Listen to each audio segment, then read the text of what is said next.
Hello, welcome to the Fanfic Majesty. If you want more content, you can follow me on Patreon. I will be uploading more content on there that will be exclusive. The link is in the description. Please support me. 5TD. Chapter 28. The Navy responds and training. The sun was up bright in the sky over the country of Alabasta. The citizens of the country were all still at work trying to rebuild all the broken buildings that were damaged in a war. All their work, however, were interrupted by a flock of Nuku flying across the country carrying a bunch of freshly printed newspaper. The flock of bird then dumped all the newspaper at once over the country, causing everyone to drop what they were doing and rush to grab one of the falling papers. They were all rushing because it was common for people to pay for the newspaper if they wanted one, but only on the rare occasion where something that may affect the entire world has happened. Then, the news crew will deliver to the grand public in large quantities for free. Everyone grabbed the paper and immediately looked front page. What they saw caused their eyes to bulge out of their head in shock. Around the world, people were having similar reactions to what they were seeing in the newspaper. At the docks of Alubarna were a few Navy ships docked there along with a large pirate ship with a crocodile figurehead. The Nai confiscated crocodile's ship and were going to tow it back to Navy HQ. On one of the Navy ships was the Marine captain who tried to stop Luffy from entering the Grand Line, Smoker. He was sitting on the deck watching his Marines restock the ship. Standing behind him was another Navy captain, a female captain with pink hair. She was the infamous Black Cage, Hina, the leader of the Black Cage Corp. Straw Hat sure is causing a stir in the world, she said as she lit a cigarette. Yeah, well, that interview he did must have pissed off a lot of high-ranking people in the government, Smoker replied as he blew out a puff of smoke. That he did, Hina impressed, she said as he walked forward and stood beside Smoker. What are your orders? Smoker asked as he looked up at Hina. They told Hina to stand down, she said in a frustrated tone, causing Smoker to raise an eyebrow. Hina upset, she added. Yeah, I figured as much, Smoker said as he breathes out a large amount of smoke. They are probably going to offer him a warlord position, he added. They were, Hina said, confusing him. What do you mean were? Smoker said as he turned and looked at her. What changed? He asked.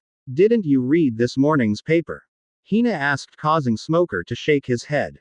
Hina disappointed, she said with a sigh before walking over to the side of the ship and yelling down at some Marines. You there? She yelled at a random Marine. Get Hina today's paper, now. She yelled, causing the Marine to salute and run off to get a copy of the paper. Why can't you just tell me? Smoker asked as he was growing impatient. Hina doesn't want to spoil it for you, she said as she looked behind her and saw the Marine running towards them with a newspaper in his hand. Here you go, Captain, the Marine said as he handed the paper to Hina, who then handed it to Smoker. When Smoker got the paper and saw the headline on the front page, his eyes nearly popped out of his skull. There on the paper were two large pictures of Luffy and Shanks side by side just under the headline that read, "The Thunder Demon Straw Hat Luffy and red-haired Shanks formed an alliance." What the hell? Smoker shouted out. Hina told you, Hina said as she took a puff of her cigarette. The Navy intercepted a call between the two last night, and during the call, they heard Red Hair offer an alliance between himself and the Thunder Demon. Hina nervous, she said as she watches Smoker read through the article. You said Red Hair initiated the call and the alliance. He said, putting emphasis on the and. Yeah, it took everyone by surprise when he of all people decided to ally up with someone. He is the only one of the four emperors who doesn't have a fleet behind him and is usually the most peaceful of the four, Hina said as she walked over and sat down on a nearby chair. So, this is why the government didn't bother sending him the invitation to the warlords, Smoker stated as he continued to read through the article. His bounty is going to go through the roof now, he added. It was originally only supposed to go up by 50 million, Hina said, getting Smoker's attention. What changed? He asked in a confused tone. It's there in the article, Hina said as she pointed to the paper. It was the one thing that scared the government more than the alliance itself, she said as Smoker continued to stare at her, waiting for her to tell him rather than him reading about it. During the call, Red Hair said that it was not an alliance between superior and subordinate, but an alliance between Equals, she said, surprising Smoker even more when he heard equals. This is going to cause an imbalance in the three powers, Smoker said as she closed the paper and stood up. That is what the Navy and the government fear. They are worried that the other emperors will begin to act thinking that Red Hair is trying something, Hina said. But I don't get it. Why did they tell you to stand down if he isn't going to join the warlords? Smoker asked as he turned around and looked at Hina. The pink-haired Marine captain remained silent for a while before she spoke in a low voice. 10 vice admirals are on their way, she said, causing Smoker's eyes to widen. Before Smoker could reply to what Hina just said, Tashigi, who had heard last part of Smoker and Hina's conversation, spoke up. 10 vice admirals, but that means, she said, getting their attention. That's right, Hina said in a low tone. A buster call is on its way, and its target is Straw Hat Luffy, she said before everyone who had been within hearing distance went quiet. None of them ever witnessed a buster call in person, but they have all heard stories. It is said that the buster call is the ultimate form of military attack used by the Marines. It is a result of the Marine doctrine of absolute justice. The target of a buster call is usually to destroy anything from a criminal or group of criminals to an entire island that has proven to be extremely dangerous to the world government. Who ordered it? Smoker asked while looking at Hina. She took a drag of her cigarette and exhaled the smoke before she replied. The buster call was ordered by Admiral Akainu, she said, causing everyone's eyes to widen while Smoker narrowed his. Smoker was not all that fond of Akainu and his ways of doing things. He believed that a person should be judged fairly in regard to the law. If someone broke the law, they should be punished and only them. Innocent people who did no wrong should not have to perish so justice can be achieved, but sadly that was not the way Akainu did things. He was a man who believed if you broke the law, you and all those affiliated with you are to be punished regardless if they did anything wrong or not. What is it you need, Tashigi? Smoker asked, knocking everyone out of their thought. Oh right, Tashigi said as she shook her head. These just arrived, she handed 2 wanted posters to her captain. It is the new wanted posters of the Straw Hats, she added as Smoker took the wanted posters from her. Smoker looked at the poster and bit down on his cigars in frustration. The first poster was Zoro's wanted poster. The picture they used for Zoro was him just after he defeated Mr. One. He was standing tall with blood dripping from his head while sheathing 2 of his swords. He had a cold look on his face as he was looking just a bit to the right of where the camera was. Behind Zoro was multiple destroyed buildings along with the body of Mr. On a pool of blood. Wanted. Dead or alive. Roronoa Zoro. Moniker. The Pirate Hunter. Bounty. $80 million. Smoker then looked at the second wanted poster. It was Luffy's. It was the exact same poster from before, the only thing that changed was his bounty. Wanted. Dead or alive. Monkey D. Luffy. Moniker. The Thunder Demon. Straw Hat Luffy. Bounty. $200 million. Captain Smoker. Tashigi said, getting the Marine captain's attention. Look over there, she said while pointing at a flagpole that was by the docks. When Smoker and Hina looked over, they saw 2 royal guards attaching a black flag to a flagpole getting ready to raise it. When they finished attaching the flag, they began raising it. All the Marines on the docks along with a few citizens who were passing by stopped what they were doing and looked at the flag that was being raised. When the flag was at the top of the flagpole and the wind hit it, everyone present could see just what flag it was. It was the flag of the Straw Hat Pirates. Well, I'll be damned, Smoker said as he stared at the flag. He did say that this country was now his territory, Tashigi said as she stared at the flag. It is happening all around us, Hina said as she looked around and saw multiple flags with the Straw Hats symbol on it flying on multiple buildings. It doesn't matter, Smoker said as he placed the 2 wanted posters down. After today, Straw Hat Luffy will no longer exist, he said as he sat back down. Before anyone could reply to what he said, a random Marine came running towards them while carrying a transponder snail. Captain Smoker. The Marines yelled, getting everyone's attention. What is it? Smoker asked in a slightly annoyed voice. It is Navy HQ. They wish to speak to you, he said as he held the snail closer towards Smoker. With Luffy. Luffy and the crew were on the bank of the Sandora River loading supplies onto the ship while the king and Vivi along with a few royal guards. They had left the palace early this morning before the sun was up. Luffy brought everyone over on his Thundercloud along with a few members of the Supersonic Duck squad to take the king and the princess back to the palace. Luffy was currently standing beside the king looking on as Zoro, Usopp, and Sanji loaded the supplies onto the ship. Nami and Nojiko were off to Luffy's right saying their goodbyes to Vivi while Robin was standing behind Luffy with Chopper standing next to her. "It is a shame that you guys couldn't stay for Vivi's coming of age ceremony," the king said as he looked over at Luffy. "It's like I said last night, the government won't just sit back and let the alliance between Shanks and me stand. They will try and break it up early before it truly picks up steam," Luffy said with a sigh as he began remembering the previous night. Flashback to the alliance. Both said at the same time before tossing back their drinks. "What just happened?" Nami asked out loud as she stared at the transponder snail Luffy was holding in his hand. "I think we just formed an alliance with one of the four emperors," Usopp replied in a disbelieving tone. Everyone else in a room was beyond stunned at what was happening. Robin was probably the most surprised out of everyone there.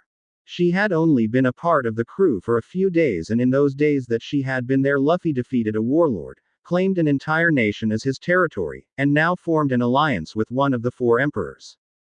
It was a bizarre few days for her.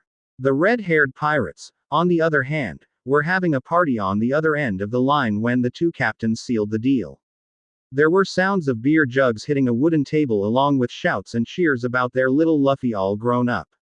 "So, what does this alliance grant me?" Luffy asked as he ignored the astonished looks he was getting from his crew and the loud cheering coming from Shanks' crew. "Oh, you know, the usual," Shanks said casually, causing everyone to sweat drop as his laid-back behavior. "All the territories under my protection are now to a greater extent under your protection as well, meaning you reap the same benefits I do from them," Shanks said, causing Luffy to nod while he refilled his glass with whiskey. "And I take it the same goes for my territories?" he asked. "Yeah," Shanks replied. "Oi Ben. Bring me more sake," Shanks shouted, causing Luffy to chuckle and shake his head. "But the most important one out of all of them is the fact that if anyone messes with you, they mess with me," he added in a serious and somehow sober voice. "That goes both ways," Luffy said in a low tone. "Where are you headed next?" Shanks asked. "Don't know," Luffy replied with a shrug. "Don't really care, to be quite honest. I go where the log pose points for me to go," he said in a carefree manner. "That's the spirit," Shanks said with a laugh as everyone there heard him slam a jug down. "By the way, that thing that you wanted me to look out for on the black market showed up," Shanks said, getting Luffy to perk up. "Perfect. We are about 2 islands from Water 7, Luffy said, earning his crew's attention. "All right. Give me a call if you need anything," Shanks said. "And you give me a call if you need anything," Luffy replied. "I will need your help soon," Shanks replied, causing Luffy to raise an eyebrow in curiosity. "But that is a conversation for the other line," he said, letting Luffy know that he should expect a call from him on a more secure line. "I'll talk to you soon then," Luffy said. "Yeah, take care of yourself, Lou," Shanks replied. "You too, and say hello to the guys for me," Luffy said with a smile. "Will do," Shanks replied before the line was cut off. Luffy put the snail back into his coat before he resumed eating his food without a care in the world. When he looked up, he saw everyone in the room was staring at him. "What?" he asked as he looked at them. "What do you mean what?" Nami and Usopp yelled. "You just formed an alliance with red-haired Shanks. Don't you think we need to talk about that?" Nami said, causing Luffy to chuckle. "The alliance was always there, just unofficial," Luffy said as he took a sip of his drink. "This was just to make it official and announce it to the world," he added before he took a few bites of his food. "What do you mean announce it to the world?" Zoro asked as he looked at his captain. "The two of you were talking over the phone and the only ones who know are in this room," he said, causing Luffy and Robin to chuckle. "So naive, Mr. Swordsman," Robin said with a chuckle. "The government and the Navy intercepted that call without a shadow of a doubt," she said while Luffy nodded. "She's right," Luffy said, agreeing with his newest recruit. Due to that call being on an unsecured line, it was likely intercepted. It will be front page news tomorrow for sure, he said, causing all of their eyes to widen. That, however, does cause a problem, he added, puzzling them. What problem? Sanji asked. It means we aren't going to be able to stay in this county as long as I would have liked, he said, casing Vivi to look at him with a slightly sad look on her face. What do you mean, Luffy? Nojiko asked. The Navy isn't going just sit back and let me and Shanks form an alliance. It will throw the three powers slightly off balance, he said, causing the king to nod understand. So, they will try to break this alliance up before it picks up steam, and they are going to go after the weakest link in the alliance, which in this case is us, he said, scaring Usopp and Chopper. What are we going to do? Asked a very scared Usopp. Luffy's expressing changed onto a serious once before he replied. All of you are going to get a good night's sleep, and tomorrow bright and early we are begin making our way towards the ship, he said, causing the princess to gasp. Do you guys have to leave so soon? Vivi asked as the water began to build up in her eyes. Yeah, this entire country will be crawling with marines by tomorrow morning, Luffy said as he looked at the princess. It will be better if we deal with them out at sea rather than drag this country into further conflict, especially after it just came out of one, he said, causing his crew to agree. But, my coming of age ceremony is in a couple of days, Viv said with tears in her eyes. I wanted you guys to be there, she said, causing everyone to look at her with a sympathetic look on their faces. Sorry, princess, Luffy said as he looked at the princess. As much as we would like to stay, we simply can't, he said before taking a sip of his whiskey. And you can come with us either, he added, causing everyone's eyes to widen as he turned and looked at the princess. How did you? He said as she looked down at her lap and clenched her fist. Anyone who knows you could see you were thinking about, Luffy said with a smirk. The fact of the matter is, I don't need a princess on my ship, he said, causing everyone to look at him with eyes the size of dinner plates. Everyone in the room had one thought in common. How can you be so heartless? Everyone thought as they stared at Luffy. I, however, do have the need for a princess to oversee my operations here in Alabasta, he said with a smile, causing Vivi to look up at him with hope shining bright in her eyes. You mean I will get to be a part of your crew? She asked in an optimistic voice. Luffy looked at strangely with one eyebrow in the air before he replied. I was under the impression that you already were a part of my crew, he said before he held up his hand and pulled up his sleeve, slightly revealing an X. When Vivi saw it, her eyes widened before tears began streaming down her face. The entire crew looked at her with a smile on their face as they too raised up their arms, showing off their marks of friendship. All you get a good night's sleep, Luffy said as he brought his arm down. We leave before sunrise, he said, causing them to nod their heads. End of flashback. I understand, Cobra said as he folded his arms. When will that contractor be arriving? He asked. I will contact him once we set sail, Luffy replied as he looked over at the king. It shouldn't take him more than a few days to arrive here, he added with a nod. Luffy then turned his attention to Zoro and the guys who were loading the last and final crate onto the ship.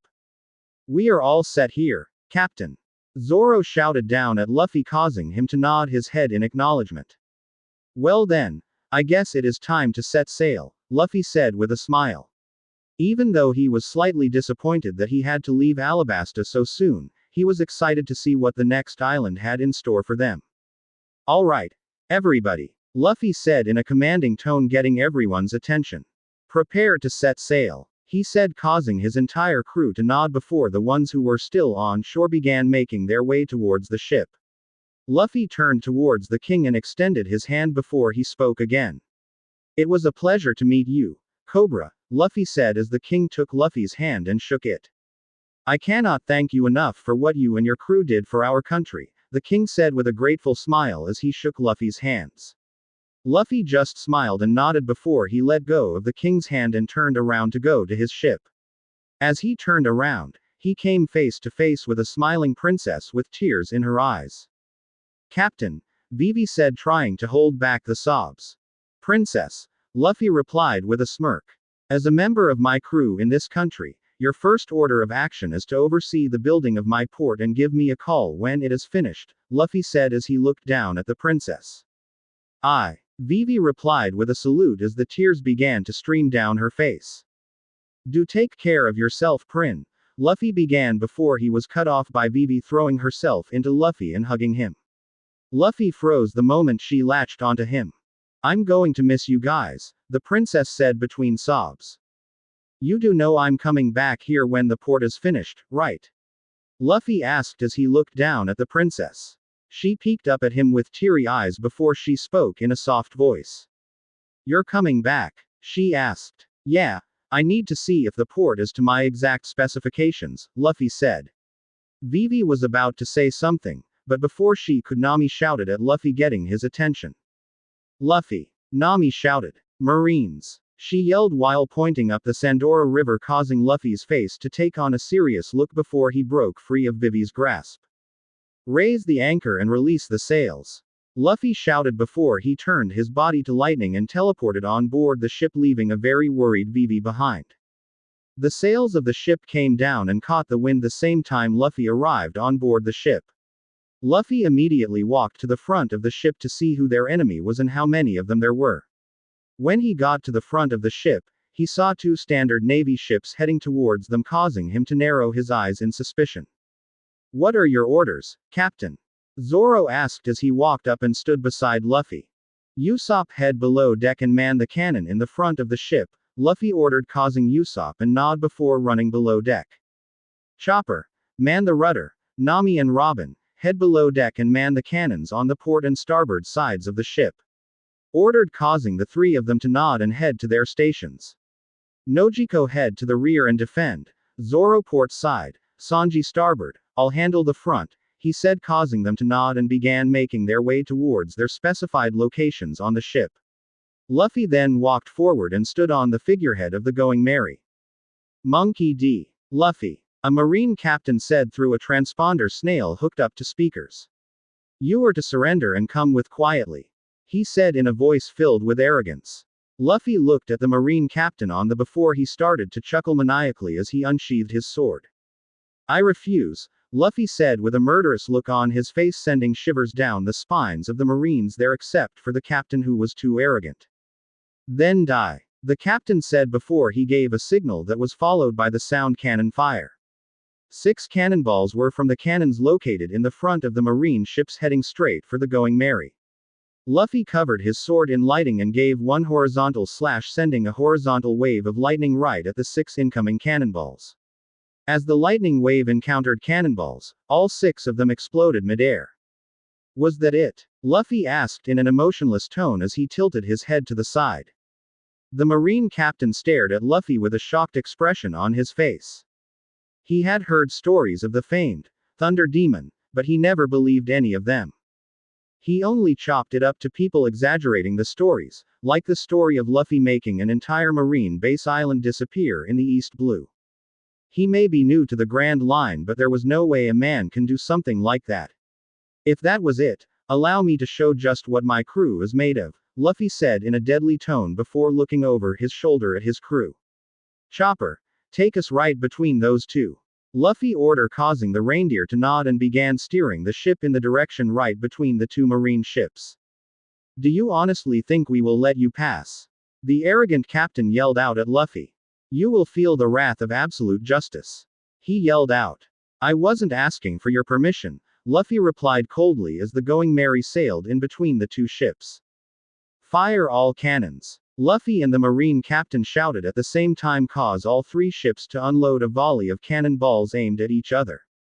Even though the 2 Marine ships had the Straw Hats outnumbered in terms of cannons and cannonballs, they were still the ones taking more damage than the Straw Hats.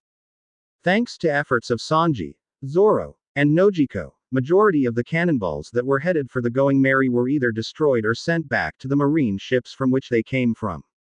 A few cannonballs did manage to get past the trio and hit the Merry, but compared to the Marine ships the damage was minuscule. Luffy didn't move a muscle, he let his crew attack and defend the ship during the entire exchange of cannon fire while he just looked on. After about 1 minute of non-stop cannon fire exchange, the two Marine ships ceased firing, causing the Straw Hats to pause their assault. The two Marine ships were in shambles, their masts were broken and on fire, there were multiple holes in the sides of both ships, dead and injured Marines scattered throughout the vessels, and a large amount of both ships was on fire. There were only a few Marines left standing after the assault, those who were standing were bleeding and badly injured. Well, so much for absolute justice, Luffy mocked with a chuckle as he looked at the two Marine ships. Any last words? He asked as he pointed his swords at the badly injured Marine captain on the ship to his right. Fuck you, the Marine captain said before coughing up some blood. How nice, Luffy said with a sadistic smirk before he raised his sword in the air and brought it down in one swift motion. As the sword came down, every one of Marine's eyes on the other ship eyes widen in shock as the Marine ships along with the arrogant Marine captain was sliced right up the middle. The two halves of the ships crashed into the water and began to sink, taking all down on board with it down to Davy Jones' locker. Luffy then turned and looked at the Marines on the other ship with cold, emotionless eyes, causing them to flinch at his glance. Light them up, he said. Aye, came the voices of Usopp, Nami, and Robin before the sounds of multiple cannon fire filled the air. The Marine ship along with Marines on board was bombarded with even more cannonballs, causing the already broken ship to finally give up and began its descent to the bottom of the Sandora River. The Going Merry then began sailing forwards up the Sandora River once more. Yay! Nami yelled from below deck. We did it! She cheered. Don't start celebrating just yet. Luffy yelled, stopping all the cheering. We are not out of the woods yet, he said as he stared up the Sandora River. There is absolutely no way that was it. That was probably the prelude to the main event that is going to happen once we get out of the Sandora River, he said in a serious tone. Do we continue going forward? Chopper asked. Yeah, it's going to happen either way, so it doesn't really make any sense to delay to confrontation, Luffy replied before he turned and looked at his crew. Reload all of the cannons and prepare for battle, he ordered, causing them to scramble around the decks. As the ship sailed up the Sandora River, the tension on board continues to rise. Usopp and Nami were beyond scared at his point, while everyone else was nervous about the upcoming confrontation. The skies above them were beginning to darken with thunderclouds, compliments of Luffy. He wouldn't admit it, but he too was slightly worried. He was not worried about himself or his crew because he knew they can take care of themselves, but he was worried about the ship that they were on. The Merry had sustained a fair amount of damage in their previous encounter with Marines. He was not sure it would make it out of a second encounter with a stronger force. As the Merry exited the Sandora River, Luffy looked around for their foe, but much to his surprise there was no one there. Instead of finding a fleet of Marines there to kill him, all he saw was the clear blue ocean. Captain, Zoro said with a confused look on his face as he looked around. It quiet, Luffy said as he narrowed his eyes. Too damn quiet, he added. I don't like this, Sanji said, causing Luffy to nod. Chopper, follow the log pose and steer us in that direction, Luffy ordered. Aye, Chopper replied before the ship began to turn and head for the next island. As they were sailing away from Alabasta, everyone kept their guard up, waiting for the attack to happen. Just as everyone was about to let their guard down and relax a bit, thinking that no attack was coming, Luffy shouted, getting all their attention. Stop the ship, he yelled out, causing Zoro to run to the front of the ship and drop the anchor. As the anchor fell into the water, the entire ship jerked forward before coming to a full stop. Why did we stop? Nojiko asked as she walked forward a bit. That's why, Luffy replied as he pointed off into the horizon. When everyone looked forward, they all saw multiple silhouettes of ships heading towards them. Usopp, line them up, Luffy said. Aye, Captain, Usopp replied before the sounds of the front cannon being aligned. Luffy stood on the figurehead staring out at the approaching ships with his captain's coat billowing in the wind and lightning flashing over him. 10 Navy battleships, Luffy said to himself. And from the looks of it, 10 vice admirals, Luffy said before he chuckled to himself.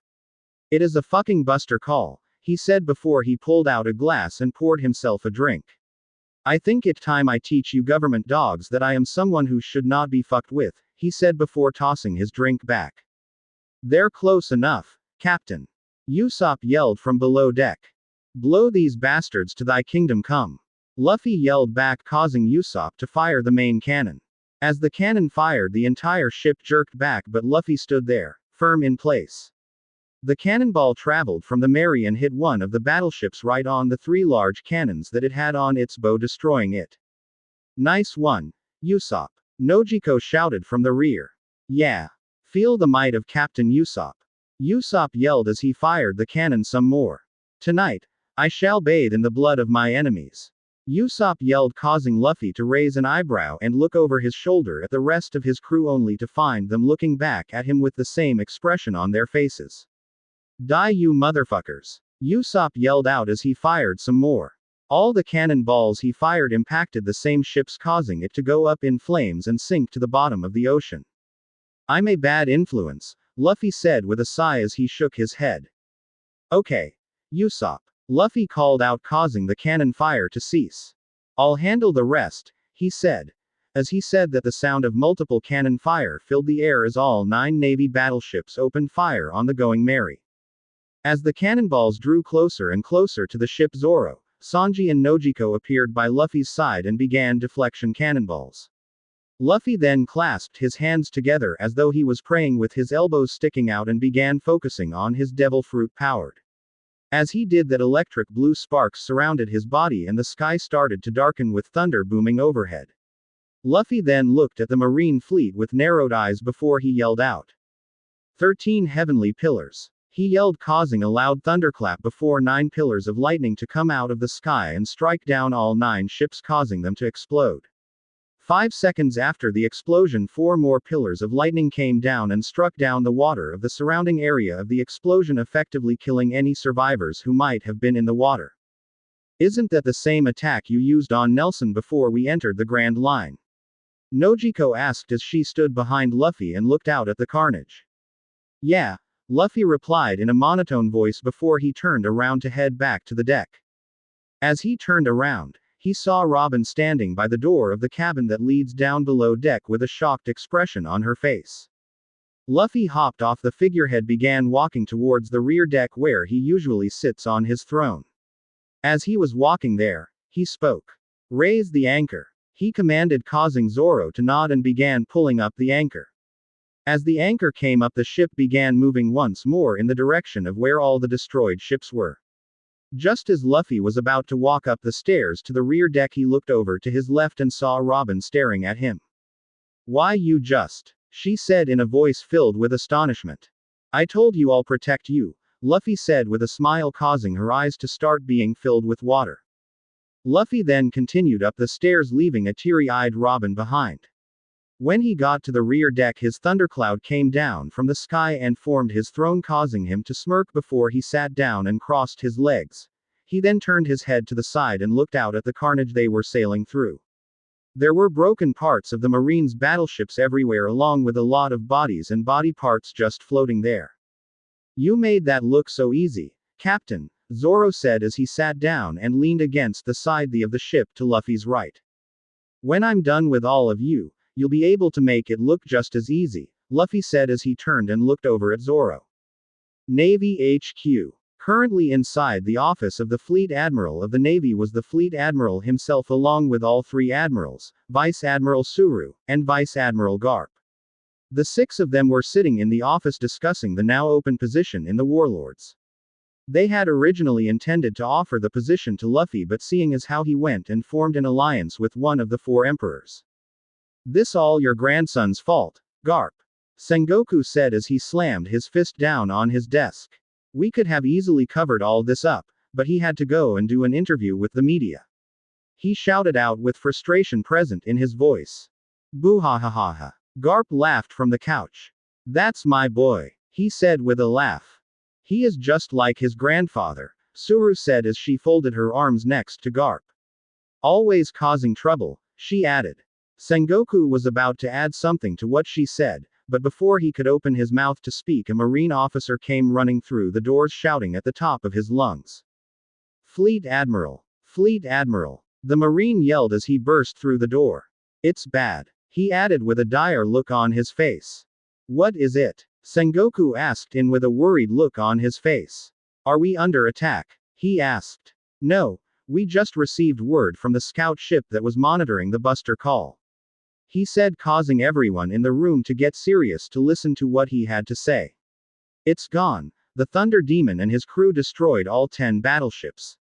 He said, causing everyone else to widen while Garp had a slight smirk on his face. What? Akainu yelled as he sprang to his feet. Don't be ridiculous. The Buster Call is the absolute embodiment of absolute justice, it cannot be destroyed by some lowlife pirate scum. He stated with an angry expression on his face. It's true, sir, the Marine said with a scared look on his face. All that is left of the Buster Call is a bunch of broken pieces of the ships, he said. How many survivors? Sengoku asked as he narrowed his eyes. The Marine officer looked up at Sengoku and gulped before he replied. None, sir, he said in a grim tone, causing Garp to lose his smirk. What? Suru asked with eyes the size of dinner plates. There were no survivors, the Marine said. When the scout ship got to the wreckage, all that was there were broken pieces of the battleships along with dead bodies and body parts, he said grimly, causing an uneasy silence to fall over the room. I guess Red Hair was right when he called him an equal, Aokiji said, breaking the silence. I am starting to believe that bounty we gave him isn't nowhere near as close to where it should be, Kizaru said as he held up Luffy's new wanted poster. It where it needs to be, Sengoku said, getting all their attention. If he truly is in some way, shape or form equals to Red Hair, then he needs a bounty the same as one of the emperors. However, he is not getting that, he said, confusing everyone in the room. I don't get it, Aokiji said as he tilted his head to the side. You just said that his bounty should be in line with the emperor's, but still we are giving him a much smaller one, he said with a confused look on his face. The last thing we need is a pirate with a bounty over 1 billion berries in paradise. It may cause weaker pirates to flock towards him wanting to join his crew, he said, causing them to understand why he was having Luffy keep the bounty they gave him. If the reports are correct, then the Angel of Death has already joined him. The last thing we need is for him to have a fleet under his control, Sengoku said as he sat down in his chair and let out a sigh. You would think that after being raised by Red Hair that he would be more like him, Suru said as she leaned back on the couch. But he is nothing like him. He seeks out conflict and kills with no hesitation, she added. Other than the fact that both of them like causing trouble, he is nothing like his grandfather either, Aokiji said while looking at Garp, who had on a straight face. Regardless of all that, we have bigger problems to deal with, Sengoku said as he rubbed his temple. We still have to find a replacement for Crocodile. The balance of power is no longer balanced. We need to fix this soon before all hell breaks loose, he said. That alliance between Red Hair and Straw Hat also disrupts the balance of the three powers, Kizaru stated, causing the fleet admiral to let out a tired sigh. Have the warlords arrived yet? Sengoku asked while looking at the Marine officer who brought the dire news. Yes, sir. The Marine replied. Very well. Let's deal with Hat first, then handle everything else, he said as he got up and began walking out of the room with everyone else following behind him. With Luffy. The Straw Hats had been sailing for about a day now since they encountered the Buster Call.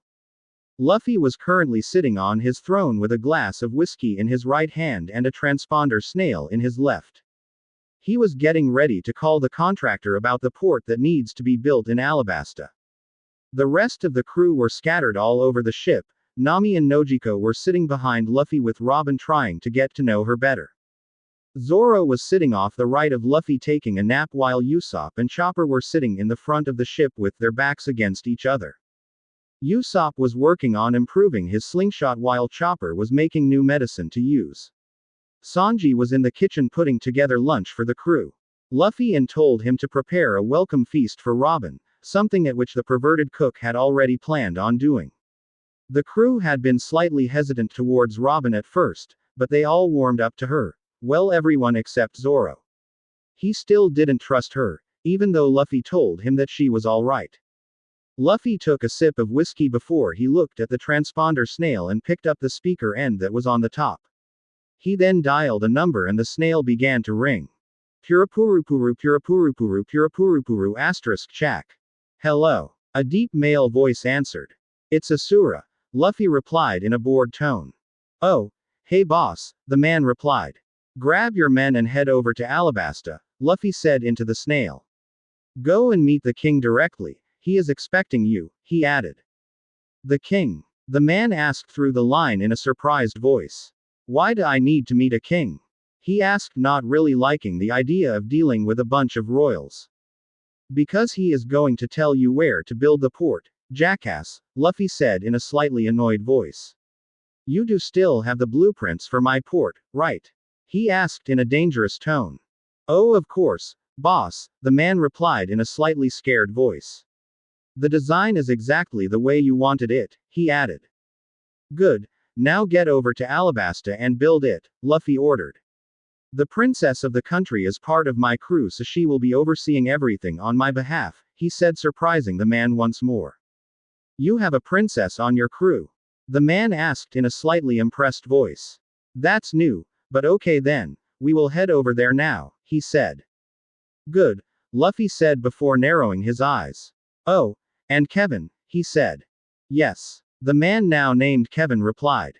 If I hear that you or your men caused any trouble while you're there will be hell to pay, Luffy said coldly, sending shivers down Kevin's spine. Why yes boss, Kevin replied in a scared voice before Luffy hung up the phone. He then places the transponder snail in his coat and got up from his throne and began making his way towards the front of the ship.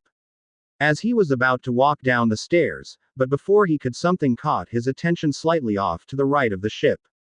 It was an island, a small island, but an island nonetheless. An island, Luffy said loud enough for the girls to hear. An island? Nami asked as he got up and walked towards Luffy. When she got there, she looked at her log pose and looked back in the island before she spoke again. The log pose isn't pointing to it though, she said. It won't, Luffy said as Nojiko and Robin came and joined him. It is too small to have its own magnetic field, he said as he stared at the island.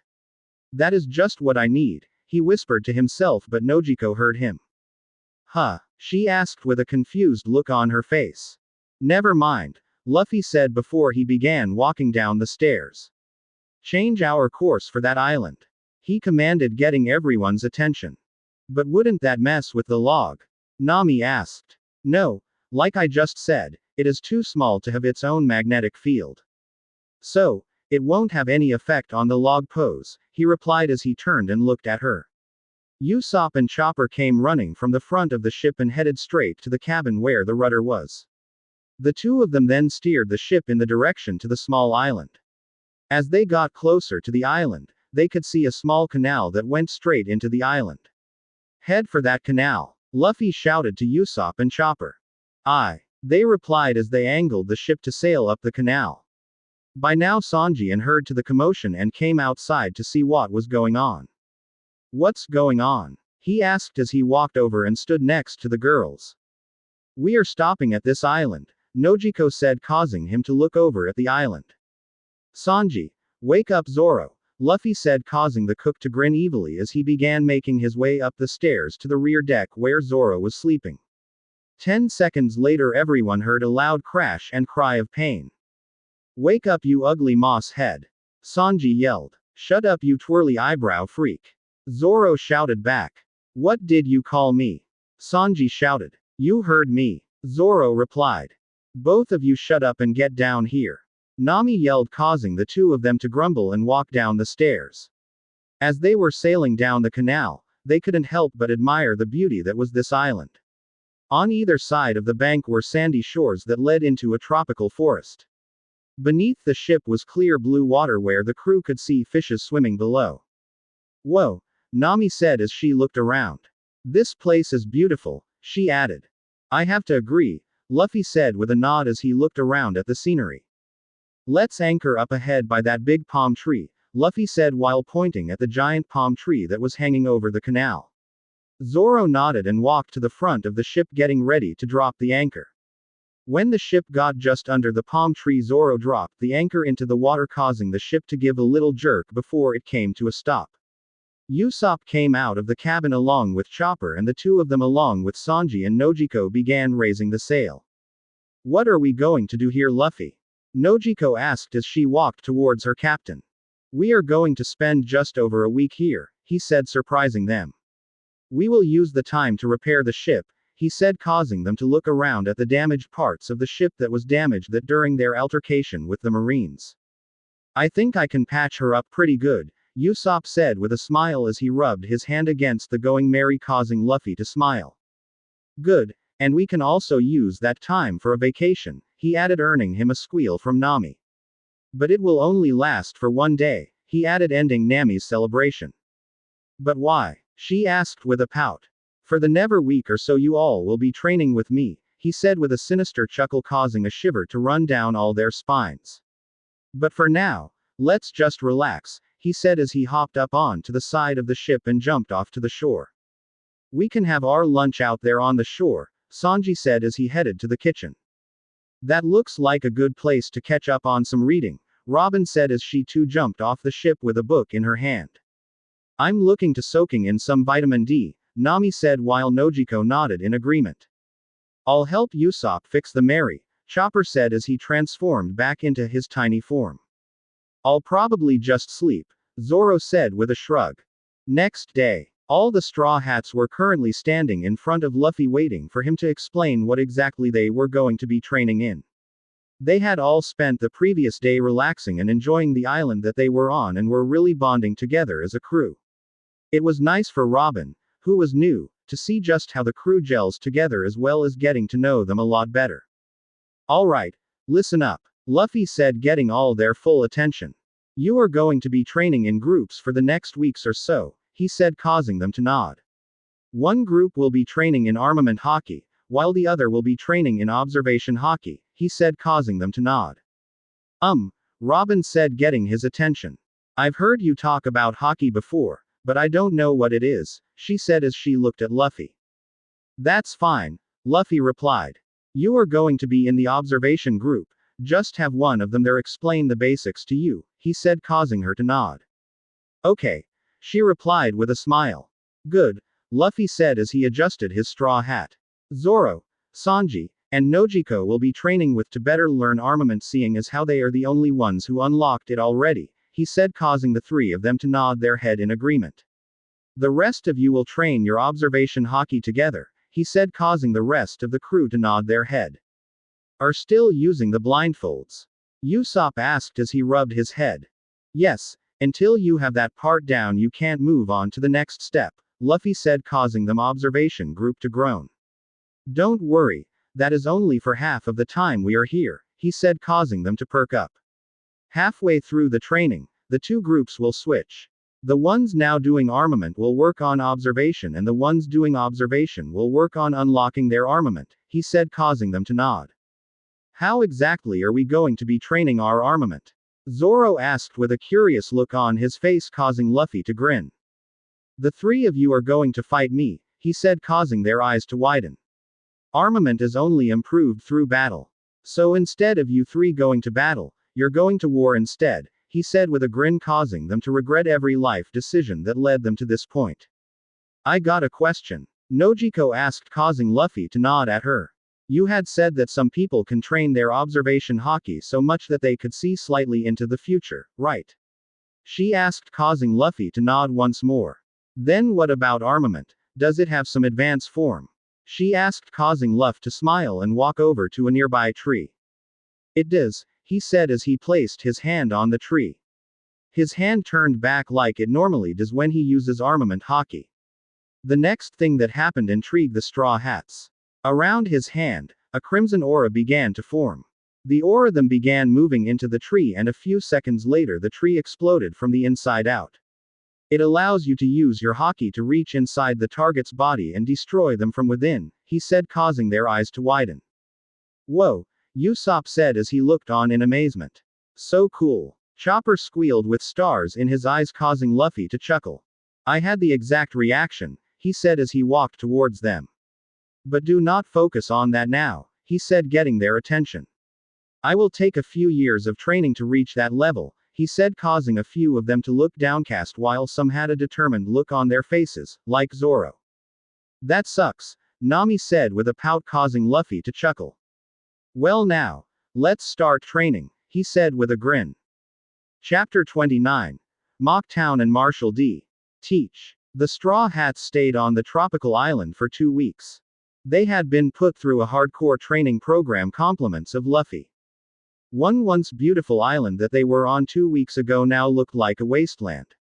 There were clouds of smoke rising from different parts of the island, and the once luscious tropical forest was now nothing but a pile of ash.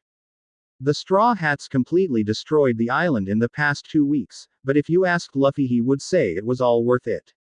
The 2 weeks of training paid off nicely for the crew. He can now say that everyone on his crew has unlocked both observation and armament haki, but only a handful of them can control it. Zoro, Sanji, and Nojiko are now aware that they possess armament haki and can summon it to some extent. Sometimes it can summon it when they wish, and sometimes they don't. Zoro and Nojiko seem to favor armament over observation haki, while Sanji seems to favor observation. He was quite disappointed when Luffy told him that he seems to be more talented with observation haki, but Luffy reminded him that he can still learn both. Chopper also showed signs that armament will be his specialty along with Robin, while Usopp and Nami seem to favor observation haki. It is still too early for Luffy to tell just how they are going to use their designated types of haki, but they were on the right track. Everyone was currently standing on the main deck of the ship, staring at the wasteland that they were about to leave behind. Man, I can't believe that this place used to be a beautiful island 2 weeks ago, Nami said as he looked at the smoking island. It'll fix itself, Luffy said as he stared at the island. Nature always finds a way, he added. Captain is right, said Robin with a nod. The ashes will rejuvenate the soil and the beauty will return even better than it once was, she added. Anyway, Luffy said as he turned to leave. Raise the anchor and release the sails. It is time we get on our way, he said, causing all of them to nod head before they started scrambling around the ship. As the ship began to sail up the canal and away from the island, Luffy took a seat on his throne and poured himself a glass of whiskey before he let out a comforting sigh and led back into the cloud. Once the ship was on its way, the entire crew scattered themselves around the ship. Zoro and Nojiko were training themselves at the front of the ship. Nami was inside of her room drawing a map of the island that they were previously on. Sanji was in the kitchen packing away some supplies they had gathered from the island before they destroyed it. Usopp was sitting behind Luffy working with some form of explosives, while Chopper and Robin were on the main deck relaxing with a good book. Luffy found the relationship between Robin and Chopper very amusing, especially when Robin first tried to speak to the small reindeer doctor. It took some time for Chopper to warm up to her, but once he did, the two of them were somewhat inseparable. Hopefully nothing but smooth sailing from here on, Luffy said as he transformed his throne into a lawn chair and pulled his straw hat over his face. Nami, you're in charge, he shouted as he closed his eyes. Nami, who was inside, came outside to see why her captain put her in charge. When he went to the rear deck, she saw him laying on a lawn chair made of clouds with his hat over his face. She said with a smile before checking the log pose on her wrist. The Moby Dick. The Moby Dick, the flagship of the strongest man in the world, Edward Newgate, are more commonly known as Whitebeard. Whitebeard was currently sitting on the rather large throne with a barrel of sake in his hand while hooked up to a bunch of medical equipment. He had his crew scattered all around the giant ship while most of them were mainly surrounding where he was sitting. Oi pops! Came the shout of someone walking towards the giant of a man. Marco, you're back, Whitebeard said as he looked at his second-in-command who was walking towards him holding 2 newspapers. Did you get everything? He asked. Yeah, we got everything, Marco replied with a nod. Did you read the newspaper for the past 2 weeks? He asked as he looked up at his captain. No, the news coup haven't come this way yet, Whitebeard replied before he narrowed his eyes and looked at Marco.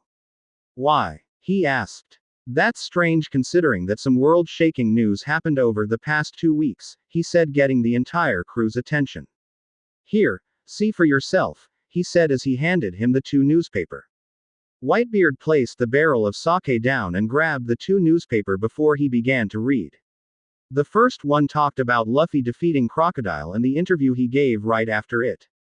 That boy is already causing trouble, Whitebeard said with a chuckle. Just wait till you see the second paper, Marco said with a smirk. The old man placed the first paper down after reading it and then picked up the second only to have his eyes widen at the headlines. Just what are brats up to? Whitebeard said to himself. What is it, Pops? Asked a random crew member. Red Hair and Luffy formed an alliance, Marco said, allowing the old man to continue to read. The older members of the crew, like the commanders, were surprised when they heard that, while the newer members were puzzled. What's so bad about that? One of them asked, causing Marco to chuckle.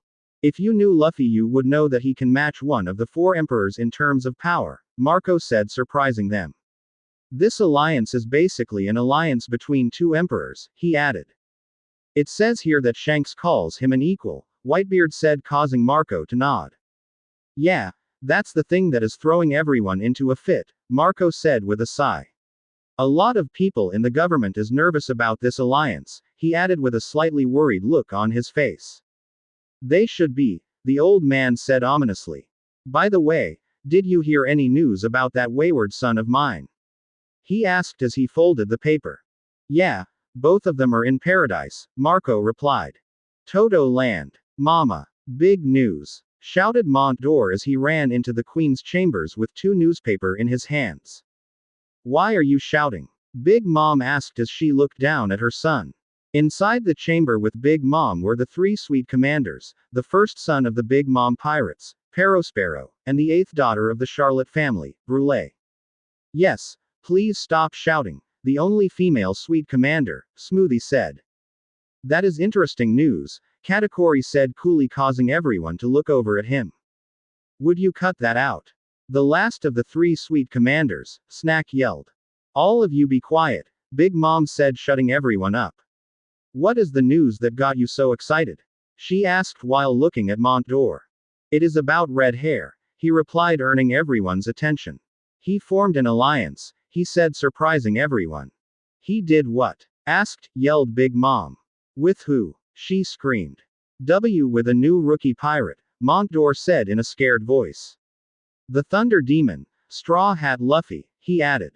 Give me that, Big Mom said before she snatched the paper from him. I asked that brat to join me a long time ago and he turned me down, and now he has the nerve to join someone else, she said angrily as she read through the paper. You asked Straw Hat Luffy to join our crew? Perospero asked as H looked at his mother. Not that rookie, she screamed. I'm talking about Shanks, she said before continuing to read the paper. Who is this rookie anyway? She asked. Apparently he is Red Hair's apprentice, Smoothie said. She had heard stories of the new rookie that was causing trouble in Paradise, but she never thought that he would be stirring up this much trouble. There are some rumors going around that the Navy sent a buster call to kill the rookie after the story broke about the alliance, Montdor said as he looked around at his siblings.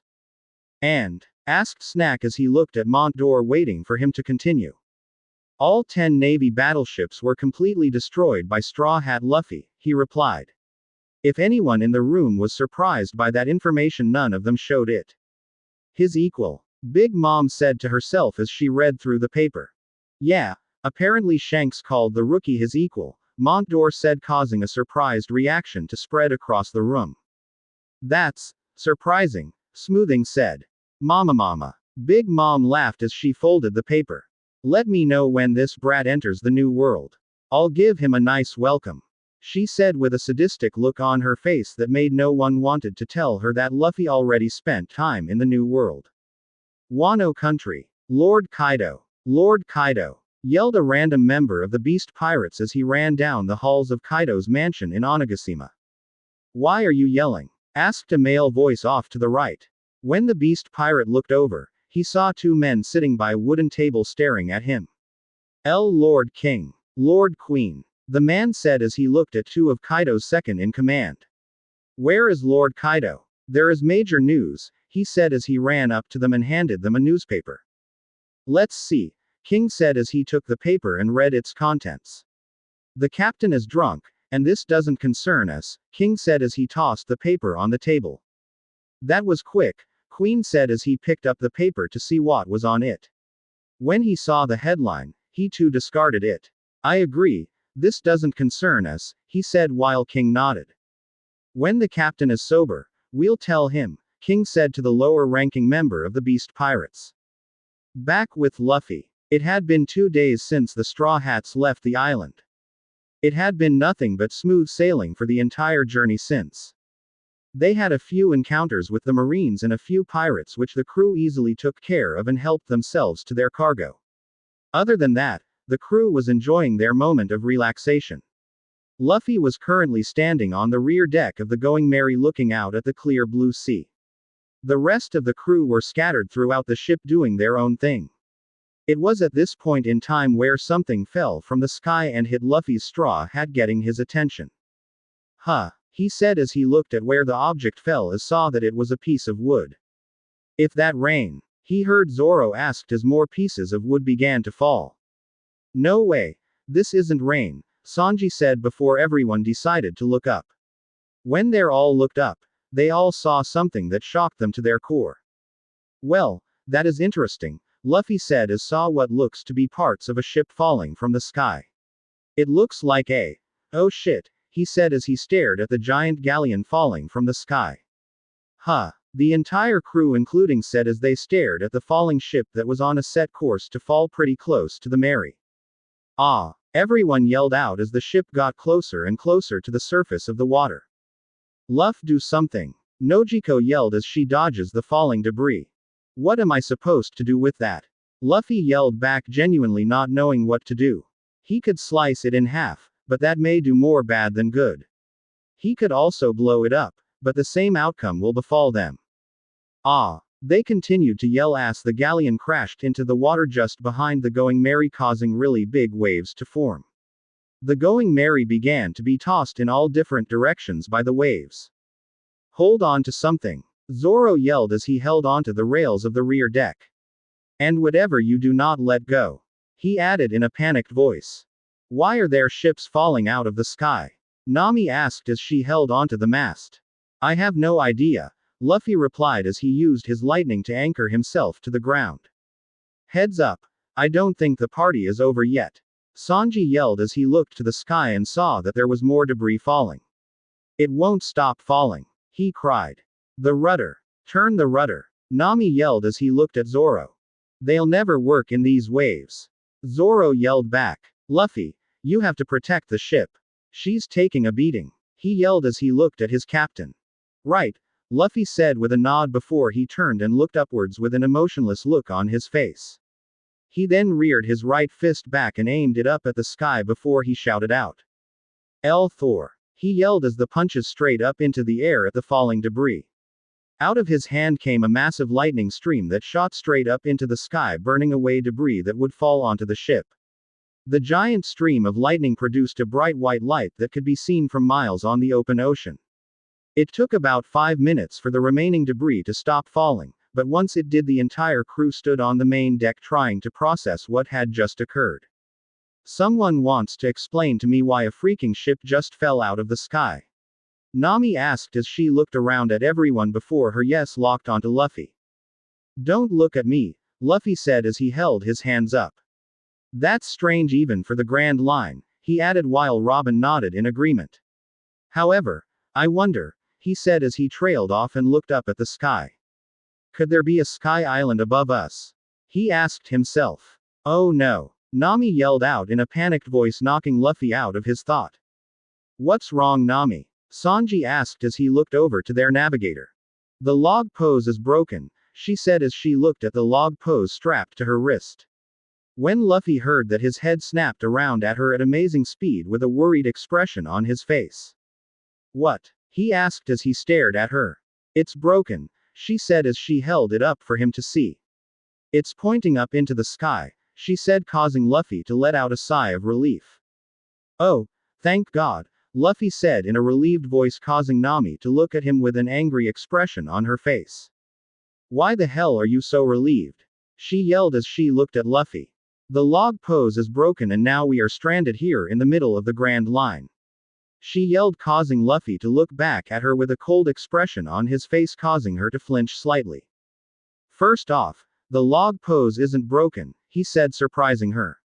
And secondly, if it was broken it would have been your fault, seeing as how you are the navigator of this ship, he added coldly. Mr. Captain is right, Robin said, trying to take the attention away from Luffy and Nami. The log pose isn't broken, it is simply registering an island with a strong magnetic pull and its needle is reflecting that, she said, causing all of them to look at her strangely. If the needle is pointing towards the sky, then it must mean, she trailed off as she looked up to the sky. You're right, Luffy said, getting all their attention. It's pointing to a sky island, he said, causing their eyes to widen. They exist? Robin asked, to which Luffy replied with a nod. I had only heard stories about them. I never thought they actually exist, she said in an astonished voice as she looked up to the sky. Don't be ridiculous, Nojiko said as she looked between Luffy and Robin. There can't be islands in the sky, she said, causing Luffy and Robin to chuckle. There you all go again, trying to use logic to explain the Grand Line, Luffy said as he stared at his crew. There isn't just an island above us, but an entire ocean, he said, surprising them. No way, Nami said as she looked up. I'm still confused, Sanji added, causing Luffy to chuckle. You all rode on my thundercloud before, I don't see why this is so hard for you to believe, he said with a chuckle. Do you know which sky island is above us? Usopp asked. No, they constantly move so it is impossible to tell, Luffy replied before a smile crept on his face. It looks like our next stop is Sky Island, he said as he raised his voice slightly. Yeah, Usopp and Chopper yelled out in excitement. How do we get there? Chopper asked, causing the smile to vanish from Luffy's face. There are two ways from what I remember, he said as he began to think. One of them is going up the summit of High West, but that will probably result in a few of us dying, he said casually, causing everyone on his crew go pale. The other way is by the knock upstream, that way is much safer, he said, causing them to let out a sigh of relief. Where is this knock upstream? Nami asked while looking at Luffy. I have no idea, he replied with a shrug, causing all of them to comically fall over. How don't you know? All of them asked at the same time, causing to shrug his shoulders before he replied. I usually just fly up to that level, he replied. Then just fly us up there, Zoro said, causing everyone to nod. First off, that's cheating, he said, causing them to sweat drop. Secondly, I can't lift the whole damn ship. Who do I look like, Whitebeard? He asked rhetorically. So how are we going to get there? Nami asked, causing Luffy to place his finger on his chin as he began to think. His eyes darted around looking for something that will give a clue as to how they can find the knock upstream. I got it, he said as his eyes landed on the wreckage of the sinking ship that was slowly sinking to the bottom of the ocean. We will search the wreckage as much as we can before it sunk to the bottom of the ocean for clues, he said while pointing to the sinking ship. That makes sense, Robin said with a nod. The ship doesn't appear to be a pirate ship, so we should look for a captain's log or so, she said while Luffy nodded his head in agreement. Well, what are you waiting for? Luffy asked as he looked at his crew. If you didn't eat a devil fruit, get out there and look, he ordered, causing them to scramble to the sinking ship. Nami huffed and grumbled as she walked towards the edge of the Going Merry. Who knows, there may even be some treasure on board, Luffy said with a smirk as he stared at Nami.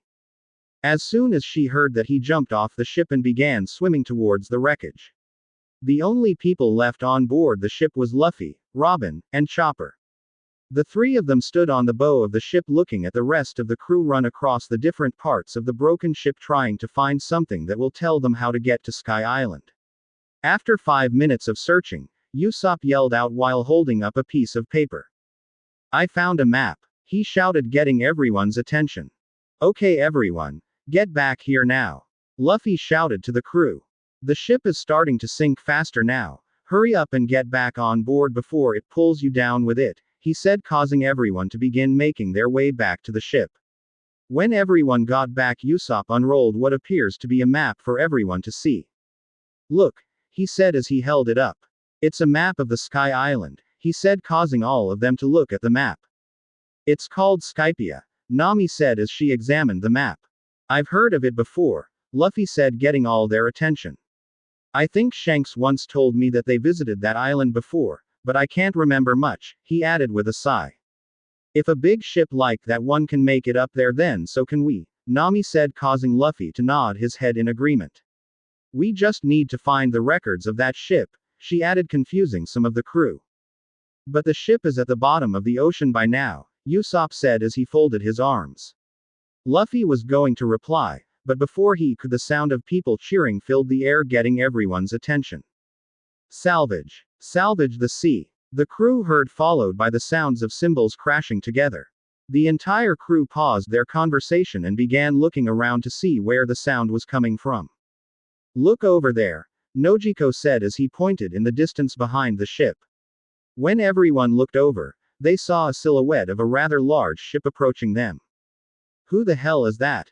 Usopp asked as he brought his goggles down to try and get a better look at who was approaching them. As the ship got closer, the crew could see that it was a rather strange-looking ship. The things that caught everyone's attention was the two giant bananas on the side of the ship along with the giant monkey figurehead. It's a pirate ship, Nami said, causing everyone to look up at the main mast of the new ship and saw that there was in fact a Jolly Roger on the flag. Luffy just narrowed his eyes and raised his eyebrow at the strange newcomers. Is this the location where the ship sank? The voice of a man asked aboard the ship. How the hell did they know a ship sank here? Luffy asked himself. I, Captain Sir. The crew aboard the ship replied. Prepare to raise the ship. Whatever lies on the bottom now belongs to me, the king of all salvagers and captain of the Masira pirates, Masira. A man who looked a lot like a monkey said. Great. A boat of unstable men led by an unstable monkey, Nami said with a sweat drop as she stared at the salvagers. Hey, said Masira as he took notice of the Straw Hat Pirates. What are all of you doing here? He asked as he places his hands on his waist. In case you didn't know, all these waters belong to me, he said as he stared at the crew. Careful, monkey, Luffy said in a serious tone as he stared up at the monkey.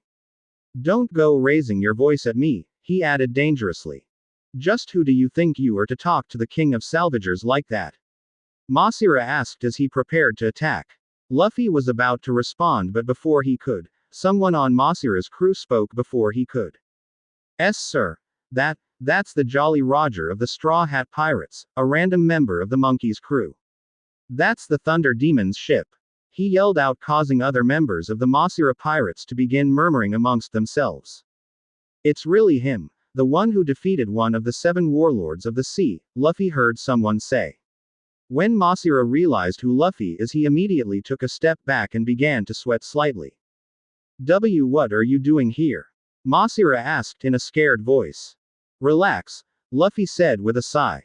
We were just going to search the wreckage for any information about the knock upstream, he said as he looked up at the monkey. But seeing as you and your crew and professional salvagers, I'll pay you for any information that you find down there, he added. There is no need for that, Masira said as before reached into his pocket and pulled out an eternal pose. I know someone who can tell you all about getting to Sky Island, he said as he held it up for Luffy to see. And what do you want in return for that information? Luffy asked as he narrowed his eyes. You could buy the eternal pose off of me, Masira suggested. Sounds good to me, Luffy said as he reached into his coat and pulled out a small bag of money. 5000 berries, he added as he held up the bag.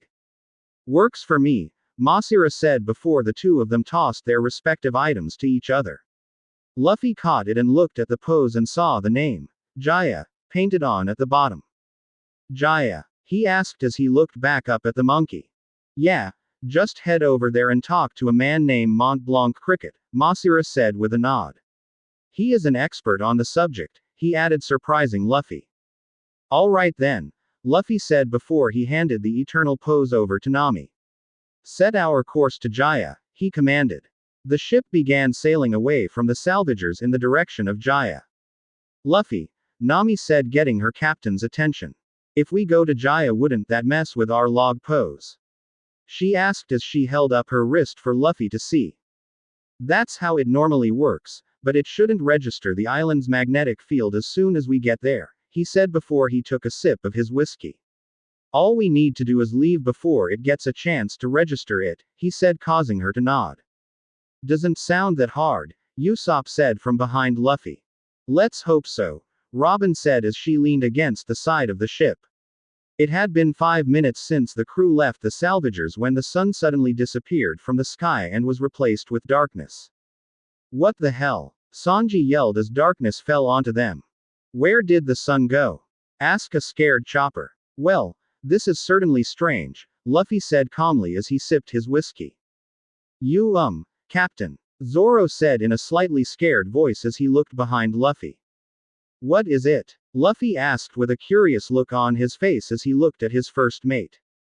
Zoro, who was sweating a lot, slowly raised his hand in the air and pointed up to the skies behind the Going Merry.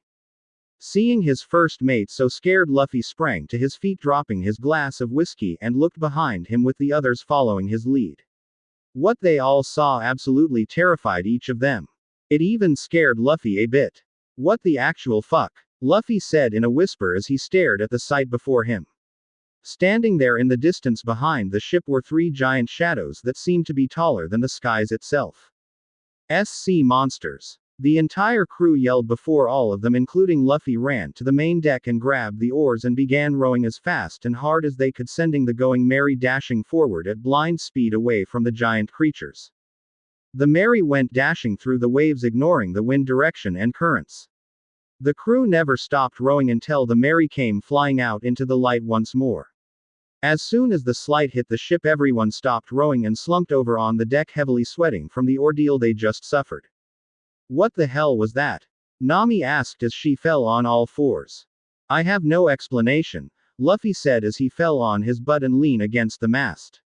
If those were giants, then they are clearly bigger than any giant I have ever seen, he said as he reached into his coat and pulled out a new glass and bottle of whiskey. Those things were as big as the Red Line, Nojiko said as she too fell on her butt. They had wings, Usopp said, getting all their attention. What? Zoro asked as he looked at Usopp.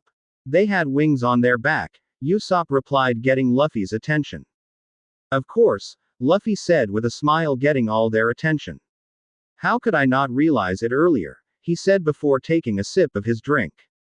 Realize what? Nojiko asked as she stared at her captain. Those weren't monsters, Luffy said, surprising all of them. Those were people on Sky Island, he said, causing all their eyes to widen. It is their shadows from that high up that makes it appears as monsters from below, he added. That makes sense, Robin sighed as he stood up to her feet. All would be required is a strong source of light and a surface large enough to cast the shadow, she said while Luffy nodded. The clouds that high up should provide the surface needed to cast a shadow that big, she added. So those weren't any sea monster? Asked a still very scared Chopper. No, just regular-sized people really high up, Luffy replied as he stood up and patted the little reindeer on the head. For now, just forget about it, he said as he began making his way to the rear deck where he left his throne. Continue our course to Jaya, he added before he disappeared into the rear deck. I wonder what this Jaya place is like, Chopper asked as he walked around the deck. I hope it's relaxing, he added. 3 hours later. It had been 3 hours since the crew got the eternal pose to Jaya. It had been smooth sailing for them since then. Luffy was sitting on the figurehead of the ship with Chopper right behind him on the bow, relaxing in the sun. Usopp was sitting up in the crow's nest with a pair of binoculars looking out, trying to spot Jaya. Do you see anything, Usopp? Chopper asked from the front of the ship. No, I don't see anything, just the sky and the sea, Usopp replied as he looked through the binoculars. I thought that Jaya Island wasn't too far from where we were, Zoro said as he looked around. It isn't, Nami replied as she too looked around. We should have spotted the coastline of Jaya an hour ago, she said. Don't worry about it, Luffy said in a relaxed tone as he looked up to the sky. Just relax and take in this beautiful weather we are having, he said. Spring weather is the best, Chopper said, agreeing with Luffy. Even the seagulls are enjoying it, he said as he looked up at 3 seagulls flying overhead. Suddenly, out of nowhere, the 3 seagulls dropped on the deck in front of Chopper, dead. Ah, they've been shot. Chopper screamed, getting everyone's attention before he ran towards the seagulls. I don't think they could have been shot, Chopper, Usopp said from up in the crow's nest. I didn't hear any gunfire, he added. Luffy stared at the three seagulls through narrowed eyes before he looked around into the distance surrounding the ship for an enemy. I found a bullet, Chopper yelled as he pulled a bullet out from on the birds. And judging from the trajectory as came from over there, he said while pointing to the front of the ship. You're telling me someone shot those birds from an island we can't even see as yet? Nami asked rhetorically. That's impossible, Chopper, she added. But I saw it happen, Chopper whined. Luffy just narrowed his eyes and placed his guard up. They sailed for another hour before the island finally came into view. Wow, this place looks like a resort, Usopp said as he stood next to Luffy and Chopper and stared at the approaching island. It sure does, Chopper agreed in an excited tone. Luffy just stood there and narrowed his eyes at the multiple ships that were docked there. Either I'm seeing things or the harbor over there is filled with pirate ships, he said, causing all of them to look over at the harbor. Don't be silly, Captain, Nami said as he walked up to Luffy. Pirates can't dock their ships without being run out of town soon after, she said. Nope, those are pirate ships, Nojiko said to her sister. Sounds like this town is going to be a lot of fun, Zoro said with a smirk. As the Going Merry sailed closer and closer to the harbor, for the island people on the docks and near the coast took notice the ship as well as the Jolly Roger painted on its sails. Hey, look over there, a random person said while pointing out to the Merry. Isn't that the symbol of the Straw Hat Pirates, he said, getting the attention of a lot more people. It is, some else said as they stared at the approaching ship. That's the Thunder Demon's ship, he yelled. Luffy heard all this but kept a stoic expression on his face. As the ship docked at the harbor, there was a crowd there wanting to see the Thunder Demon himself, while some wanted to challenge the man who formed an alliance with one of the four emperors. Luffy turned around and began walking towards the main deck to disembark the ship. As he was walking, he yelled out orders to his crew. Zoro and Robin, come with me ashore, he said, causing the two of them to nod their heads and follow him. The rest of you stay on board and guard the ship, he said before he jumped up onto the side of the ship. If any of these fools are stupid enough to attach my ship or my crew, send them in this harbor to the bottom of the ocean, he said coldly as he stared at the crowd that was waiting for them on the docks. Luffy, Zoro, and Robin then hopped off the Going Merry and landed in front of a crowd of pirates who were all looking at him with hungry eyes. Luffy just turned and stared at all of them with the cold eyes of a killer before he sent out a wave of Conqueror's Haki, knocking out everyone on that dock. He then adjusted his straw hat and started walking towards the town as the bodies of pirates collapsed in front of him. He had Zoro on his right and Robin on his left, and three of them had an emotionless look on their face as they walked through the piles of unconscious pirates laying at their feet. He took them all out without even moving, a random pirate on the shoreline said in fear as he stared at the three straw hats that were approaching. He's a demon, another said. Luffy and his two crew members didn't even bat an eye at the people who were still awake and saw the whole ordeal, they just kept on walking. The trio continued walking through the town, taking in the sight of pirates fighting and drinking everywhere they turned.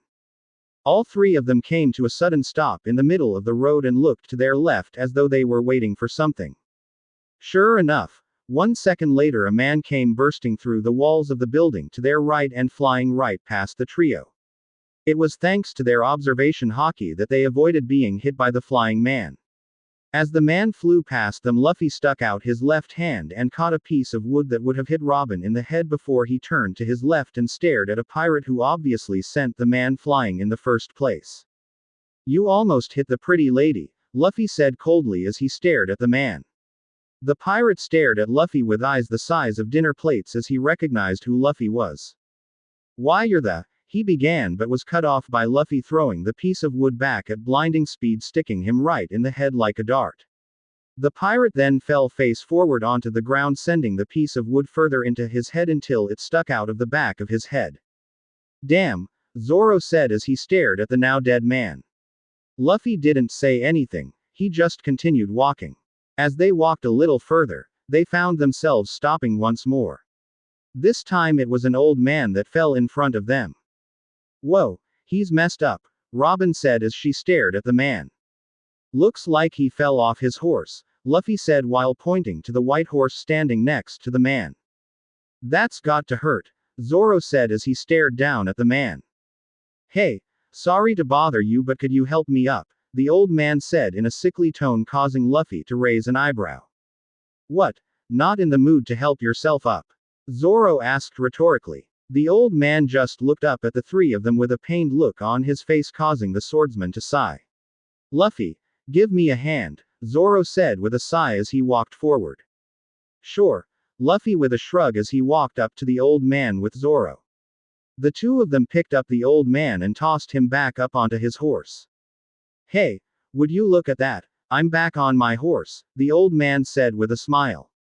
I was a sickly child growing up and never got better, he said before he looked at his horse. Now let's go. Stronger, he said to the horse.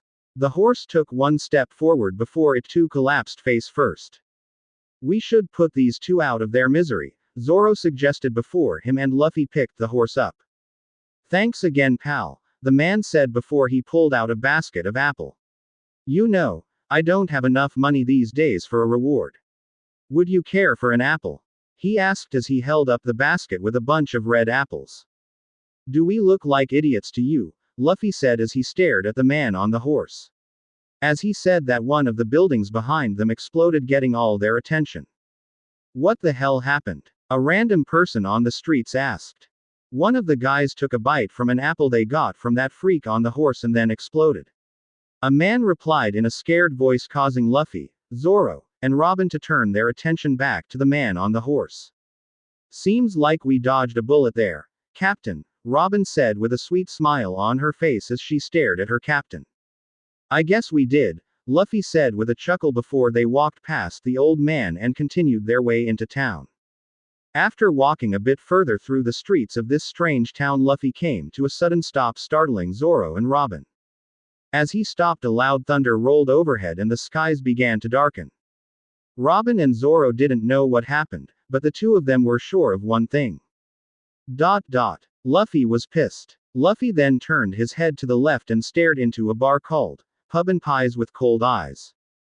Without saying anything, he turned and pushed open the saloon-style doors and entered the bar. A silence fell onto the bar as he entered and everyone took notice of his presence. However, he didn't pay any attention to the people that were seated all over the bar. Instead, his gaze was locked on to a rather fat man sitting at the bar eating a pie. Luffy walked up the bar counter and looked at the bartender with a cold look on his face before he spoke.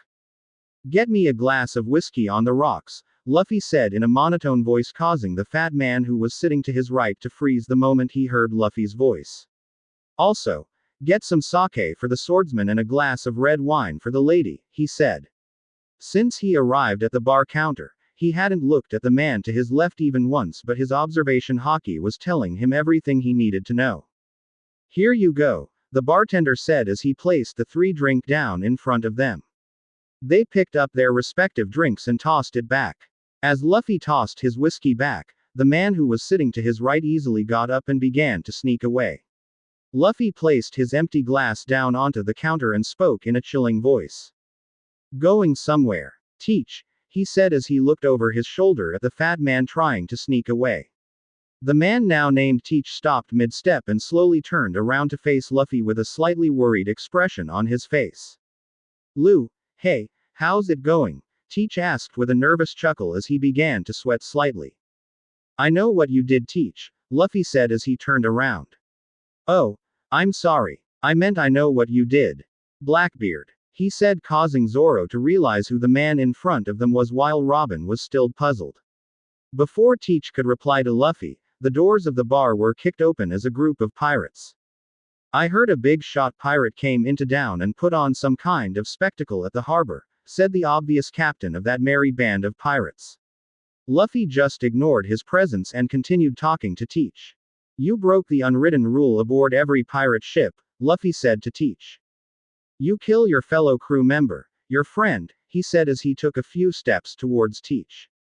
Zoro placed his hands on his swords and kept his eyes on the group that just entered the bar just in case they tried something, while Robin chose this time to talk to the bartender to try and get some information from him. The group of pirates that just entered the bar didn't take so kindly to being ignored by a bunch of rookies. "Hey!" shouted the captain. "I'm talking to you," he said angrily, causing Luffy and Teach to look over at him with an eyebrow raised in the air. "Buzz off, kid," Luffy said while looking at the man. "Can't you see the grown-ups are talking? Why don't you and your friends go play pirate somewhere else?" he said before he turned his attention back to Teach. As Luffy said that, the people in the bar gasped in shock when they heard him dismiss that pirate so easily. "Don't he know who that is?" a random person said. "That's Bellamy, the hyena. He has a 55 million berry bounty on his head," another said. "Well, it should be expected," a random woman said. "Straw Hat has a 200 million berry bounty on his head, so he is obviously stronger," she said, getting Zoro and Robin's attention at the mention of Luffy's bounty. Bellamy was starting to get really pissed off. First, he was ignored by the new rookie sensation, and now people are suddenly calling weak. That was the final straw. He reared his fist back, causing everything from his wrist to his elbow to turn into spring. He then shot his spring-powered fist forward straight at Luffy, who simply raised his hand and caught it with little effort. "I'm not going to warn you again, brat," Luffy said as he turned and looked at a very surprised Bellamy. "Beat it," he said before he let go of the fist and turned his attention back to Teach. "Out of respect for old man Whitebeard, I promised not to kill you," he said to Teach, causing him to relax slightly while everyone's eyes inside the bar to widen at the mention of Whitebeard. "But I didn't say anything about not kicking your ass," he added in a cold tone, causing a panicked expression crept up onto Teach's face. Before he could react, Luffy backhanded him, sending him flying straight through the walls of the bar. Luffy then turned around and walked back to the bar and pulled out a small bag of money and tossed it to the bartender. "That should cover everything, including the damages," he said. "Hey, Captain," Zoro said, getting his attention. "Apparently you got a new bounty," he said as he pointed to the wall to the right of Luffy. When Luffy looked over, he saw his new wanted poster along with Zoro's. Not as much as I had expected," Luffy said as he stared at the poster. "And would you look at that, you got a bounty as well. Nice," he commented before his hand suddenly shot up into the air and caught a familiar fist. "You don't learn, do you?" Luffy asked as he turned and looked at an angry Bellamy. "Want to know a funny thing about springs?" Luffy said as he stared at the pirate. "They work both ways," he said before pulling on Bellamy's arm slightly, causing the pirate to come flying towards him. Luffy just angled him arm slightly, causing Bellamy's face to crash right into Luffy's elbow. As his face impacted Luffy's elbow, he went into a slight daze. Luffy let go of his arm, grabbed him by his head. "Next time I tell you to fuck off," he said as he turned his whiskey glass over on the counter. "You fuck off," he said before he slammed Bellamy's face onto the glass and through the counter. "Bellamy!" yelled a man in a white coat and sunglasses before he pulled out two machetes and charged towards Luffy. Before he can get to Luffy, Zoro intercepted him and slashed him right across his face, causing him to fall over to the ground screaming and bleeding heavily. "Sorry, the captain is off limits to trash," Zoro said as he sheathes his swords. "Did you get the information we are after?" Luffy asked while looking at Robin. "Yes, the man named Cricket lives on the other side of the island," she said, causing him to nod his head. "Okay then, I'll just take care of Teach, then we can go," Luffy said as he began walking towards the direction where he sent Teach. He walked through the hole in the wall and found a pile of rubble, but no Teach. Luffy growled in frustration, causing lightning and thunder to go crazy in the skies above Jaya. "He's gone," he said in an angry voice. "Don't worry, Mr. Captain," said Robin, trying to calm Luffy down. "We'll catch up to him sooner or later, but for now we need to go find this Cricket guy before the log pose registers this island's magnetic field," she said, causing Luffy to nod his head and began walking away. When the trio arrived back at the ship, Luffy didn't speak to anyone. Instead, he walked straight to his throne and sat down before he poured himself a glass of whiskey. "What's up with him?" Sanji asked while looking at Luffy. "Long story," Zoro said before he turned to Robin. So, where are we going? He asked. Set our course for the other side of the island, she said to Nami. Cricket lives there, she added, causing the navigator to nod her head. It's all that Bellamy kid's fault, Luffy thought to himself. The next time I see him he'll be sorry, Luffy thought as the Going Merry pulled out of port and began sailing around the island. Chapter 30. Knock upstream and a demon. The Going Merry sailed around the coast of the island, making their way to the home of the man named Cricket. Luffy sat on his throne in silence the whole way there with an emotionless look on his face, but his crew could tell that he was very angry just from the look he had in his eyes. Another give away to his anger was the raging storm that was brewing over the island of Jaya. There were random flashes of lightning that followed by extremely loud thunder. Zoro and Robin had explained what happened while they were docked in Jaya to the rest of the crew. They weren't that much surprised by Luffy's actions, however. The thing that surprised all of them was the fact that they encountered Blackbeard, the man who Ace is hunting and who also pillaged Chopper's home. All of them stuck to the front of the ship, leaving Luffy alone in the back. As for Luffy, he was doing his best to try and keep his anger under control. The thing that pissed him off was the fact that he left Teach escape before he could teach him a lesson. Thatch was one of the people who took care of Luffy while he on Whitebeard's ship. He was already pissed off about the fact that he wasn't allowed to kill Teach, but now his chance to beat him an inch away from death slipped away. Captain! Shouted Usopp, knocking Luffy out of his brooding. We are approaching a pirate ship. He shouted while pointing to the front of the ship. Luffy looked at the ship through narrowed eyes. Is it those salvagers? Luffy asked in a bored tone, not caring about some random group of pirates. No, but the ships are kind of similar, Sanji replied, causing Luffy to sigh and get up from his throne and began making his way to the front of the ship. When he got the front of the ship, he saw a pretty large ship with a giant tree on board. It is blocking their path. I don't have time for this, just get them out of our way, Luffy said in a bored voice. Hey, you guys! Someone shouted from the ship, getting all their attention. Stop what you are doing and pay attention, they said. When Luffy and the crew looked up at the ship to see he spoke, they saw a large man who looks like an orangutan with long green hair. Could you believe I got all worked up wondering who you people were, the man said as he sat down on a throne of his own. What an ugly creature, Luffy said in a low voice. What did you say? The man screamed back down at Luffy. Do you have any idea who I am? He asked. No, I don't, nor do I care who you are, Luffy replied. I'm already in a bad mood and you're in my way. If you don't wish to die, I suggest you move that hunk of junk out of my way, he said in a dangerous tone. Why you? The man growled out. He was about to say something else, but before he could, one of his crew members got his attention. You, boss, a random member of his crew said, getting his attention. What? The large man screamed at the man. That's the Thunder Demon, he said while pointing at Luffy. He is the one who beat Crocodile and formed an alliance with one of the 4 emperors, the man said with fear laced in his voice. The large man, who was the obvious captain, who the crew snapped his head around to Luffy and started to sweat slightly as he stared at the pirate wearing the straw hat. What are you all standing around for? The man shouted to his crew. Didn't you hear him? We are in his way, he yelled, causing them to salute their captain before they all scrambled around getting ready to move the ship. The captain then looked back over to Luffy and spoke. Terribly sorry for the inconvenience, he said with a large smile while scratching the back of his head.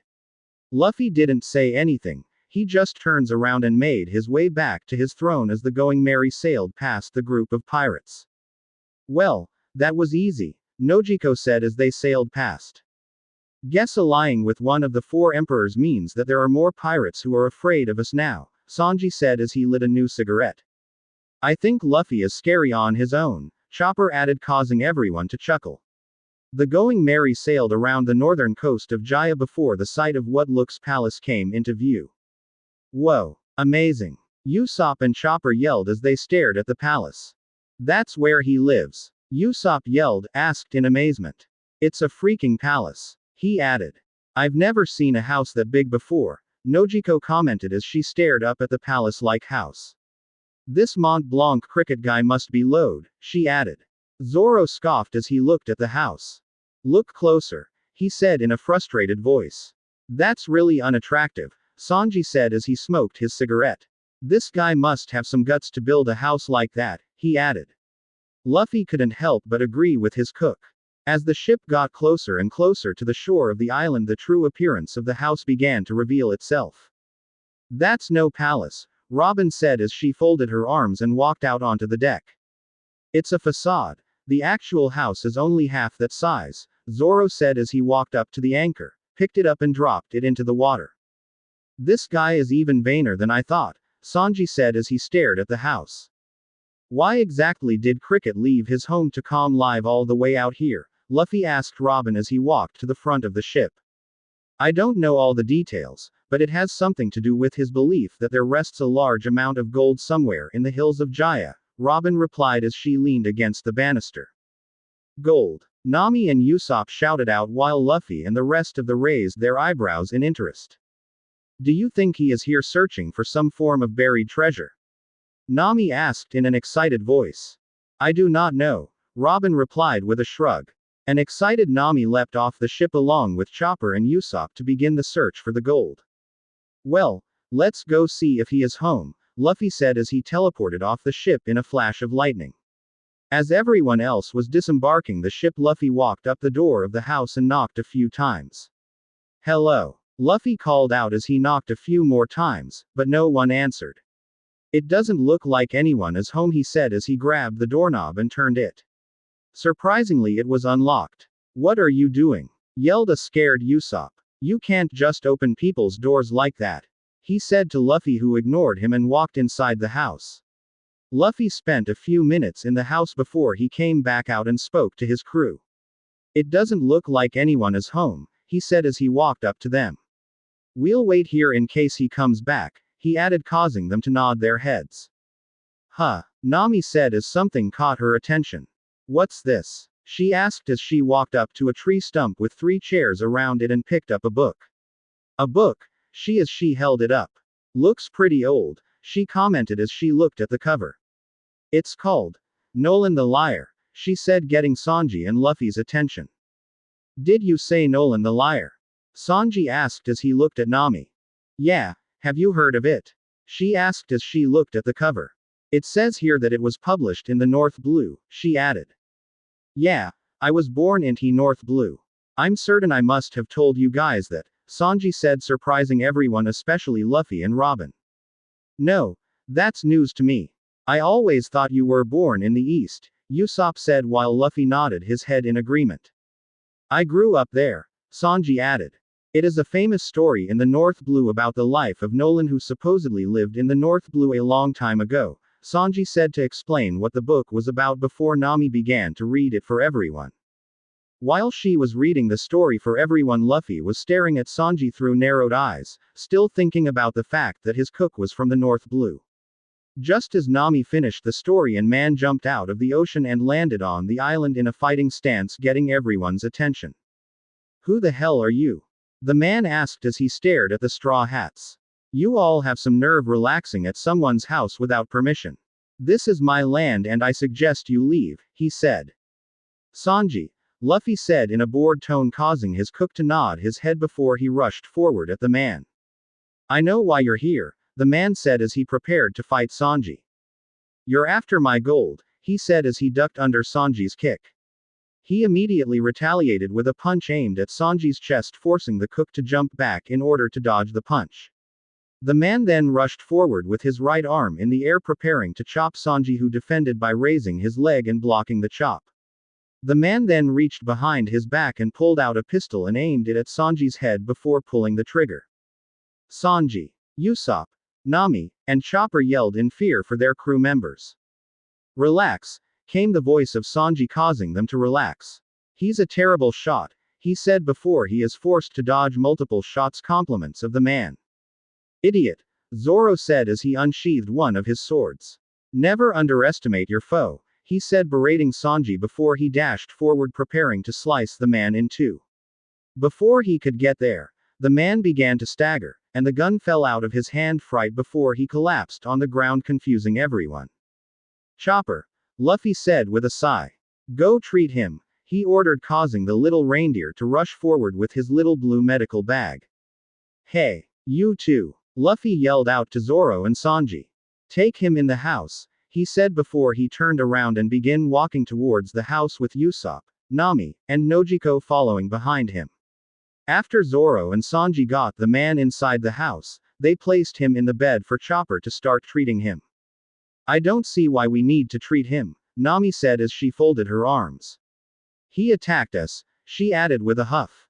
We are treating him because he is Mont Blanc Cricket, Luffy said, getting their attention. Didn't you hear him call this place his home when he jumped out of the water? He asked, causing all of them to think back before only a few of them nodded their heads. Well, it is obvious if we want to know about the knock upstream, we need him to be alive, he finished, causing them to nod their heads. Okay.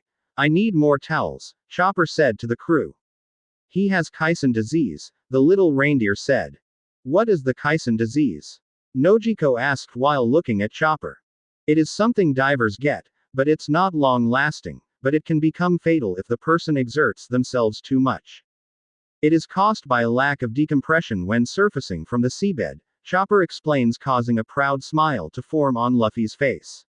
The nitrogen in the blood is released too quickly and causes gas bubbles to form in the circulatory system.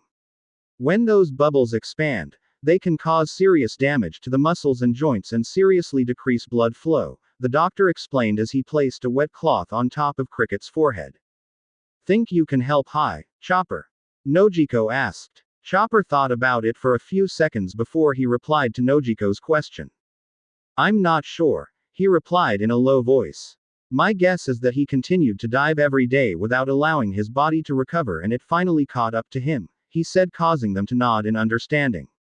That's why he passed out during the fight. If anything, he is lucky to be alive, he added grimly. Luffy was about to say something, but before he could, Masira and the pirate who they bumped into before reaching Jaya appeared in the doorway and yelled inside the house. Hey, old timer, are you alright? They yelled as they stuck their head through the door. Everyone inside just stared at the two ape-like men and blinked a few times while the two men did the exact same. About 10 seconds passed before the two men screamed at the Straw Hats. What the hell are you monster doing to the old man? They yelled, asked. We are trying to help him, Nojiko said as he folded her arms under her breast. So, you can either help us or get the hell out, she said in a stern tone. The two men stared at her for about 5 seconds before tears started streaming down their faces and they began to weep uncontrollably. Thank you, guys, they said between sobs, causing everyone to stare at them strangely. Are they crying? Luffy asked himself as she stared at the two strange men. After the Masira and his friend stopped crying, everyone except Chopper and Nami went outside and sat down by the tree stump where they found the book about Noland. Luffy and the two men began conversing while waiting for Cricket to regain consciousness. They talked for about a half an hour before Chopper came running out of the house. Luffy! Hopper yelled, getting all their attention. He's awake, he said, causing Luffy and the two monkeys to get up began walking towards the house. When they got there, they saw Cricket sitting on the bed smoking a cigarette. I am sorry I attacked you, Cricket said. I thought you were here to steal my gold, he said. Luffy walked in and sat down on one of the chairs before he pulled out a glass and poured himself a whiskey before he spoke. It's all good, Luffy said as he poured the whiskey. We are only here for information on how to get to Sky Island, he said, causing Cricket to raise an eyebrow at him before he started laughing non-stop, causing Luffy to this time raise an eyebrow. Sky Island? He asked while laughing. That place doesn't exist, he said before started laughing once more. While he was laughing, he noticed that neither Luffy nor none of his crew members were laughing with him. Instead, they all had a serious look on their faces as they stared at him, causing him to stop laughing. There has ever only been one man who claimed to have been to the Sky Island, and he is somewhat of a notorious liar, he said, causing Zoro and Chopper to turn and look at Usopp. It's not me, you idiots! Usopp yelled at the two of them, causing Luffy to chuckle. Cricket then began to explain the true tale of Noland and the fact that he was a descendant of Noland himself. After he finished telling them about his destiny to restore his family name, he reached onto a bookshelf and pulled out an old book and handed it to Nami. It was the logbook of Noland, which had the details of his journey. Luffy and Robin's interest peaked at the sight of the book, since the book in Nami's hand was over 400 years old. Nami then began to read from Noland's logbook about his adventure and how they saw Sky Fish, causing Usopp, Chopper, and Nami to get even more excited. "That's all nice and all, old man," Luffy said in a calm tone, getting everyone's attention. "But you still haven't told me what I wanted to hear," he said as he stared at the man on the bed. "Captain," Robin said, getting his attention. "Maybe you should be a bit more specific about what you are asking for," she suggested with a smile on her face. Luffy thought about it for a few seconds before he spoke again. "You're right," he said, agreeing with Robin before he turned back towards Cricket. "Tell me where I can find the knock-up stream," he said in a serious tone, causing Cricket and the Monkey Brothers' eyes to widen in shock. "Why, you know of the knock-up stream?" Cricket asked in a surprised tone as he stared at the boy with the straw hat. Luffy nodded his head before he took a sip of his drink. "Why risk your lives for a place that you don't even know exists?" Cricket asked Luffy, causing him to chuckle. "Adventure," Luffy replied with a smirk, causing his crew to smile as well. "And as for whether or not Sky Island exists, it does," Luffy said in a confident tone.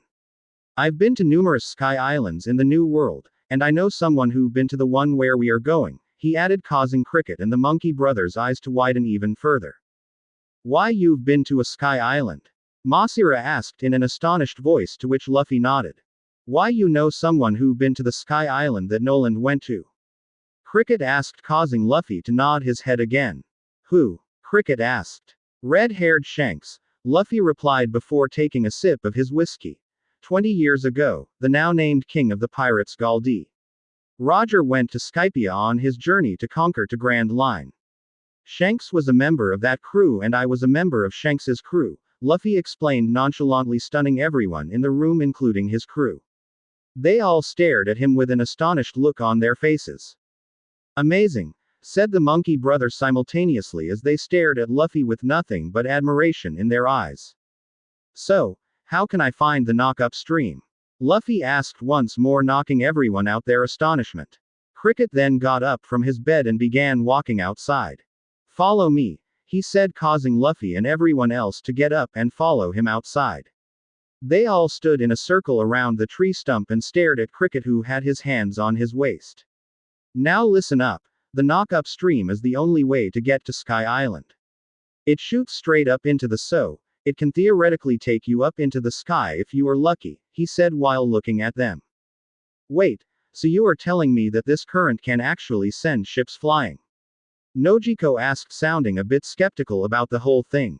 "Wouldn't that just cause us to fall back down to the ocean and smash into pieces?" she asked. "Usually that is true unless you can get the timing just right," Cricket replied as he folded his arms. "It is one thing to sit here all comfy and think that it is easy to ride the knock-up stream, however, you are in for a rude awakening.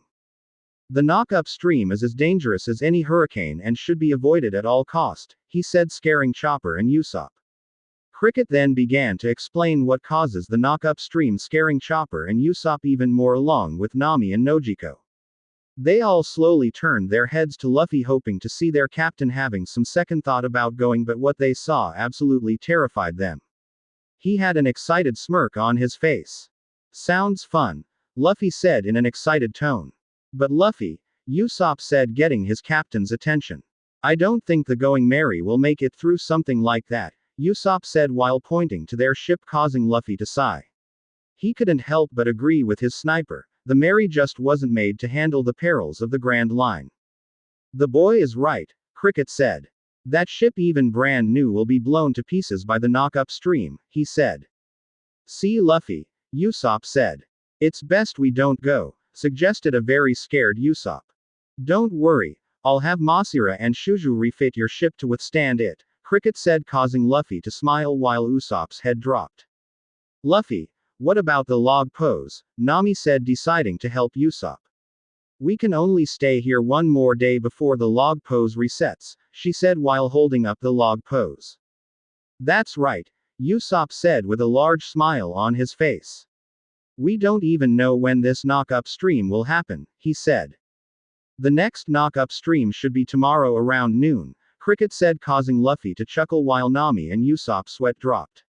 Now, let's go have lunch, he said as he began walking back into the house with Luffy following right behind him. Night. Luffy, his crew and Tsuruyama Alliance were all sitting around in Cricket's house drinking and having a good time. Somehow the lunch that they all came inside to have turned into a party with Cricket tell stories from Noland's logbook. Right now, everyone was staring Cricket, who was showing them the gold that found on the seafloor. It wasn't until he brought out a pretty big golden statue of a bird that Cricket and the Monkey Brothers' face sobered up almost immediately. Shit. The three of them cursed, puzzling the Straw Hats. What's wrong, you guys? Nojiko asked while looking at them with a confused look on her face. You guys need to go to the south shores of this island and capture a south bird, Cricket said with urgency in his voice. Why do we need to do something like that? Zoro asked as he downed some sake. At noon tomorrow, the knock-up stream will appear directly south of here. Seeing as how you are in the Grand Line and compasses don't work here, you need something to tell you where to sail, and that is where the south bird comes in, he explained, causing Luffy to nod his head, seeing where he was going with this. Certain animals have a very accurate internal sense of direction, as if they are born with a natural compass. This bird is a perfect example of this type of animal. No matter what, this bird always faces south, he said, causing them to nod their heads. Alright, Luffy said, getting their attention. Usopp, you stay here and help get the ship ready, Luffy ordered, causing Usopp to nod his head. The rest of you begin making your way to the southern shore and catch this bird, he added, puzzling a few of how crew members. What about you, Captain? Zoro asked. I'm going to go make a few calls and check in on my little organization. Besides, you guys have Robin with you, so it should be easy to catch one of these things with her devil fruit, he added with a reassuring smile. Aye, Captain. They all yelled before they ran out of the house. Luffy then walked out of the house and called his Thunder Cloud. When it arrived, he hopped on and sat down on his throne before he spoke to Usopp and Cricket. You lot should get started on the refitting. I'll be back soon, Luffy said before the Thundercloud took off, leaving behind three stunned faces. Luffy ascended into the air before coming to a stop at about 5,000 feet in the air. He then reached into the cloud and pulled out a small chest and opened it. Inside of the chest were multiple transponder snails. He looked around and carefully pulled out 6 specific snails and laid them in 2 rows on the cloud before he pulled out 2 more snails, which were a bit bigger than the ones he previously pulled out. One of them was pure white while the other man was purple with a larger shell. On the shell were multiple holes for wires to be plugged in. Luffy then plugged 6 cables into 7 different holes on the snail's shell. He then connected one of the 7 cables into the white transponder snail and the remaining 6 into the smaller ones. When done, he picked up the microphone on the purple snail with multiple holes on its shell and pushed the red button on top of the shell, causing all the other snails to wake up and begin to ring. Purapurupuru purapurupuru purapurupuru purapurupuru Klachak. Hello. Hello. Lu. Captain. What? Yes. All Luffy's subordinates answered his call, causing him to smile before he spoke in a commanding voice. Yes, it's me, he said as he spoke into the microphone. Give me a status update on what you all been doing since, he ordered. Well, we just arrived back in the East Blue, said Johnny, causing Luffy to nod his head. We are now making our way to the Baratie to tell the old man about your organization and drop off a few guys from the Hino branch there to work as waiters before we head to Kokoyasi village, he said, causing Luffy to smirk. Sounds like a good plan, he replied. The idea of leaving a few guys at the Baratie to work as waiters was a brilliant idea. They could work in the floating restaurant and pick up information from the customers. Give me a call if you need someone to build the base on Kokoyasi village, Luffy said to Johnny and Yosaku. Aye, Captain. Both Johnny and Yosaku said through the phone. Isaac, what do you got to report? Luffy asked. Well, I got good news and bad news, Isaac said, causing Luffy to narrow his eye. Which one do you want first? He asked, causing Luffy sigh before he replied. Give me the bad news, he said as he leaned back into his throne. You remember that Mr. Two guy? Isaac asked. Yeah, the one with the clone fruit, Luffy replied. Well, he kind of got captured by the Marines when we left Alabasta and is likely in Impel Down, he said, causing Luffy to growl through the hone. Explain. Luffy yelled out. Well, the three of us were on our own ships heading for the West Blue when Black Cage Hina showed up with her fleet alone, the White Hunter himself, Isaac explained, causing Luffy to raise an eyebrow at that. Smoker? Luffy asked in surprise. Yeah, he and I danced around for a while. Jiro and Bon Clay kept Hina back. I was able to handle Smoker thanks to my hockey, but Bon Clay and his crew sacrificed himself so the rest of us could escape, he said, causing Luffy to once again sigh. If you had Smoker beat, why did he need to sacrifice himself? Luffy questioned. What was I supposed to do? Isaac asked. The motherfucker already sacrificed himself before I got done with Smoker, he said in a frustrated voice. Fine, Luffy said before a serious look crept onto his face as he spoke again. But Isaac, he said in a deadly tone. Should something like this ever happen again, I'll personally pay you a visit and rip those angle wings right off your back, he said into phone, sending chills down Isaac's back. All right, he replied with a slight stutter. Now, what's the good news? Luffy asked. We found a town that was occupied by a group of weak pirates. We beat them into submission and added them to Hell's Company before we set up shop on the island, he said, causing a smirk to creep up onto Luffy's face. Good. Very good, Luffy said. Ms. Merry Christmas, how re things in the north? He asked. Good, good, good, the woman said very fast. We just reached the North Blue and haven't found a place to set up a base yet, but once we do, I'll use my mole fruit to make an underground base, she said a lot slower and how he normally speaks. That sounds pretty good, Luffy said while nodding his head. Gem, have you reached South Blue yet? He asked. Yeah, we arrived a few days ago and set up shop on Karate Island, he said, causing Luffy to nod his head. We already began spreading out the Hino branch to spread the word and to begin gathering information, he added, causing Luffy to smile. Nicely done, Luffy said with a satisfied look on his face. Paula, what do you have to report? Luffy asked. Well, we found an abandoned island not far from Alabasta and are setting up shop here, she said. Good, I have someone building a private shipping port for in Alabasta. Send someone there and look the man in charge of building the port, his name is Paul, tell him Asura sent you, he said through the phone. He has the blueprints of how I want the headquarters of the Hino branch to look like. So, don't fret about building a base, he will do it for you, Luffy explained. Very well, I have to send a few PPL to Alabasta anyway to act as spies. I'll just have one of them go see this person, she said while Luffy nodded his head in agreement. Now, Daz, what do you have to report? He asked. We haven't found a base yet, but some of the guys from the Kaidan branch already began spreading out looking for things to sell, he said, causing Luffy to nod his head. If you are looking for a base, you can go to the island of Jaya, there is a town there called Mock Town. It is littered with pirates and the scum of the world, he suggested. Sounds like a good idea, I'll see if I can find out how to get there, he said while Luffy nodded his head. Alright, let me know about any developments, he said. Aye, sir, they all replied before hanging up.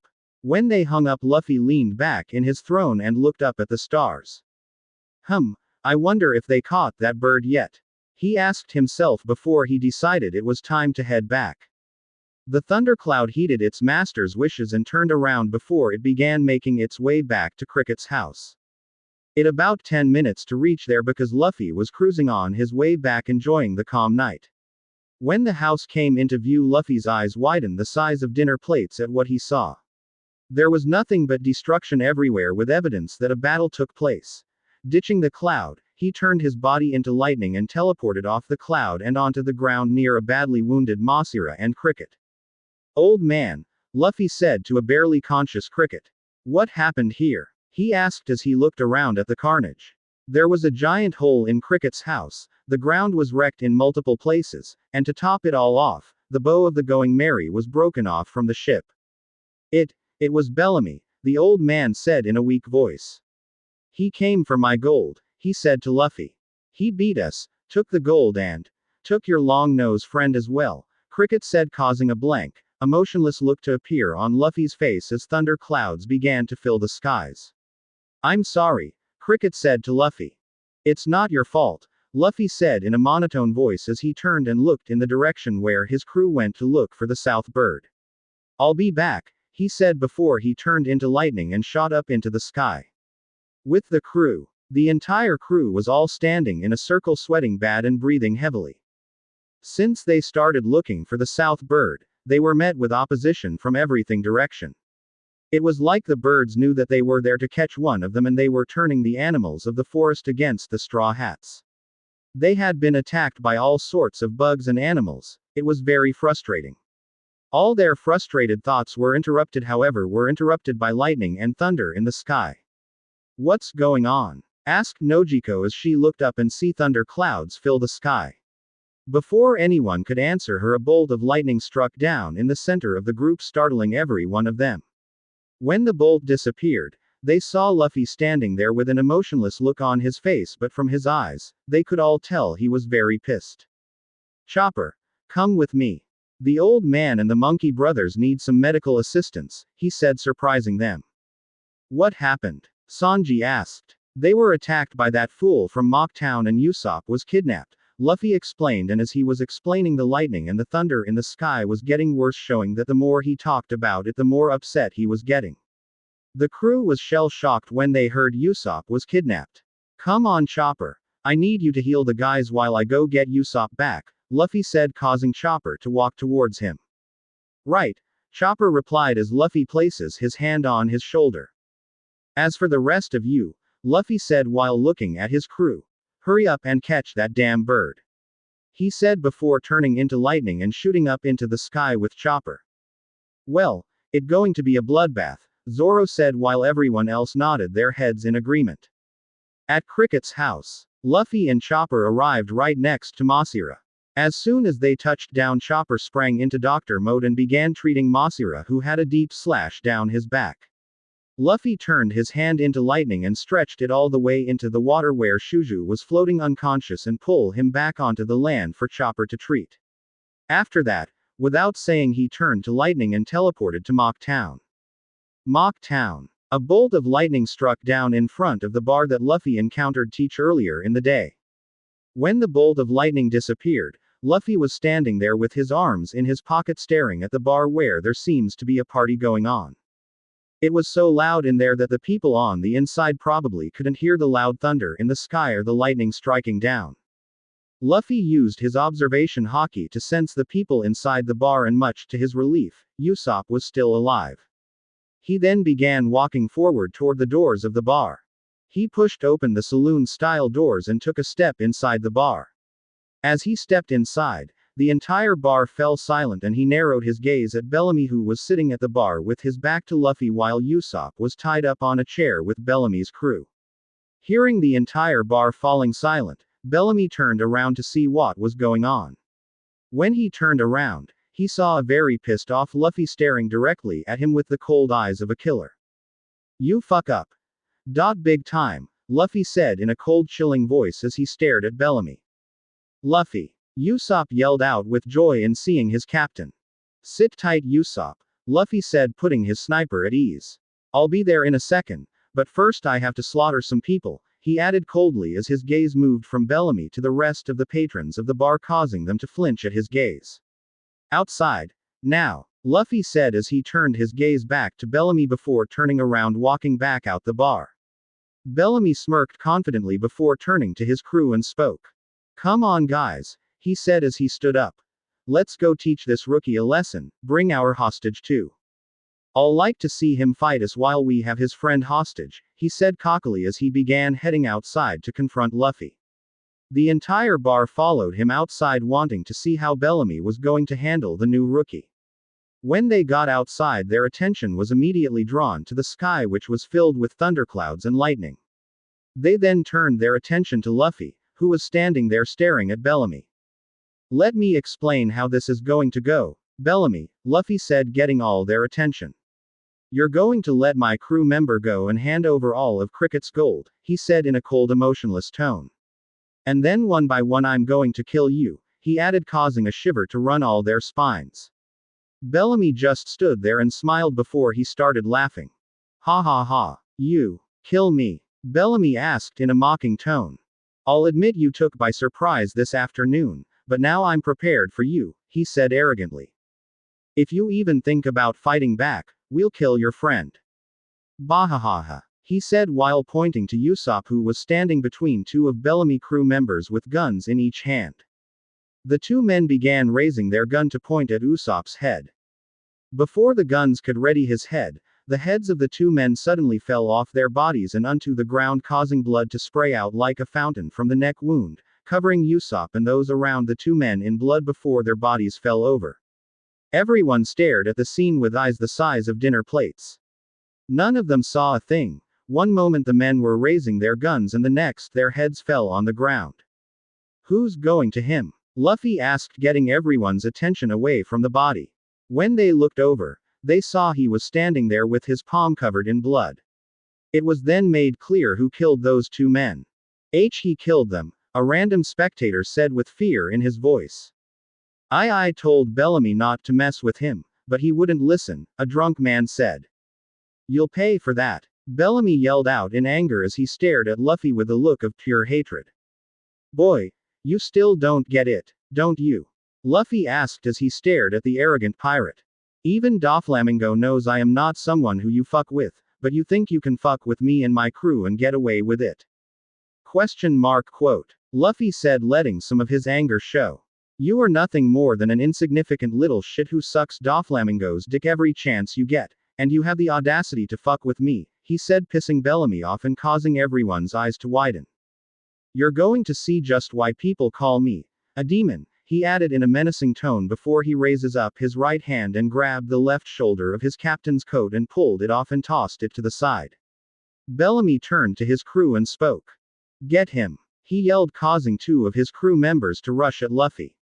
The two men rushed at Luffy with swords in hand with the intention of killing Luffy to avenge their fallen crew members. One of the men raised his sword to slash at Luffy. Luffy dodges the slash and uppercuts the man, sending them airborne before he spun on his left heel and delivered a roundhouse kick the back of the other man's head, causing a sickening crunch to be heard. Luffy then covered his palm in lightning before he slashed the air above. Lightning cutter, he yelled out as he slashed the air above him, causing a crescent-shaped arc of lightning to leave his palm and slice the man who was falling back down in half. Luffy then turned his attention back to Bellamy as the two halves of the man fell on either side of him. Bellamy and everyone around were staring at Luffy as though he was the devil himself. Why, you bastard, yelled Bellamy's vice captain as he rushed at Luffy with a pretty big knife. He had a bandage wrapped around his face from the wound that Zoro gave him this afternoon. Luffy just stared at and shook his head. You fools never learn, he said with a sigh as he dodges the slash to knee the man in the stomach, causing him to cough up some blood before he hunched over on the ground. Luffy then raised his right foot in the air before he slammed it down on the man's back, sending him crashing into the ground face first. With his foot still on the man's back, Luffy reached down and grabbed both of his arms and began pulling the back, causing the man to scream out in pain. You seem to like these arms quite a lot, Luffy said as he pulled the arms back. You know what? I like them too. You don't mind if I have them, do you? He asked as he tilted his head to the side. What? Bellamy's vice captain asked. No, stop, please, he begged as Luffy began pulling back further and further. However, all his begging fell on deaf ears, causing Luffy didn't stop. Instead, he gave one final pull and ripped both of the man's arms off his body. Ah! The man yelled as blood gushed out from both wounds. Luffy then looked up at Bellamy while holding onto the man's arms and stared at him as he removed his foot from the man's back and placed it onto his head. You shouldn't have fucked with me, he said coldly before he covered his foot in lightning and crushed the man's head, causing blood to splatter on the ground. Sarkis, Bellamy whispered out as he stared at the dead body of his first mate. Sarkis, a blonde-haired woman yelled out as she and a blonde-haired man with a log pose strapped to his wrist rushed at Luffy with his bare hands. Luffy just stared at them rushing towards him before he dropped one of the severed arms he is holding while covering the other haki. He then swung the haki-covered arm at the man, hitting him square in the chest, causing him to get knocked back into the woman, sending the two of them crashing into the ground with one on top of the other. Luffy then walked over to the two of them, flipped the severed over so he was holding it by the bicep instead of the wrist, and covered it armament haki before he plunged the severed arm into both the man and the woman. It pierced right through them like a hot knife through butter. "You know something, Bellamy," Luffy said as he looked back up at the pirate captain. "I really thought you were going to jump in at some point during all this, but instead, you just stood there and watched me slaughter your crew," Luffy pointed out as he stared at the once arrogant pirate.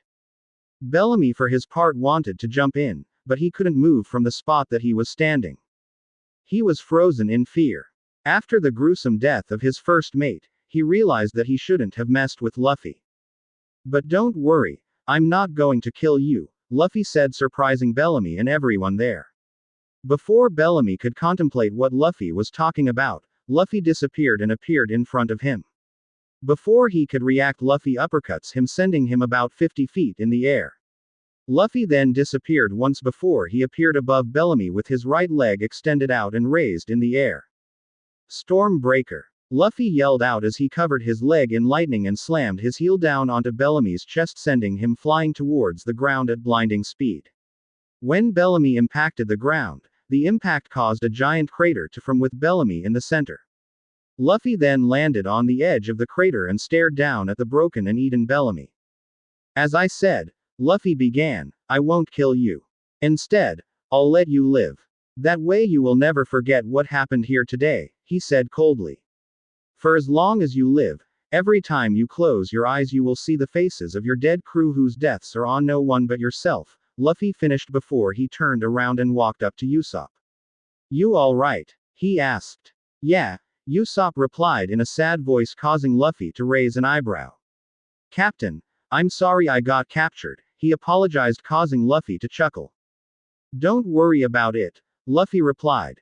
"Besides, I see you got some good shots in," he said while pointing to the dead bodies that had burn marks on their clothes. "Come on, let's head back," he said before he walked over to the side and picked up his coat and put it back on. "Now, who wants to tell me where Cricket's gold is?" he asked as he looked at all the spectators. Not wanting to die, every single person that was there pointed to the bar where Bellamy was drinking. Luffy chuckled before he walked inside, grabbed the gold and then walked back out. He then waked up to Usopp, placed his hand on his shoulder before the two of them turned into lightning and shot up into the sky, leaving behind a stunned audience who were all staring at the battered and broken form of Bellamy. Cricket's house. The crew along with the entire Tsuruyama Alliance were working on the repairs for the ship. It had been 1 hour since Luffy left and they had only 2 more hours to get the ship ready to set sail. "Man, these guys sure can work," Nojiko said as she paused and looked at the Monkey Brothers hauling huge amounts of lumber. "Yeah, they are pretty strong," Sanji said with a nod. Before anyone else could say anything else, however, lightning struck down not too far away from where they were working, leaving behind Luffy and Usopp. "Usopp!" The Straw Hats yelled as they dropped what they were doing and ran towards their captain and sniper. Luffy had a small smile on his face as he watches his crew check on Usopp. He then turned around and walked up to Cricket and handed him a small bag which contained his gold. "Here's your gold, old man," he said as he placed it down on a tree stump. "How are the repairs coming along?" he asked. "Everything is on schedule," Cricket replied as he smoked his cigarette. "Well then, no reason to slow down now," Luffy said before he turned to his crew. "What are all of you standing around for?" he asked at his crew who were still talking to Usopp. "Get to work. We got a schedule we have to stick to," he yelled, causing to run back to their stations. 2 hours later. After 2 hours of hard work, the ship was finally done. Luffy had made the mistake of leaving the design of the refitting up to Usopp, Masira, and Shuju. In simple terms, those 3 made the Going Merry look like a chicken. Luffy was hoping no one from Shanks or Whitebeard's crew sees him on board the Going Merry flying mode, as they were calling it. I don't know why they made it into a chicken, Zoro said as he stood next to Luffy staring at the new Mary. Chickens don't even fly. They should have made it into a pigeon instead, he said, causing Luffy's eyebrow to twitch. All right. Enough. Luffy yelled out, getting everyone's attention. Grab the South Bird and prepare to set sail. He yelled out, causing his crew to nod his head and began making their way to the ship. Luffy walked over to Cricket and stood in front of him before he spoke again. Thanks for refitting our ship, old man, Luffy said. Don't thank me, he said as he smoked a cigarette. Thank them, he said while pointing at Masira and Shuju who were on their respected ships. Luffy then took a few steps in their direction before he spoke again. Thanks, fellas, he shouted to them. Don't mention it, Straw Hat. Masira yelled back. Yeah, don't mention it, Shuju said as well. Luffy just smiled before he teleported to his ship. Is everything set? He asked his crew as he stood on the upper deck with Nami beside him. Aye, Captain, they replied. Good, then raise anchor. He yelled out, causing Zoro to walk to the front of the ship and pull up the anchor. You guys just follow us, Masira said as their ship pulled up alongside the Going Merry. Luffy nodded his head before he turned and nodded to Nojiko, signaling her to take the helm. The Going Merry then pushed off from the shore and began sailing south with Masira and Shuju's ships on either side of them. Okay, it is currently 7 a.m. We need to arrive at our destination no later than 11. Cricket already told us the location of the knock upstream changes every single time. We need to get there as early as possible to pinpoint its exact location. Masira yelled from his ship over to Luffy's. Got it, Luffy replied before walking to the rear deck and sitting on his throne. If everything goes according to plan, then we should arrive on schedule, he added as he sat down and poured himself a drink. Everyone sat around relaxing for the next 3 hours, mainly causing there was nothing else they could do. It wasn't until a member of Masira's crew shouted out in panic that knocked everyone out of their relaxation. Boss, the Cumuloregulus has appeared to the southwest. He yelled, causing Luffy to stand up and walk the front of the rear deck. It was there he saw a pretty large dark cloud some distance away. What time is it? Masira yelled, asked. It's only 10 o'clock. It's a full hour early, the man said in a panic. By now the rest of the Straw Hats came out to see what was going on. Is that the Cumuloregulus? Nami asked, to which Luffy nodded his head. Yeah, it's early, he replied before he turned to Masira and spoke. Do you think we can make it? He asked. I don't know, Masira replied before he looked over to Shuju. Shuju, do you think we can make it? He asked. Shuju didn't reply. Instead, he barked out orders to his crew.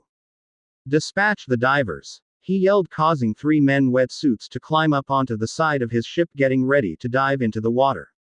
Find me those currents, he ordered before the men dived into the water. A few seconds later, Shuju got onto the microphone and let out one of his sonar screams. 1 minute after, then the 3 divers surfaced and yelled out their findings. Sonar wave detected. There is a large current at 12 o'clock. Diver number 1 said. Large creature detected at 9 o'clock. It could be a sea king. Diver number 2 said. There is wave activity detected at 10 o'clock going against the current. I believe it is a giant whirlpool, sir.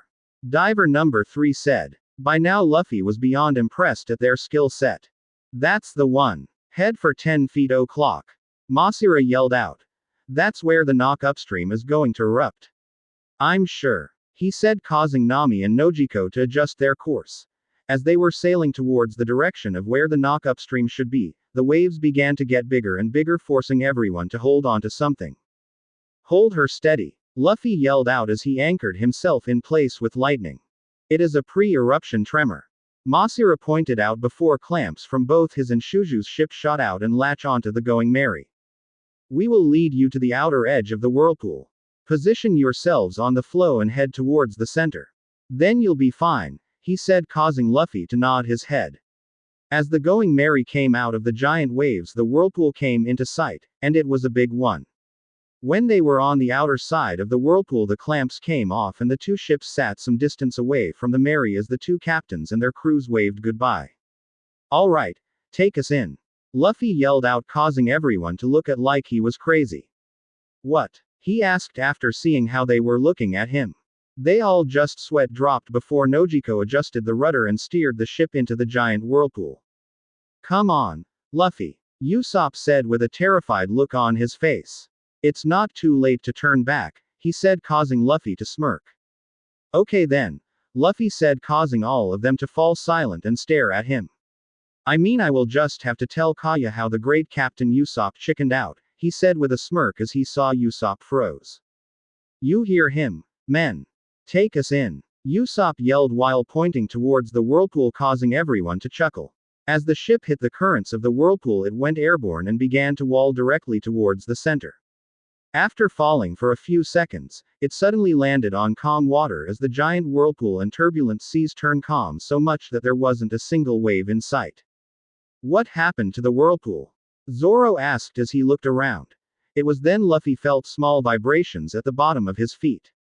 Everyone, hold on to something. It's going to erupt anytime now. He yelled as he walked forward and held onto the rails of the balcony. Everyone else began scrambling around trying to find something that they could hold on to. Suddenly the ship was being raised into the air by the water below it. It looked like a giant bubble that was about to burst any minute now. After being raised in the air for a few seconds, the water finally erupted, sending a powerful stream of pressurized water straight into the sky. After being shaken for a few seconds, the crew got their bearings and realized that the Going Merry was sailing up a huge pillar of water. This is amazing, Chopper yelled out in excitement. How are we doing this? Usopp asked. We're going to Skypiea, Chopper yelled. I don't think it's going to be that easy, Sanji said, getting all their attention. The hull is starting to float, and if we don't stop it, we are going to fall back down to the ocean, he said as the front of the ship began to rise into the air. Well, Ms. Navigator, Luffy said with a smirk as he stared at Nami. What do we do? He asked calmly. Release the sails. And catch the starboard current. She replied immediately, causing Luffy to smile. You heard her. Release the sails. Luffy yelled out, causing Zoro and Sanji to release them. Nojiko, catch that current, he added. Soon the sails that caught the wind the ship began to rise in the air. We're still rising, Chopper yelled out in panic. Relax, that's supposed to happen, Luffy said, putting everyone at ease. The ship then completely lifted off the water pillar and began flying towards the clouds. We're flying, Usopp and Chopper yelled out in amazement. Luffy just smirked as he stood on the door of his private quarters staring up at the sky. As long as the wind keeps up, we can sail as high as we want, Nami said with a huge smile on his face. I told you, Luffy said while looking at Nami. This ocean defies all logic, he said as they flew up to the sky. Are we close to Skypiea? Robin asked while looking at Luffy. No, he replied with a smile. But we are close to White Sea. He yelled out for all of them to hear. What's that? Nojiko asked from inside the kitchen where the rudder was. You'll see, Luffy said before turning his attention back to the front. After flying upwards for a few more minutes, the ship finally entered the clouds. The crew except for Luffy had to shield their eyes from the high winds and water vapors that were hitting their faces. Soon the Going Merry broke through the clouds, breaking off the wings that Cricket the guys installed in the process, and landed on what seems to be an ocean. Everyone except Luffy was laying on the floor gasping for air. Are we dead? Nami asked while laying on her while being soaking wet. Welcome to the White Sea, Luffy said loudly with the arms spread out wide. Chapter 31. The Sky Knight and Skypiea. Navy HQ. Fleet Admiral Sengoku was currently sitting behind his desk inside his office with his arms folded. He was looking at his two longtime friends, Garp and Suru, who were sitting on couches on the opposite sides of the room. The three of them were discussing what they should do about the open spot at the warlord position. They had just come from the meeting where they were supposed to choose the next person to take the place of Crocodile, but sadly they couldn't choose anyone. The meeting wasn't a total loss, however. Just as it began, they were interrupted by a man named Lafitte who recommended his Captain Blackbeard for the warlord position. No one had ever heard of anyone by the name of Blackbeard before and were extremely puzzled when this man infiltrated the Holy Land to nominate a no-named pirate. Sengoku didn't toss out the idea of letting him join the warlords completely, he would just wait and see if this Blackbeard was worth his time. Well, that was a waste, Garp said, knocking Sengoku out of thought. I agree, Suru said with a nod as she crossed her legs. It's not like we expected to come up with a solution there at the meeting, Sengoku added as he got up from behind his desk and walked to the center of the room. It was a meeting with pirates, can't really expect them to come up with a logical plan of action, he said. Another thing I didn't like was how easily that man Lafitte infiltrated Mariajoy, Suru said, causing Garp and Sengoku to nod their heads in agreement. Yeah, the last thing we want is another Fisher Tiger incident, Garp said, adding to what Suru was talking about. We are going to have to increase security around here, Sengoku said before he turned and walked back to this desk. As he reached his desk, a knock came on his door. Enter, he said loudly in a commanding voice. Just he said that the doors to his office pushed open and in walked a female Marine officer. She was a slender woman with red lipstick, long curly black hair that is tied back and a mole on the right side of her face below her mouth. She wore her Marine coat on her shoulders like a cape, and her sleeves have pink cuffs and the epaulets are pink. Underneath, she sports a short-sleeved pink shirt, with a frilled collar and an open neckline that exposes her cleavage. She wore dark brown shorts and black heels, exposing a black spider tattoo on her left thigh. Fleet Admiral Sengoku, Vice Admiral Suru, she said, addressing each of them except Garp. The scouting division has something to report, she added. Hey, Garp yelled out, getting everyone's attention. How come I don't get a hello? Garp asked as he crossed his arms. Oh, you're here to Vice Admiral Garp? She asked with sarcasm present in her voice. Didn't notice you, she added, causing Garp's mouth to hand open. Ignore him, Gion-chan, Suru said with a smirk, causing Garp to go sulk in the corner of the room. Of course, ma'am, Gion said before she began telling them about what scouting division has to report. There isn't anything too major to report, just the usual up-and-coming rookie pirates causing trouble on the Grand Line, she said in a bored tone, showing that she was uninterested in the rookie pirates. However, there was something that caught the attention of the scouting division, she said in a serious tone, getting all of their attention including Garp. Well, what is it? Garp asked as he got up from the corner and rejoined the group.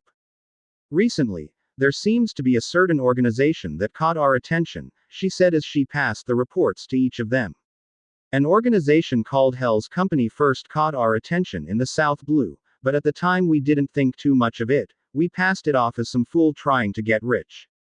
It wasn't until reports of the very same organization appearing in the West Blue and the Grand Line, she said, surprisingly them. How many people do they have in each ocean?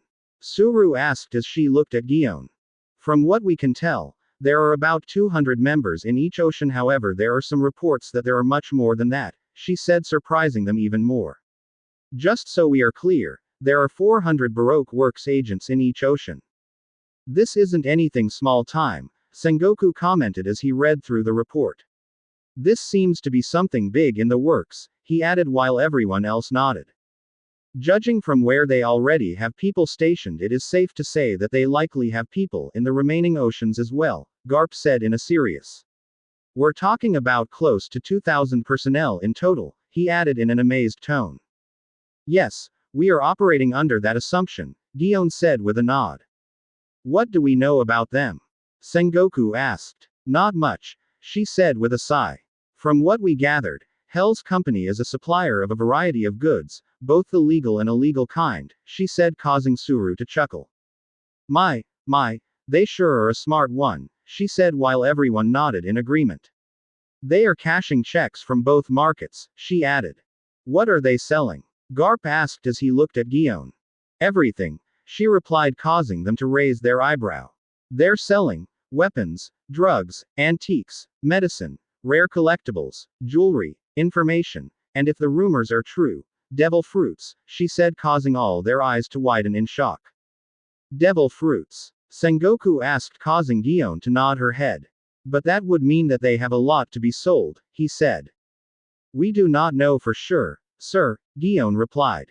But as of right now we believe the information to be true, he said, causing Sengoku to sigh and rub his beard. From what we gathered, they do not care what it is. As long as it could be sold, they are selling it, she said. Do we know who is running this business? Garp asked, causing Guillaume to let out a frustrated sigh. No, sir, she replied, causing them to raise an eyebrow. All we know is that there seems to be one person in charge of the company. We do not know what he or she looks like, where they are from, or even where their headquarters is located. All we know is that this person goes by the name Asura, she said. Asura, Garp said as he placed his hand to his chin and began to think. I never heard of anyone with that name before, he said. It may not even be their name, Suru said, getting their attention. It may be an alias, she said, causing them to nod in agreement. Let us gather more information about this Asura before we act, Sengoku suggested. Yes, sir, Guillaume replied. Cypher Po has already been dispatched every ocean with orders to infiltrate this organization and gain information for us, she said. This good work, Captain Momoshige, Sengoku said as he looked at his marine. Thank you, sir, Guillaume replied with a small blush. Dismissed, Sengoku said, causing Guillaume to nod and began making her way out of the room. It is always one problem after the next, Sengoku said before letting out a tired sigh. I have a bad feeling about this Hell's Company, Suru said while looking at Sengoku. Me too, Garp said with a nod. The fact that they are selling devil fruits means that whoever is running this organization is powerful in their own right, he added as he sat back down on the couch. I agree, said Suru as she crossed her legs. Usually people who have more than one devil fruits try to give it to their subordinates to strengthen their forces, but this person is selling them instead, she said as she narrowed her eyes. Either they are too obsessed with greed or they are someone to be reckoned with, she added in a serious tone. Or both, Sengoku added as he sat down behind his desk. For now, all we can do is wait for Cypher Po to gather some valuable information, he said while the other two nodded their heads in agreement. The Straw Hats. Welcome, the White Sea, Luffy said with his arms spread out wide as he looked out at the sea of clouds before him. When he down on the main deck at the crew, he saw all of them laying on their backs coughing up water while their clothes were soaking wet. What happened to all of you? He asked as he stared at them strangely. That's a good question, Zoro said while coughing. What happened to us? He asked as he stared at his fellow crew members who were in no better condition than himself. Would all of you pull yourselves together and look at where we are? Luffy said while looking down at his crew. They all got you to their feet and looked out from the ship and had their eyes widen the size of dinner plates at what they saw. There was nothing but fluffy white clouds as far as the eye can see. What in the world? Sanji said as his mouth hung open slightly. It's clouds, Chopper said in an excited voice. But how? Nami asked in a bewildered voice. Why aren't we falling? She asked. Clouds float. Boats float. It's the same thing, Zoro said with a shrug, causing Luffy to chuckle. It is basically an ocean in the sky, Luffy said as he walked down from the upper rear deck and made his way towards the bow. No way, really? Usopp asked in an astonished tone. Luffy, Nami said, getting Luffy's attention. The log pose is still pointing up, she said as she held up her wrist and showed him. Yeah, we are only about 7,000 meters up. All Sky Islands are 10,000 meters up, he said, surprising them. So that means we have to travel even higher? Chopper asked cutely. Yeah, Luffy said before something at the corner of his eye caught his attention. When he looked over, he saw Usopp standing on the side of the ship getting ready to dive into the clouds. Cloud swimming champion Usopp, he yelled before he jumped off the side of the ship in a diving position. Just as his skin was about to touch the clouds, a rope of lightning wrapped around his torso and pulled him back onto the ship. What the hell do you think you are doing, idiot? Luffy yelled as the rope of lightning dissipated. I just wanted to see how far the bottom was, Usopp said while looking at Luffy, wondering what he did wrong. The bottom is 7,000 meters back down where we came from. Luffy yelled, causing his long-nosed sniper to go pale. Before anyone could say anything else, 3 giant sea kings came up from under the clouds getting ready to attack the ship. Zoro, Sanji, and Nojiko sprang into action, easily defeating the 3 monsters. I don't understand, Nami said as she stared at the now dead sea creatures. How can there be fish up here in the clouds? She asked. As I said earlier, Luffy said as he walked down to the main deck. It is basically a big ocean in the sky, and those creatures are sky fish. They are fishes that evolved in order to live up here, he said, amazing them. That could explain why they are so thin and balloon-like, Robin commented as she stared at the fishes. Guys, there is a ship out there. Chopper said in an excited tone as he looked through a pair of binoculars. Ah! Chopper yelled, getting everyone's attention. Chopper, what's wrong? Asked Nojiko. There was a ship and then it split in two. Chopper said in a panicked voice. And there was a man and he is coming to kill us. He said dramatically, causing everyone to sweat drop as they stare at the little reindeer.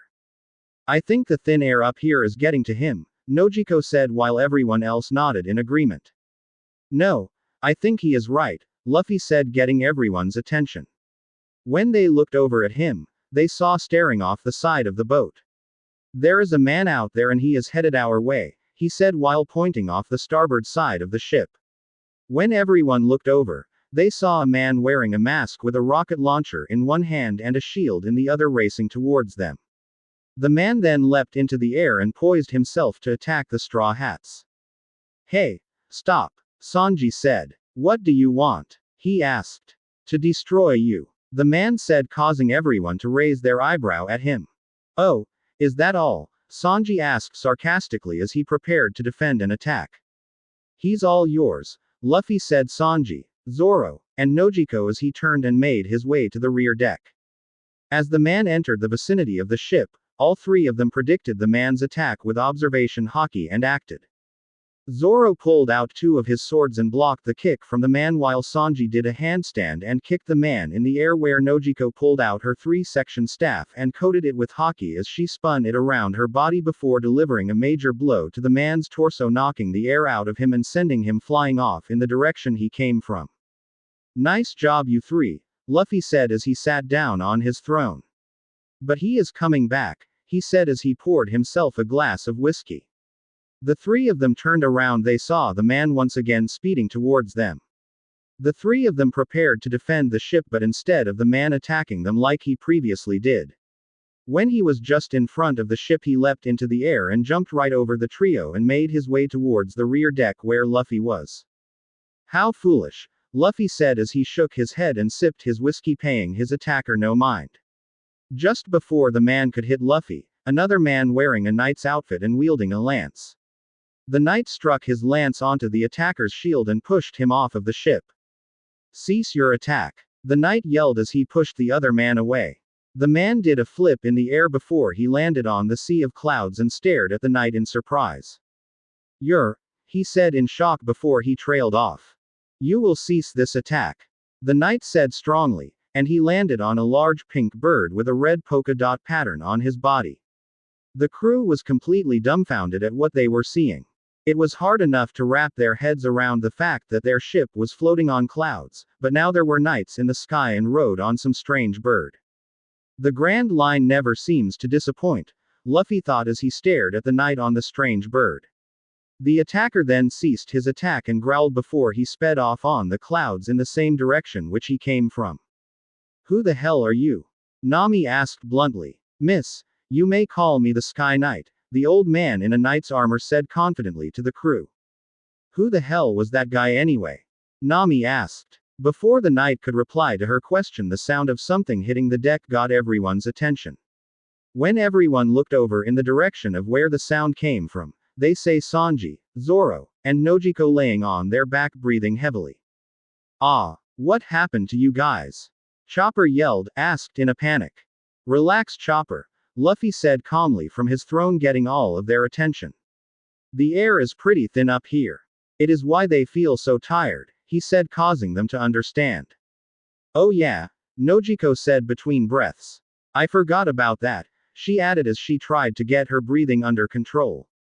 You all must be Blue Sea people, the Sky Knight said, getting all of their attention as he walked up the stairs towards the upper deck. Blue Sea people? Robin asked in a curious voice.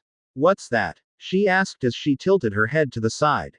Blue sea people are what we call those who live beneath the clouds, the knight replied. You are currently 7,000 meters up on the White Sea. The White Sea where I assume you are heading is still further up, about 10,000 meters, the knight said as he hopped up and sat down on the rails of the second decking and looked down at the crew. Yeah, we are heading to Skypia, Chopper said happily, causing the knight to flinch slightly at the mention of the island in the sky. He tried to hide his reaction as soon as it happened, but Luffy, Zoro and Robin caught it.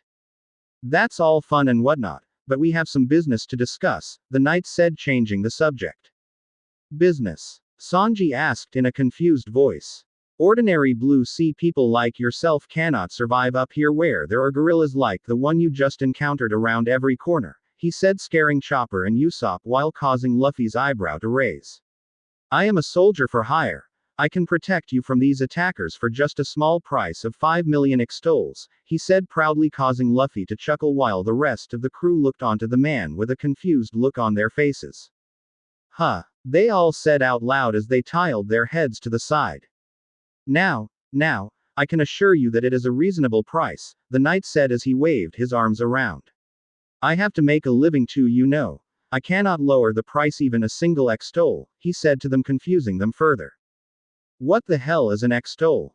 Zoro asked as he stared up at the man. When the knight heard the question, a surprising look crept up onto his face.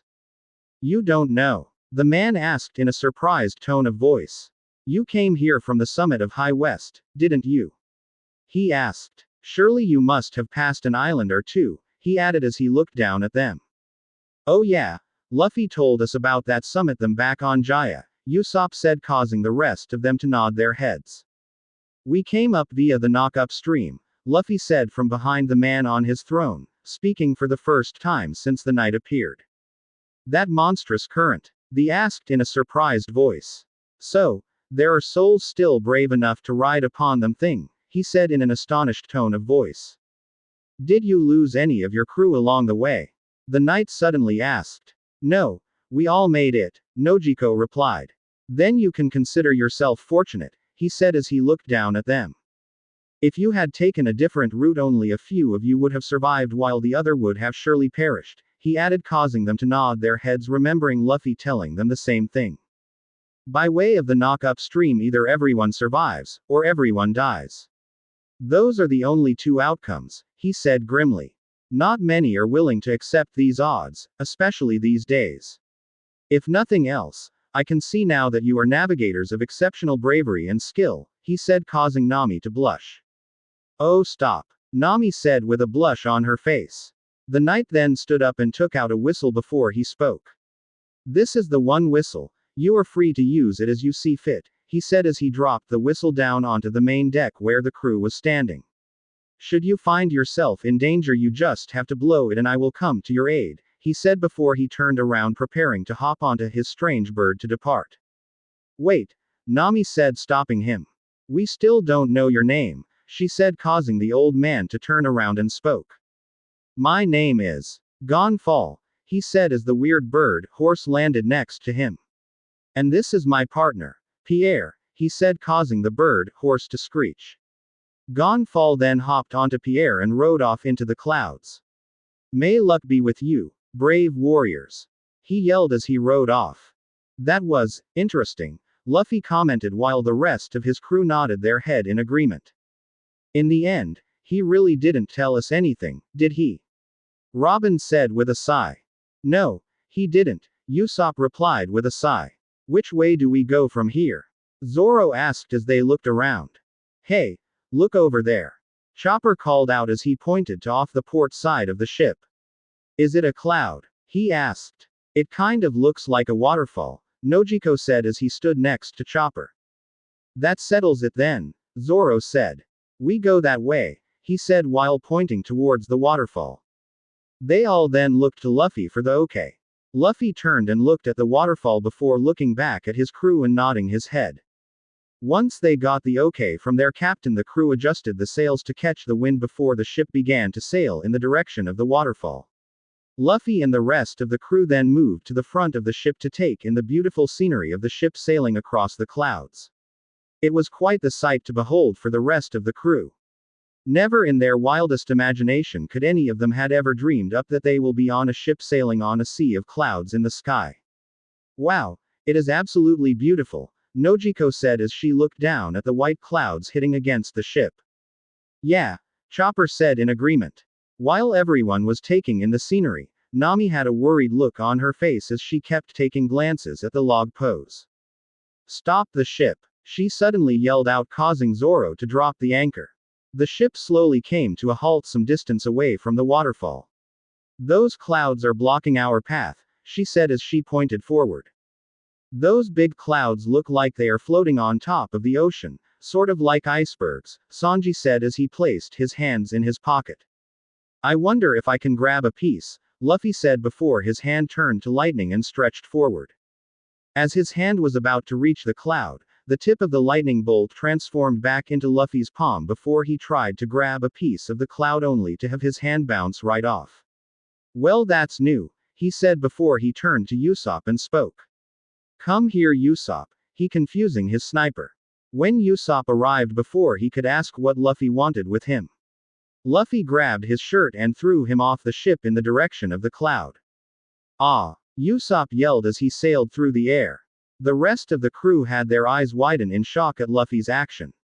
Much to their surprise, Usopp didn't fall through the cloud, instead, he landed on top of it. I'm alive, Usopp asked himself before he stood up on the cloud and started bouncing up and down like he was on a trampoline. You guys have to try this, Usopp yelled out happily as he bounced around the giant cloud. How does this work? Nami asked as she stood between Robin and Nojiko staring at Usopp in disbelief. It's a mystery, Robin replied. We obviously can't sail through those clouds, Nami said as she began to think. Usopp, try and look around and see if there is a route the ship can take, she suddenly shouted to Usopp. Right, Usopp replied before he began looking around as he jumped. I see a giant gate, he shouted back after looking around for a bit. A gate? Nojiko questioned. Yeah, it is up ahead just under that waterfall, Usopp replied before jumping back onto the ship. The ship then began sailing in between the giant clouds with Usopp giving directions to Nojiko, was manning the rudder. After weaving between the clouds for about 5 minutes, the gate that Usopp spotted came into view. We're here, Nami said as the ship sailed towards a giant gate with a sign above it which reads, Heaven's Gate. Heaven's Gate? Usopp asked in a scared voice. That sounds like a place you go to when you're dead, he said in a scared voice. Maybe we are dead, ever thought about that? Zoro suggested. That would go a long way in explaining this strange place, Sanji added only to have Nami smack both of them in the head. Would both of you shut up? She yelled as she hit them. Hey, look, Nojiko said getting their attention. There is someone coming out over there, she while pointing over to the platform of the gate. When they all looked over, they saw a little old lady with wings on her back taking pictures of them. Look, she's got wings, Chopper said in a disbelieving tone. Oh yeah, I forgot to mention that the sky races all have angel wings on their backs, Luffy said with a nod. The ship then came to a halt by the platform in front of the only lady. No one said anything for a few seconds, they just stared at each other until Nami decided to break the silence. Hello, she called out. I am Amazon, Heaven's Gate Inspector, she said introducing herself. Please state your business, sightseeing, warmongering, or other, she said. Sightseeing, Luffy said choosing the peaceful option. We need to get to Skypiea, he added. It makes little difference, she said as she stared at them. However, if you wish to proceed you must pay the entrance fee of 1 billion extols per person. It is the law, she added surprising them. 1 billion. Usopp and Chopper yelled out in surprise. What is the exchange rate to belly? Luffy asked the old woman. 1 belly is equivalent to 10,000 extols, she said surprising them. If I did the math right then it should be 100,000 belly per person, Luffy suddenly said. And they are 8 of us for 800,000 belly, he added with a nod before he walked over to his throne and reached in and pulled out the large bag that housed all of their cash. He then took out an empty bag and began putting stacks of money inside of it. When he had the amount he needed, He placed the large bag back into the cloud and took the smaller one back with him to the front of the ship. Here, that should cover it for the 8 of us, he said before he tossed the bag to the old lady. The bag landed in front of her on the platform. Very well, she said. You may enter, she added. As she finished speaking, 2 large claws rose up from under the ship, grabbed onto the side of the Going Merry. Ah, what is going on? Chopper yelled, asked. It is the White Sea's famous express lobster, the old lady said. The lobster then raised up and placed the Merry on its back before it took off through the gate and began climbing up the waterfall. Everyone, hang on tight, Nojiko yelled out as she held onto the rails. As the giant lobster began climbing what turns out to be some sort of road that went further up into the clouds, Luffy, Zoro, and Sanji just leaned against the rails staring up a tunnel of clouds they were speeding through. After about 10 minutes of a terrifying ride, the crew could finally see the light at the end of the tunnel. Look, it's the exit, Nami yelled out as they got closer to the light. As they got closer, they saw a sign on the side of one of the clouds that read, Godland Skypia. What is Godland Skypia? Robin asked as she read the sign. It's not an exit, Luffy said with a smirk. It's the entrance, he said, causing them to grin in excitement. The Going Merry and the giant lobster then went airborne as they exited the road of clouds before the Going Merry landed on the White Sea and the lobster landing back on the road. Well, there it is, Luffy said as he walked forward and stared at the beautiful sight that was in front of him. Sky Island, he said with a smile as his crew walked forward and stood behind him, taking in the sight that was before them as well. It's beautiful, Robin commented as she stared at the magnificent island in front of her. I think it would better to admire from the shore rather than the ship, Luffy said before he turned to his crew.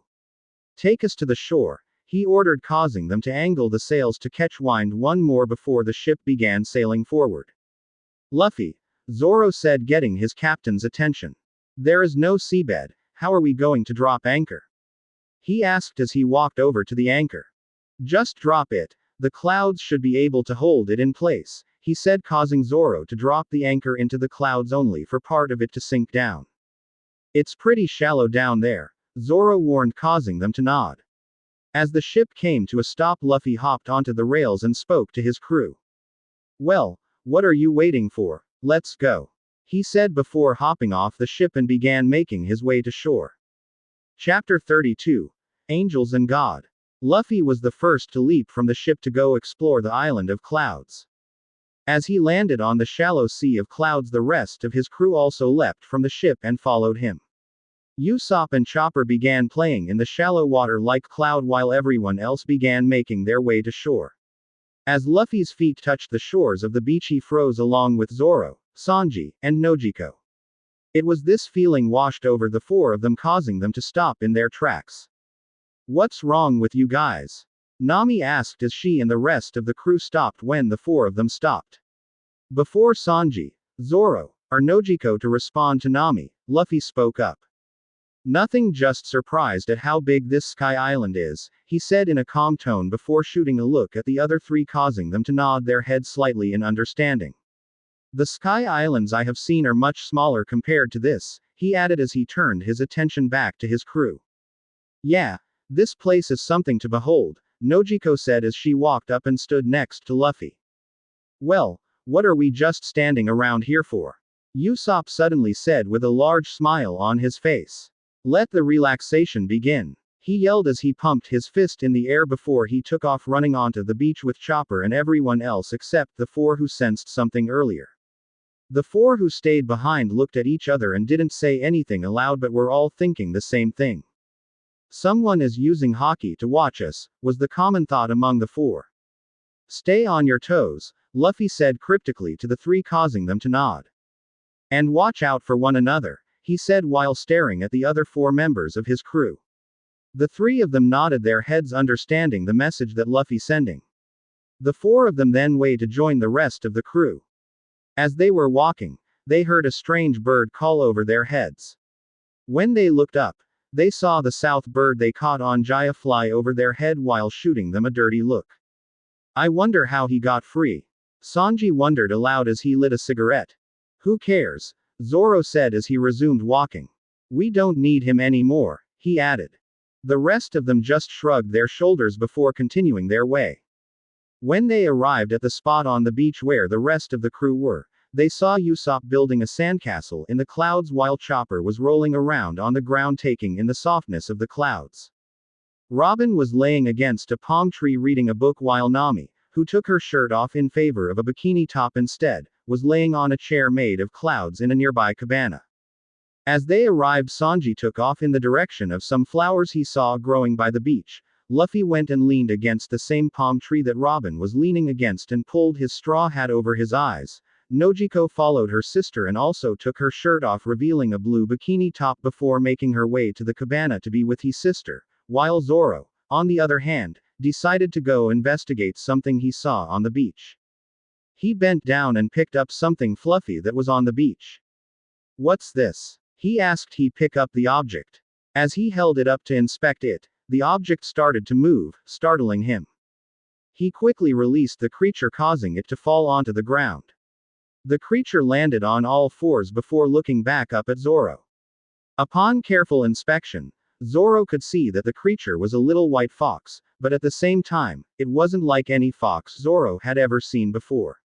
"Huh, what do we have here, some kind of fox?" Zoro asked as he stooped down to inspect the creature. Just as he was inspecting it, the beautiful sounds music filled the air, getting everyone's attention. "Huh, is that music?" Luffy asked as he raised his hat from his face. "Look," Zoro said while pointing off in the distance of the beach. "There is someone over there on that cloud," he said, causing everyone to look down the beach where he was pointing. When they looked, they saw a figure standing on top a tall could looking out to the white sea. "Oh great, it's another monster," Usopp said in a scared voice. By now, Luffy had already gotten up from his position under the palm tree and went to stand where Zoro was standing, with Robin following behind him and the rest of the crew joining them as well. "It's not a monster," Sanji said in a disbelieving voice. It's an angel," he said in an astonished voice as he stared at the silhouette of a beautiful woman with wings playing the harp. "An angel," Usopp replied in a disbelieving voice as he turned his attention to the woman. The girl then finished the harp and turned and looked at the crew with a smile before she spoke. "Hesso," she said warmly, confusing everyone. "Hesso?" Nojiko asked with an eyebrow raised. "What's Hesso?" she asked. "Do you think she is trying to say hello?" Chopper asked. "It does sound like hello," Zoro suggested. Before anyone else could say anything, the girl spoke once more, this time to the fox instead of the crew. "Sue, come here," she said to the fox, who began trotting over to her when she called it. "Did you come from the Blue Sea world?" the girl asked the crew as she started walking towards them. "Yeah," Luffy replied to the girl. "Then I would like to welcome you to Skypia's Angel Beach," she said warmly. "My name is Canis and this little one is Sue. She is a cloud fox," she said as she bent down to pick up the little white fox. "If you need anything at all, please let me know how I can be of service," she added with a smile. Even though her words seemed genuine, Luffy could sense that something was off about her. "Actually, we have tons of questions," Nami said as she stepped forward. "Most of us have never been to a place like this before," she said as she walked up to Canis. "Guys," Zoro suddenly said, getting their attention. "Something is coming," he said as he looked out to the white sea. "Oh, that's just my father," Canis said with a smile. When they looked out the man heading towards them, they saw that he was riding on a strange contraption on top of the clouds. "Canis," Nojiko said, getting her attention. "What is that thing that your father is riding on?" she asked as she stared at the strange machine. "Oh, that is my father's Sky Waver," she said, amazing them. "That's so cool," Usopp and Chopper said simultaneously. "Get out of the way," Canis's father yelled out as he approaches the beach. "Stopping this thing is kind of tricky," he yelled as the waver started to wobble on the clouds. "Ah," he yelled as the waver skid onto the beach and crashed into a palm tree. "Is everyone okay?" the man asked as he shakily stood up. "You're the one who crashed," Nami and Zoro yelled back at the man. "That must be the boat we read about in the Nolan the Liar book," Nami said as she stared at the waver. "A boat that can sail with no wind," she added in a surprised voice. Did you make some new friends, Canis my dear? The man asked his daughter as he began to pick up the waiver.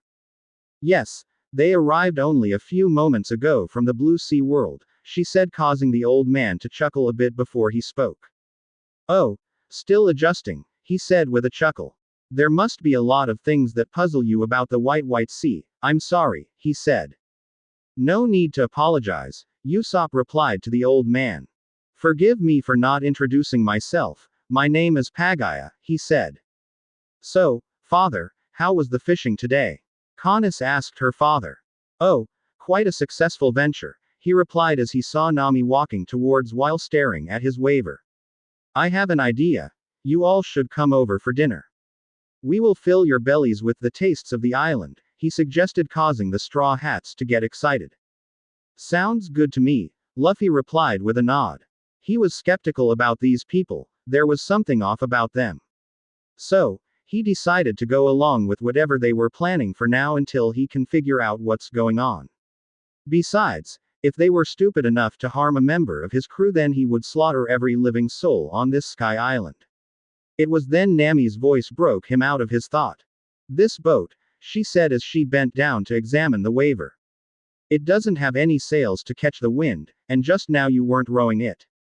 So how did you get it to move? She asked Pagaya. Oh, that's right, you people from the Blue Sea world don't have dials, Canis said while looking at Nami. What are dials? Chopper asked. Canis and her father then began explaining what dials were and the different kinds of dials to the crew. After they finished explaining it to them, Nami decided that she wanted to try and ride the waiver. Much to the surprise of Pagaya and Canis's surprise, Nami was actually pretty good at riding the waiver. Is it okay if I stay out here and ride some more? Nami asked. It is fine, just be careful. Pagaya yelled back at her. And don't cause any trouble, Luffy added. After that, everyone began following Pagaya and Canis back to their house for dinner. They began walking up a giant set of stairs made of clouds that seemed to lead into the island from the beach. As they were walking up the giant stairs, Pagaya began explaining to the different types of clouds they had on Skypiea. It was fascinating to hear about how they differ from the normal clouds that the crew is used to. Even Luffy found this knowledge interesting. He had no idea that the island clouds that were made from special particles that are in sea prism stones. When the group got to the top of the stairs, Nojiko pointed out the amazing view, causing everyone to stop and look back down at the beach where they came. They could all see a small silhouette of Nami riding around on the waiver. Everyone then went into Pagaya and Canis's home. Sanji followed Pagaya into the kitchen while the rest of the crew made themselves comfortable in the living room. As they were all relaxing in the living room, Robin decided to ask Canis a variety of different questions about Skypiea. After conversing with each other for about 30 minutes, Sanji and Pagaya finally came into the living room with the food. Ladies and gentlemen, I present you sky lobster with special sauce and a side of island fruit that I can't pronounce, Sanji said as he placed the delicious-looking food on the table. That looks so good, Usopp said as he started to drool slightly. Let's dig in, Chopper added. While everyone else is eating, Sanji walked out to the balcony to smoke. While there, he looked out to the White Sea for a few seconds before to turned and spoke to the crew. Hey, do you guys know where Nami is? He asked. She's out there riding on the waiver, Usopp said while gulping down the food. I can't see her anywhere, Sanji replied as he continued looking out. She probably just went out too far, Zoro suggested. Luffy, on the other hand, could see that both Canis and Pagaya look more worried than his crew. Do you think she is okay? Canis asked her father in a slightly worried tone. I have my concerns, Pagaya replied. By now Luffy had placed his plate down and was staring at the two citizens of Skypiea. Why are you two so worried? Luffy asked in a calm voice as he stared at the father and daughter. On the clouds, there is a place called Upper Yard, Canis explained with a worried look on her face. No one is ever allowed to go there, and it is not too far away. It would only be a short trip by waiver from here. I am afraid your friend Nami might have set ashore there out of curiosity, she explained. By now Nojiko had begun to worry about her little sister. What's so special about this island that no one is allowed to go there? Robin asked as she took a bite of her meal. It is a sacred land, Canis said, surprising them. But more importantly, it is the island where God lives, she said, causing everyone except Luffy's eyes to widen in shock. Luffy did not look shocked by that information, he had a look as though he had just remembered something. I knew I forgot something. Luffy suddenly said, getting everyone's attention. On Skypia, you Skypians call the ruler of this place God, correct? He asked. Yes, how did you know that? Pagaya asked Luffy. Some friends of mine came here about 20 years ago, Luffy said, surprising the father and daughter. I had heard their stories about this place and its people, he said with a small smile. I'm sure you all saw the sign when you came here, God Land Skypia, Canis said, still sounding a bit worried for Nami. This land is ruled over by the almighty god Enel, she said, causing Luffy's eyes to narrow slightly. Could it be this Enel guy who knows hockey? Luffy thought to himself. He knows and sees everything, Canis continued in a slightly scared voice. He is truly omniscient. He keeps his all-seeing eyes focus on everyone, always, she said as she looked down slightly. So, what you are saying is, he is watching us right now, Zoro said as he narrowed his eyes along with Sanji and Nojiko. Yes, Canis replied as he turned and looked at the swordsman. So Canis, if this god is really named Enel and this upper yard is so close to here, you must have seen what he looks like. Right. Oh no. Canis replied in a slight panic as she raised both of her hands up in the air. Upper yard is sacred ground and a place only for our god to rest. We are not allowed to go there, she said quickly as though she was hoping not to anger this god. Do you know the punishment of going to this forbidden place? Robin asked as she looked over to the duo. It is our belief that if you break the rules and go to the upper yard then you won't return back alive, Pagaya said grimly, causing the crew to narrow their eyes. It is why I am just as worried about Nami as the rest of you, he added. Luffy, Sanji said as he looked at his captain. I know, he replied as he stood up and placed his plate down. Let's go, he said, causing the rest of his crew to stand up as well. The entire crew then began making their way back to the beach where their ship was docked. When they arrived on the beach, they all got onto the Going Merry except for Pagaya, who stayed on the beach. Let's set sail for this upper yard, Luffy commanded. I think that is going to be a problem, Pagaya suddenly said, getting their attention. When they looked over at him, they saw he had his finger in the air as though he was checking the wind. There seems to be no headwind blowing. If you were to set sail at this time you would spend an extraordinary amount of time getting to the upper yard, he in an apologetic tone. And how long exactly is that? Nojiko asked. It is exponentially longer than it would take if your ship was powered using our dial energy, Pagaya replied from the beach, causing Luffy to sigh in frustration as he looked at the old man. Luffy, can't you just fly over there? Nojiko asked as she looked at her captain. I could, but before I do that I need to know where there is, he replied before he turned his attention back to the old man. In which direction is this upper yard, old man? He asked. The old man thought about it for a few seconds as though he was contemplating whether it was a good idea to tell Luffy. However, just as he was about to give Luffy an answer, someone shouted from the giant stair, getting everyone's attention. You there! Someone shouted, getting the crew's attention. Stay right there, they ordered. When everyone looked up at the stairs in the distance, they saw a group of men marching towards them. Are they talking to us? Sanji asked as he lit a new cigarette. When the group of men got to the beach, they laid flat on their stomach and started to crawl towards the crew.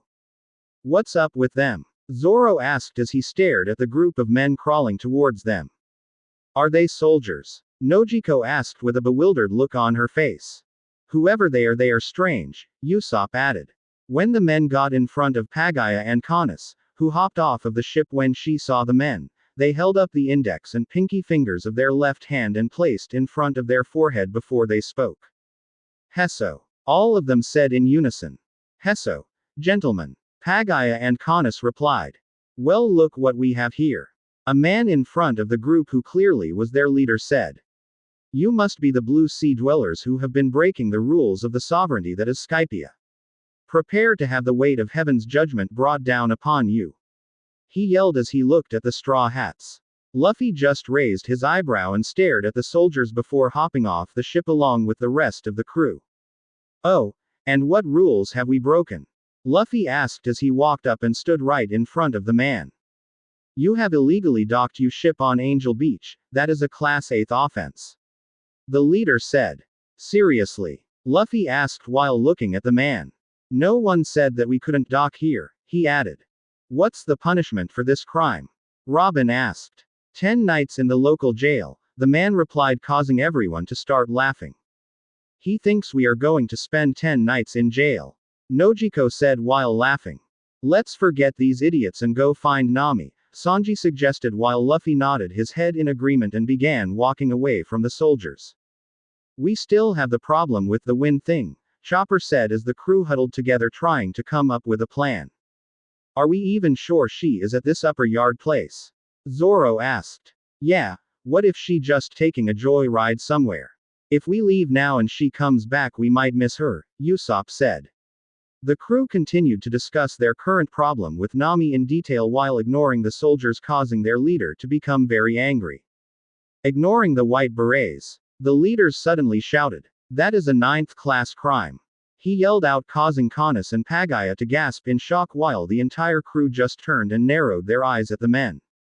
Why don't you shut up over there? Nojiko said to the leader. Before we come over there and shut you up, Zoro added as he placed his hand on his sword. Threatening the white berets. That is the 7th class crime, the leader said. Luffy was about to say something, but before he could, the voice of Nami got everyone's attention.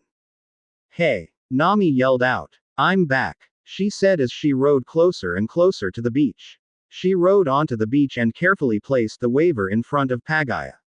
Thanks for letting me use it, it rides great, she said with a grateful smile before he walked up and stand with the rest of the crew. Who are these guys? She asked. A couple of idiots who are trying to charge us with a bunch of bogus crimes, Nojiko replied. How dare you? The man said very angrily. We are part of God's guards. We answer directly to God Enel's priest, he said, causing Luffy to chuckle slightly before he walked up and stood directly in front of the man before he spoke. You make it sound as though I am supposed to be afraid of you, God, Luffy said in a menacing tone. As he said that, a loud thunder boomed overhead, causing everyone to pause.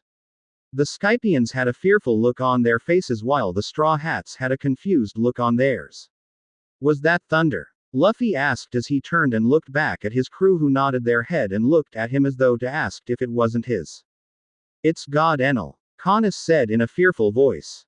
Well, that is interesting, Luffy said with an excited smirk. Okay, God Enel, now I'm intrigued, he said before he released a wave of Conqueror's Haki, knocking the white berets out cold. Chapter 33. A battle on Angel Beach. Was that such a good idea, Luffy? Nami asked with a slightly fearful look on her face. While she was out on the waiver on the water, she saw what this God Enel can do, and it terrified her. Normally I would say no, but this is far too interesting for me not to, he replied as he turned around and looked at his crew. Was that you just now, Captain? Robin asked as she looked at Luffy, questioning him about the thunder they just heard rumbled in the sky. No, that wasn't me, he replied, surprising them while confusing the two Skypians. Is it possible for two of the same? Sanji began to ask before he was cut off. No, it is not possible, Luffy replied, cutting Sanji off. He didn't want this Enel guy to know he had a lightning devil fruit. He wanted it to be a surprise. It is likely similar but not the same, hence why I'm interested, Luffy said with a smirk.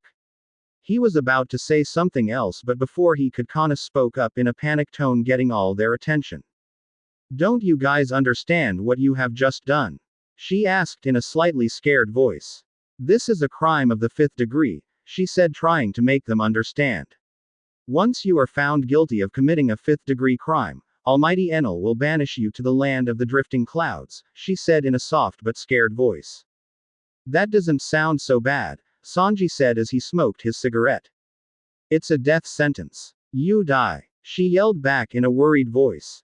They will put you and your ship on a drifting cloud and leave you there with no chance of escape, and you will eventually die a slow and painful death, she said, starting Nami, Usopp, and Chopper. I've known you guys for only a short time, and I know you are not bad people, so you should take this chance that you got and get out of here. Caunus screamed before running off. I must get these men to a doctor now, Pagaya said as he walked over to the unconscious soldiers. I think we would take her advice, Nami said as she turned and looked at Luffy and the crew. While I was out on the waiver, I saw it for myself, an island filled with monsters. She said, scaring Usopp and Chopper. Great. You did the one thing everyone expected you not to do, Zoro said as he folded his arms. You mean the island where God lives and we are not supposed to set foot on or go anywhere near, Luffy said with a smirk. This isn't anything to be getting excited about, Luffy, Nami scolded. If we stay here any longer, we could get Pagaya and Caunus in trouble, she added. What difference does it make if we stay or leave, Luffy said in a serious voice. There is no guarantee that if we leave, they still won't be charged for a crime. Hell, they may even be charged with facilitating our escape, he said, causing a few of his crew members to nod their head in understanding. The world isn't a black and white place, Ms. Navigator, Robin said while looking at Nami. This god doesn't appear to be someone of fairness and reason. Just look at all the crimes we were charged with, a lot of them were bogus and made no sense, she added. It is almost as if they were doing everything in their power to charge us with a crime, Nojiko said, adding on to Robin. So, there is a chance that if we leave, all the crimes we are accused of will be transferred onto Caunus and Pagaya, Luffy said, causing Nami to look down slightly. Besides, I want to have a little chat with their so-called god, he added lowly. The crew stayed on the beach discussing it amongst themselves for a few more minutes before they made their way towards the ship, leaving Luffy, Zoro, and Nojiko standing on the beach. So much for a nice relaxing vacation, Nojiko said with a sigh, causing Luffy to chuckle. Don't worry about it, he said as he turned and patted her on the shoulder. This shouldn't take that long. We should be done with their so-called god before the log pose resets, giving you guys enough time to relax, he said before he began walking towards the ship. Don't jinx us now, Captain, Zoro said as he too turned to leave with Nojiko following behind.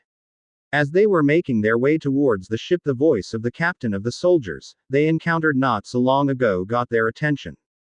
Trying to escape, criminals, he yelled, getting the attention of the three of them along with the rest of the crew who were already on the ship. When everyone looked over, they saw the very same group of soldiers standing on the beach along with Caunus and Pagaya. I don't know what it was you did earlier to knock us all out, but I can assure you that it will not happen again, the captain said quite confidently, causing an amused smirk to appear on Luffy's face. For someone who doesn't even know what happened to them, you sure are confident, Luffy said in an amused tone, causing the captain to growl lowly. I hereby find you guilty of committing a crime of the 5th degree. In the name of Almighty Enel, you are banished to drift in the clouds for all eternity. He yelled out.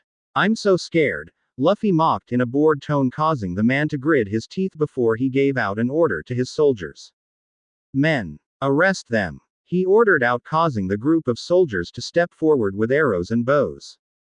Luffy raised his eyebrow at this while Nojiko and Zoro stepped in front of him with both of their weapons drawn. Fire the milky arrow, the captain commanded, causing all the soldiers to release the arrows from their bows. As the arrow sailed towards the three straw hats, it left a trail of milky white smoke behind it as if it was a missile.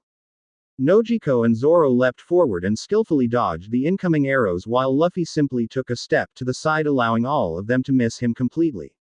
As the arrows sailed past the three, they immediately realized that there was something wrong with the smoke left behind from the arrows. It wasn't until Nojiko and Zoro landed on top of the supposed smoke did they realize what it was. It's clouds, Nojiko said as she and Zoro tried to get their balance on top of the stream of clouds. That's interesting, Luffy said in a bored tone as he continued to stand on the beach. Right after he said that, the second group of soldiers wielding a variety of swords and knives along with the strange skates similar to the ones the masked man was wearing that allowed him to skate on the clouds, leapt up from the beach and landed on the streams of milky white clouds and began skating towards Zoro and Nojiko. The two of them were about to attack the oncoming soldiers, but before they could, the voice of their captain stopped them. Hang on, you two, Luffy said before he leapt forward and landed on an unoccupied stream of clouds between the two of them. Luffy then thrust his right palm forward at the incoming soldiers. The soldiers saw him do this and paid it no mind because they didn't see any sign of an attack heading towards them. Then suddenly an invisible force struck the oncoming group, knocking them all back and off the streams of clouds that they were taking on.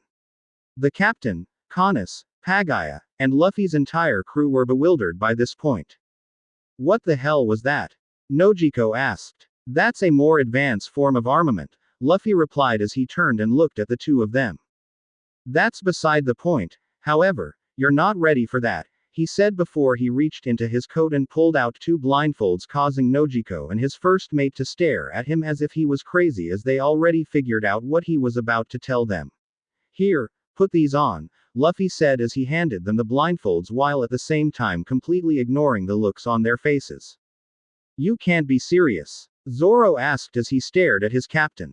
Luffy just looked at him and held out the two blindfold with an unreadable expression on his face. We could die, Nojiko yelled. Then don't die, Luffy replied with a shrug, causing everyone's jaws to drop. You all need to get stronger at a faster pace. I plan to conquer the Grand Line, bring the four emperors to their knees, and become the king of the pirates, Luffy said in a serious tone. For me to do that I need the strongest people on my crew, he added, causing the two of them to stare at him for a while before Zoro shrugged his shoulders and took the blindfold. You can't be seriously thinking about trying this, Nojiko yelled, asked as he turned her attention to Zoro, who was in the process of tying the blindfold around his eyes. If this is going to help me become the strongest swordsman in the world, then I'll do it, Zoro said strongly. If this kills me, then it wasn't mean to be, he added as they tightened the blindfold. I'm surrounded by crazy people, Nojiko grumbled to herself before taking the blindfold from Luffy. Just so you know, if I die here today, I'm going to haunt your ass, she said, causing Luffy to chuckle before returning to his position on the beach. As he landed, he turned his attention to his crew, who were all staring at Zoro and Nojiko with a worried expression on their faces. The rest of you don't worry, Luffy said, getting their attention. Your time will come, he said with a smirk, causing a shiver to travel down all their spines. Robin might prove to be most difficult to train this way, with her being able to spawn eyeballs wherever she wants to, Luffy thought to himself before returning his attention to the upcoming fight. Contrary to what his crew may believe in this situation, he won't allow any of them to die. After hearing the rumbling of thunder in the sky, it made it aware to Luffy that the so-called god of Skypiea had a lightning-based devil fruit. He had been purposely not using his devil fruit because he wanted to see the look on the poor bastard's face. He saw Luffy's Logia fruit. Given the fact that this Enel's fruit seems to have a lightning element, it was either a Paramecia or a mythical zone type, neither of which actually posed a threat to Luffy, but they could fetch a pretty high price on the open market and sometimes an even higher one on the black market. Luffy smirked to himself at that thought before his face turned serious once again and looked on as the fight was about to begin again. The captain of the White Berets stared at his men climbing back onto the streams of clouds, getting ready to attack once again. He had no idea what had just happened to his men. One moment they were attacking, getting ready to deliver Almighty Enel's scared judgment, and then the leader of this group of criminals leapt forward and just thrusted his palm forward. At first, it looked as though nothing had happened, but not even 2 seconds later all his men were sent flying back as though they were hit by some invisible force. The leader of the White Berets just didn't understand what was happening. Blue Sea dwellers are supposed to be weaker when they first arrive at a sky island due to them not being accustomed to the thin oxygen present here at this altitude, the captain thought to himself as he stared at Luffy through narrowed eyes. Just how powerful you have to be down there to come all this way up and still be a force to be reckoned with, he wondered. Doesn't matter though, they're all ants in the eyes of Almighty Enel, the captain whispered to himself before focusing his attention back to the fight that was about to take place. Nojiko and Zoro each stood on a different stream of clouds with their blindfolds on and a large group of soldiers rushing towards them once more. Nojiko had her 3-section staff held behind her back as she tried to use her remaining 4 senses along with her observation haki to try and tell the attacks would be coming from. Zoro on the other had only had 2 of his swords drawn instead of his usual 3. In his eyes, these soldiers weren't worth all that effort, and with him being an experienced swordsman, he was confident he would be able to avoid any attacks that came his way, along with replying with a suitable counterattack. That's not to say that he wouldn't be using his observation khaki. He absolutely will be using it, was just that he was confident that he would be able to survive even without it. Both him and Nojiko calmed their nerves and began trying to fell out their enemies with observation haki. When the soldiers were about 50 feet from the two of them, both of them dashed forwards at an amazing speed to meet their enemy. Nojiko swung her 3-section staff diagonally from right to left across her body, effectively slamming the top section of her staff onto the head of one of the soldiers who were wielding 2 knives. She then flipped forward and landed a different stream of cloud, in which caused her to become surrounded on all sides by soldiers. Nojiko then began spinning her 3-section staff around her body like a pair of nunchucks before he jumped and twisted her body around in the air and started spinning midair before she shouted out, "Demonic whirlwind!" She yelled out. As soon as she yelled out her attack, numerous wind blades shot out in all directions, hitting the soldiers who had previously surrounded her. There were more wind blades than there were soldiers, causing a lot of those blades of pressurized wind to hit unsuspecting soldiers who weren't anywhere near her. That was quite a powerful attack, Luffy thought to himself as he saw Nojiko's attack. But it lacks control, he added as he turned and looked at a slash mark that was in the clouds beside him. Some of Nojiko's wind blades had made their way towards him and the surrounding area around her. It was clear that it was a new attack of hers and she didn't have that much control over it. Thankfully, none of the blades reached the crew, who were all on the ship looking on in awe, especially Nami. She couldn't believe that her sister had gotten that powerful. It made her want to get stronger too, that way she won't be left behind by her sister. The remaining soldiers charged towards Zoro, who was running on the stream of clouds to meet them with both of his swords drawn. As he was running, Zoro held both swords in front of him, pointing up, like rhinoceros horns, before he began to spin, slashing the air around him. 2-sword style. Rhino cycle. Zoro yelled out, causing wind blades to fire out in the direction of the incoming soldiers, knocking them all into the air and onto the beach. Both Nojiko and Zoro then stood still for a few seconds before taking their blindfolds off to see unconscious white berets scattered out all over Angel Beach. What's the point of even blindfolding them if they're just going to use such wide-range attacks? Luffy said to himself with a sigh as he shook his head. Good job, you two, he then said, getting their attention. Before any of them had a chance to speak, the voice of the leader of the White Beret got all their attention. Sorry, criminals, he said loudly, getting everyone's attention. You should have done what I told you to do. Of all the upholders of the law here on Skypiea, we of the White Berets are the most lenient. However, they are not nearly as forgiving, he said, causing Nami to gasp and a fearful look to appear on her face. Ha ha ha. Congratulations, you are now considered second-degree criminals. You can try to cry for mercy, but you will all be judged by the priest of Upper Yard, he said while pointing at Luffy and the crew. Luffy just shrugged his shoulder before ignoring the man completely. Haven't these people realized by now that we don't really care? Luffy said as he walked up to Zoro and Nojiko. For what it's worth, I'm really looking forward to experiencing God's judgment, he added with a chuckle as an exciting look crept up onto his face. Chapter 34. Upper Yard, the beginning of the end. Luffy, Zoro, and Nojiko began walking towards their ship to join the rest of their crew, leaving a beach scattered with unconscious soldiers behind them. When they arrived on the ship, everyone gathered around to plan their next move. Luffy, is it really such a good idea to anger this Enel guy? Nami asked in a slightly scared voice. Something got you worried, Nami? Luffy asked as he leaned against the banister of the ship and looked at his navigator with a curious expression on his face. It's just that I saw what this Enel guy could do, and his power seems to be the real deal, she said in a scared voice. He made a giant beam of light come down from the sky and kill a man who was there looking for gold, she said, causing Usopp and Chopper to become scared. It kind of sounds like what you did, Luffy, when you made that marine base island disappear back in the east, Sanji said, causing Zoro to nod his head, recalling what Luffy had done. It does sound similar, but at the same time, it sounds like a weaker version, Luffy replied with a nod, causing Chopper to look at him with stars in the eyes. Luffy, you're so cool. Chopper said as he stared at Luffy with stars in his eyes, causing Luffy to chuckle and pat the little reindeer's head. Don't worry, Nami, Luffy said as he turned and looked at her. I won't let anything happen to any of you, he said with a smile, causing all of them to smile as well. Besides, this sounds like it could be a good training exercise for all of you, he added, causing them to go pale and the smiles to disappear from their faces.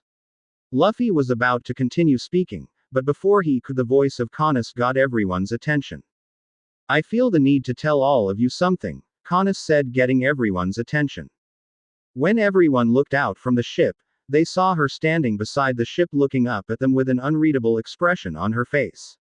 There is a cloud current that I can lead you to, which will take you directly to the White Sea and from there to Cloud End, where you can safely return home, she said, surprising everyone while at the same time causing Luffy and Robin to narrow their eyes in suspicion.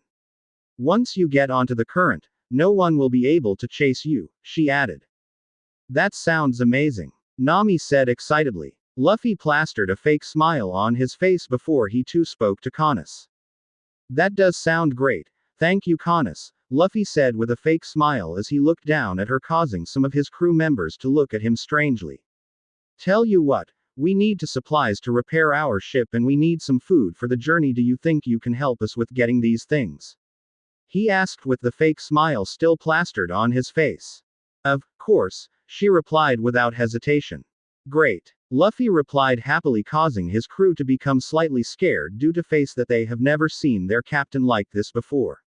Why don't you go getting everything prepared and some of the guys will come to help you bring everything back to the ship, he suggested. Okay, she replied before began making her way back to town. As she was walking away, Robin spoke up to Luffy. Captain, she said. I know, Luffy replied as he turned to look at his crew, dropping the fake smile in the process. She is setting us up for a trap, he said, surprising the remaining members of the crew. What? The remaining Straw Hats yelled out in shock. Don't be ridiculous, Luffy, Nami said, not wanting to believe that the sweet, innocent girl that had been helping them up until this point was setting them up for a trap. Canis did nothing but help us until now. Why would she set us up for a trap? She asked as she stared at her captain. Yeah, Captain, Nojiko said, agreeing with her sister. Don't you think you are being a bit too paranoid? She added, causing Luffy to raise his eyebrow at her. I have to say, Luffy, Usopp said, getting his captain's attention. She's been nothing but nice to us all this time. I find it hard to believe that she would try to set us up, he said, causing Luffy to sigh while in the corner of his eye he could see Sanji getting ready to burst. Yeah, Canis is too beautiful to be bad, the cook yelled while pointing at Luffy. However, bad could be good, he added with a perverted giggle, causing Nami and Zoro to smack him over his head. Perverted cook, Zoro mumbled, causing Luffy to shake his head. You guys are too naive, Robin suddenly said, causing everyone to look over to her. When comparing her speech patterns and behaviors before when she first met as to her interaction with the captain just now, one could clearly see a major difference in her behavior, she explains while Luffy nodded in agreement. Her words lacked the usual emotion and you can tell she was extremely nervous to speak to us, she continued to explain. She was clearly lying about leading us to the current, she finished. But why would she do that? Nojiko asked as she looks at Luffy and Robin. I don't think she is doing it because she wants to, but is doing it because she was told to, Luffy said while Robin nodded her head in agreement. What do you mean? Usopp asked. Well, let me ask you this, Luffy said before he turned and looked back at the shores of Angel Beach. If your god gave you an order, would you refuse to follow it? He asked, causing a few of them to understand what he meant. Anyway, it doesn't matter, he said with a sigh before turning back around. We'll play along for now, he said, causing them to nod. So, who is going to meet up with her? Zoro asked. Sanji and Usopp will come with me, Luffy replied as he looked over to his sharpshooter and cook. The two of them nodded their heads before stepping forward. The rest of you wait here, and if this god of theirs decides to attack, defend yourself at all cost. I do not care whose blood you have to spill and how much of it you have to spill, just make sure you don't die. Nami, you're in charge until I get back, he said seriously, getting a firm nod from his crew. Luffy, Sanji, and Usopp then hopped off the Going Merry and began making their way towards Caunus' house. When they arrived at Caunus' house, they saw Pagaya and Caunus preparing mini lunch boxes for everyone along with some other supplies that they thought the crew might need. "Here, let me help you with that," Sanji said as he moved over to help Pagaya with the lunch boxes. Usopp went over to inspect the other supplies that were prepared while Luffy simply sat down on the couch and poured himself a drink. Caunus and Sanji kept chatting while Usopp and Pagaya were discussing the supplies that were prepared. Luffy, on the other hand, had his observation haki stretched to the max to cover the great distance that was between the beach and house. Everything was going on fine for about 30 minutes when Luffy suddenly sprang to his feet, alarming the rest of the occupants in the room. He did not say anything. Instead, he walked swiftly out to the balcony and looked out in the direction of his ship.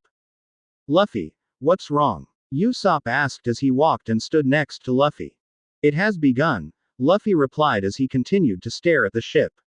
Sanji and Usopp both looked in the direction of the Going Merry and saw that the ship was rocking back and forth as if it was in turbulent waters. "What's going on with the ship?"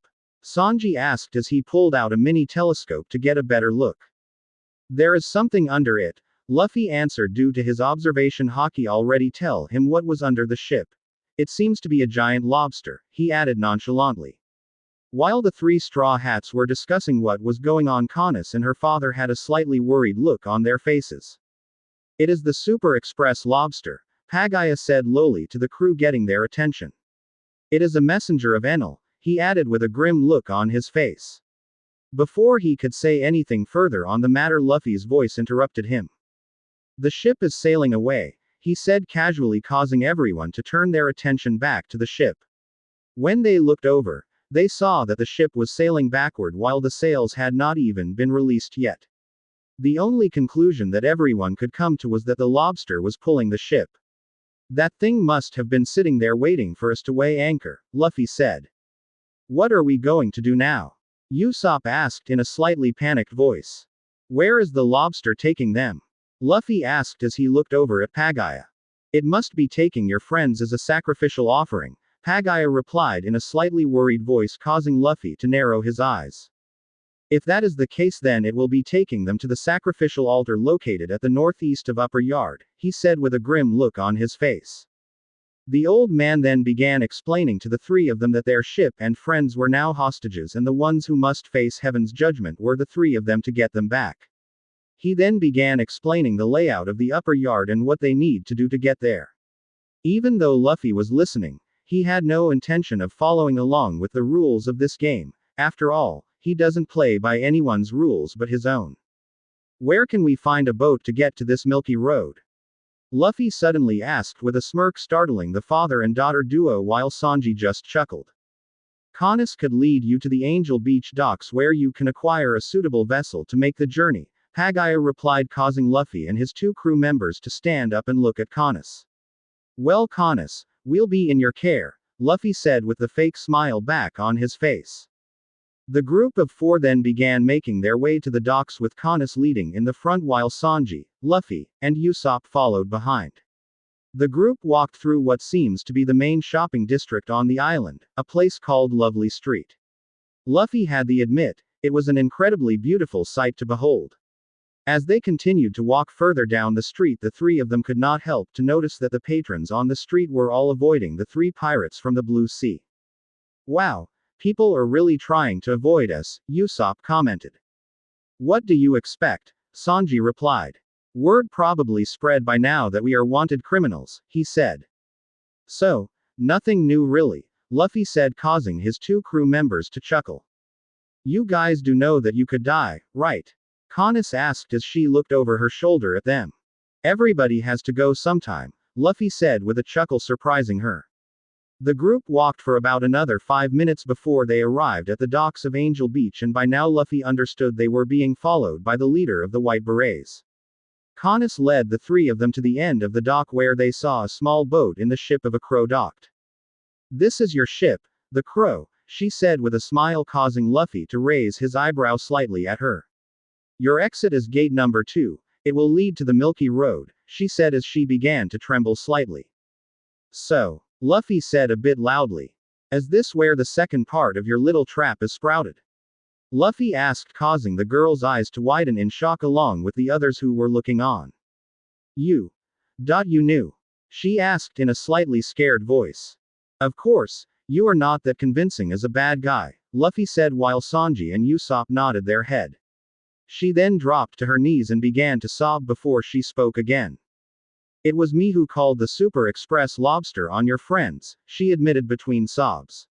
Once we know someone is a criminal, we must lead them to upper yard or else the penalty is death, she added. What do you think you are doing, girl? A random person yelled from some distance away. Are you trying to get us all killed? Another said. Luffy just looked at her with an emotionless look on his face, not saying anything. Suddenly a bright light in the sky got everyone's attention. The surrounding patrons started backing away in fear of what was about to happen. Luffy narrowed his eyes and stepped next to Kanis before he pulled her to him and held her close. Just a beam of white light began to come down from the heavens, getting ready to swallow both Luffy and Kanis. Luffy simply wrapped one of his arms around Kanis and held her close before he raised the other in the air. His palm, which was in the air, turned black for a split second with a strange aura around it before the beam of light impacted his palm. The onlookers had their eyes widen the size of a dinner plate at the sight before them. Never had they ever imagined that they would be alive to witness such a sight. As the beam of light came in contact Luffy's palm, it parted at the point of contact, going around Luffy and never touching Kanis. It lasted for 5 minutes before the beam of light disappeared from the sky, leaving Luffy and Kanis standing on an island in between a giant hole in the ground. He just withstood Almighty Enel's judgment. One of the onlookers said in shock. What is he? Another asked in shock. Just how powerful is he? The captain of the White Berets asked himself. Kanis, who had her eyes closed the entire time, finally opened her eyes to see that she was standing on an island in the middle of a giant hole, causing her eyes to widen in shock.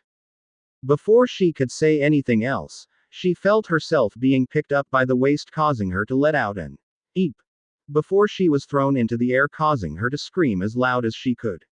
Once again, before she could process what was going on, she felt someone grab her midair. When she looked to see who it was, she saw that it was the Sky Knight. Keep her safe, old man, she heard Luffy said. This one is on the house, young man, the Sky Knight replied. Luffy nodded his head before leaping out from the small island and landing next to Sanji and Usopp. I knew you were powerful, but I didn't know you were powerful enough to stop one of Enel's attack, Gonfall said with astonishment ever so present in his voice as he stared at Luffy. Luffy just gave a small smile and looked up to him. You Skypians need to stop looking down on us Blue Sea Dwellers, he said loudly for Gonfall and the onlookers to hear. As powerful as I am, there are still people out there who are more powerful than me, he said, causing Gonfall to nod his head in understanding while the onlookers looked on in shock. There are people more powerful than him. They all thought to themselves. Now, if you'll excuse me, Sky Knight, Luffy said before he walked over to the small ship that Kanis had previously prepared for them. I got a god to go kill, Luffy said before he hopped into the small boat with Sanji and Usopp behind him. 3 of them hopped into the boat and began sailing towards gate number 2. The trio sailed up the milky white stream of clouds for about 5 minutes before a giant forest came into view. Whoa, Usopp said as he stared at the upcoming forest. Is that giant forest the upper yard? He asked as he stared on in astonishment. Just look at the size of those trees. He added as he stared at the gigantic trees. Luffy had to admit, even he had never seen trees this big before. As they got closer and closer to the forest, they began to see the entrance. It was decorated with torches and spears with animal skulls stuck into them. This must be the entrance, Luffy noted as the small ship sailed through the milky road that led to the forest. As they got further through the entrance, they saw what appears to be multiple shipwrecks, but the only difference was that these ships were all sliced in half. What could have sliced these ships like that? Sanji asked as he stared at the numerous destroyed ships. As he said that a giant sickle came swinging in, poised to slice the tiny ship in half. Watch out! Usopp yelled as he stared at the approaching sickle. Luffy just unsheathed his sword and swung it in front of him horizontally, effectively slicing the giant sickle in half, causing the bottom half to fall into the cloud sea while the top half to miss the ship completely. "We're safe," Usopp said as he released a sigh of relief. "We're not out of the woods just yet," Luffy replied as he pointed in front of them at the multiple giant sickles swinging across the stream. "They must have set up multiple traps to kill off the weaklings," Luffy suggested as both he and Sanji walked to the front of the ship. "I'm kind of insulted that they think so little of us," Sanji said as he held up his right leg while adding armament haki to it from the shin down. "You and me both," Luffy replied as he held his sword up to his eye line. An annoying set of traps later. The trio avoided all the traps and deadly sky fishes that tried to stop them advancing, and now they were sailing towards a giant statue with 4 entrances. "Which entrance should we take?" Usopp asked as he steered the boat. "Ordeal of Balls, Ordeal of the Swamp, Ordeal of String, and Ordeal of Iron. Which should we choose?" he asked. "Is it just me, or do none of these things actually sound like much of an ordeal?" Sanji said as he stared at the upcoming entrances. "Let's go with Balls," Luffy said as he sat down at the back of the boat. "It sounds the least threatening," he added. Usopp nodded his head before he began to turn the boat in the direction of the entrance that had "Balls" written above it. The small boat then said down the pitch-black tunnel. "I can't see a thing," Sanji said as he squinted his eyes to try and get a better view. "What if this is like one of those games?" Luffy said, getting Sanji and Usopp's attention. "You know, like you pick the right door and you get a prize," he said casually. "And what if you pick the ring door?" Usopp asked. "Well, it could be something like if you pick the wrong door you fall off the island," Luffy said casually, causing his 2 shipmates to go pale. Soon a light at the end of the dark tunnel began to shine through the darkness. When the ship set out of the tunnel, they saw that at the end of the tunnel was indeed a drop-off that showed no bottom. "Damn," Luffy thought as his eyes widened slightly. The small boat then proceeded to fall out of the sky, causing everyone to hold on for dear life. They fell for about 10 seconds before the boat landed back onto what seems to be the Milky Road. "That was intense," Luffy said calmly. He wasn't too worried about falling off the island because he could easily have summoned up a thunder cloud to catch their fall and bring them back up to the island. "I thought I was going to die," Usopp said as he laid flat on the floor with tears streaming down his face.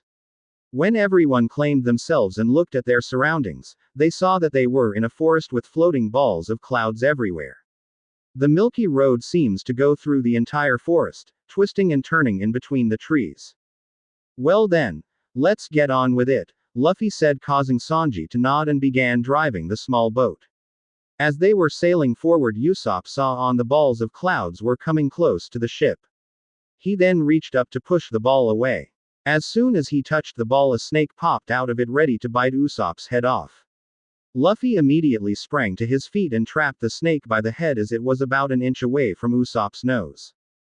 "Ah," Usopp said before he fainted back.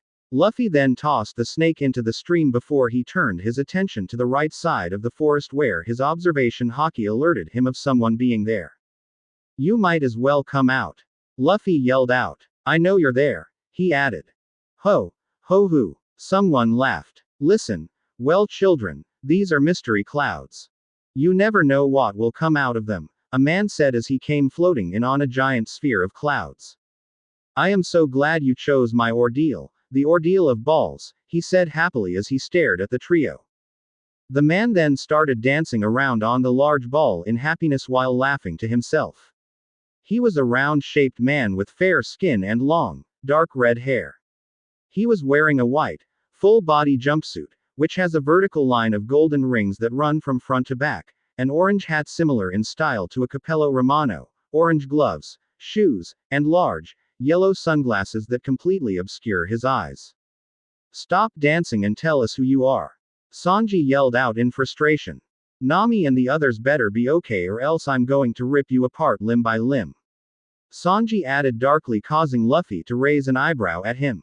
"It is official, I am a bad influence on people," Luffy thought to himself as he sighed. "Oh, the sacrifices," the rather large man said with a jolly smile. "If they escape, they will die, and if they are sacrificed, they will also die. Ho! Ho! Hoo!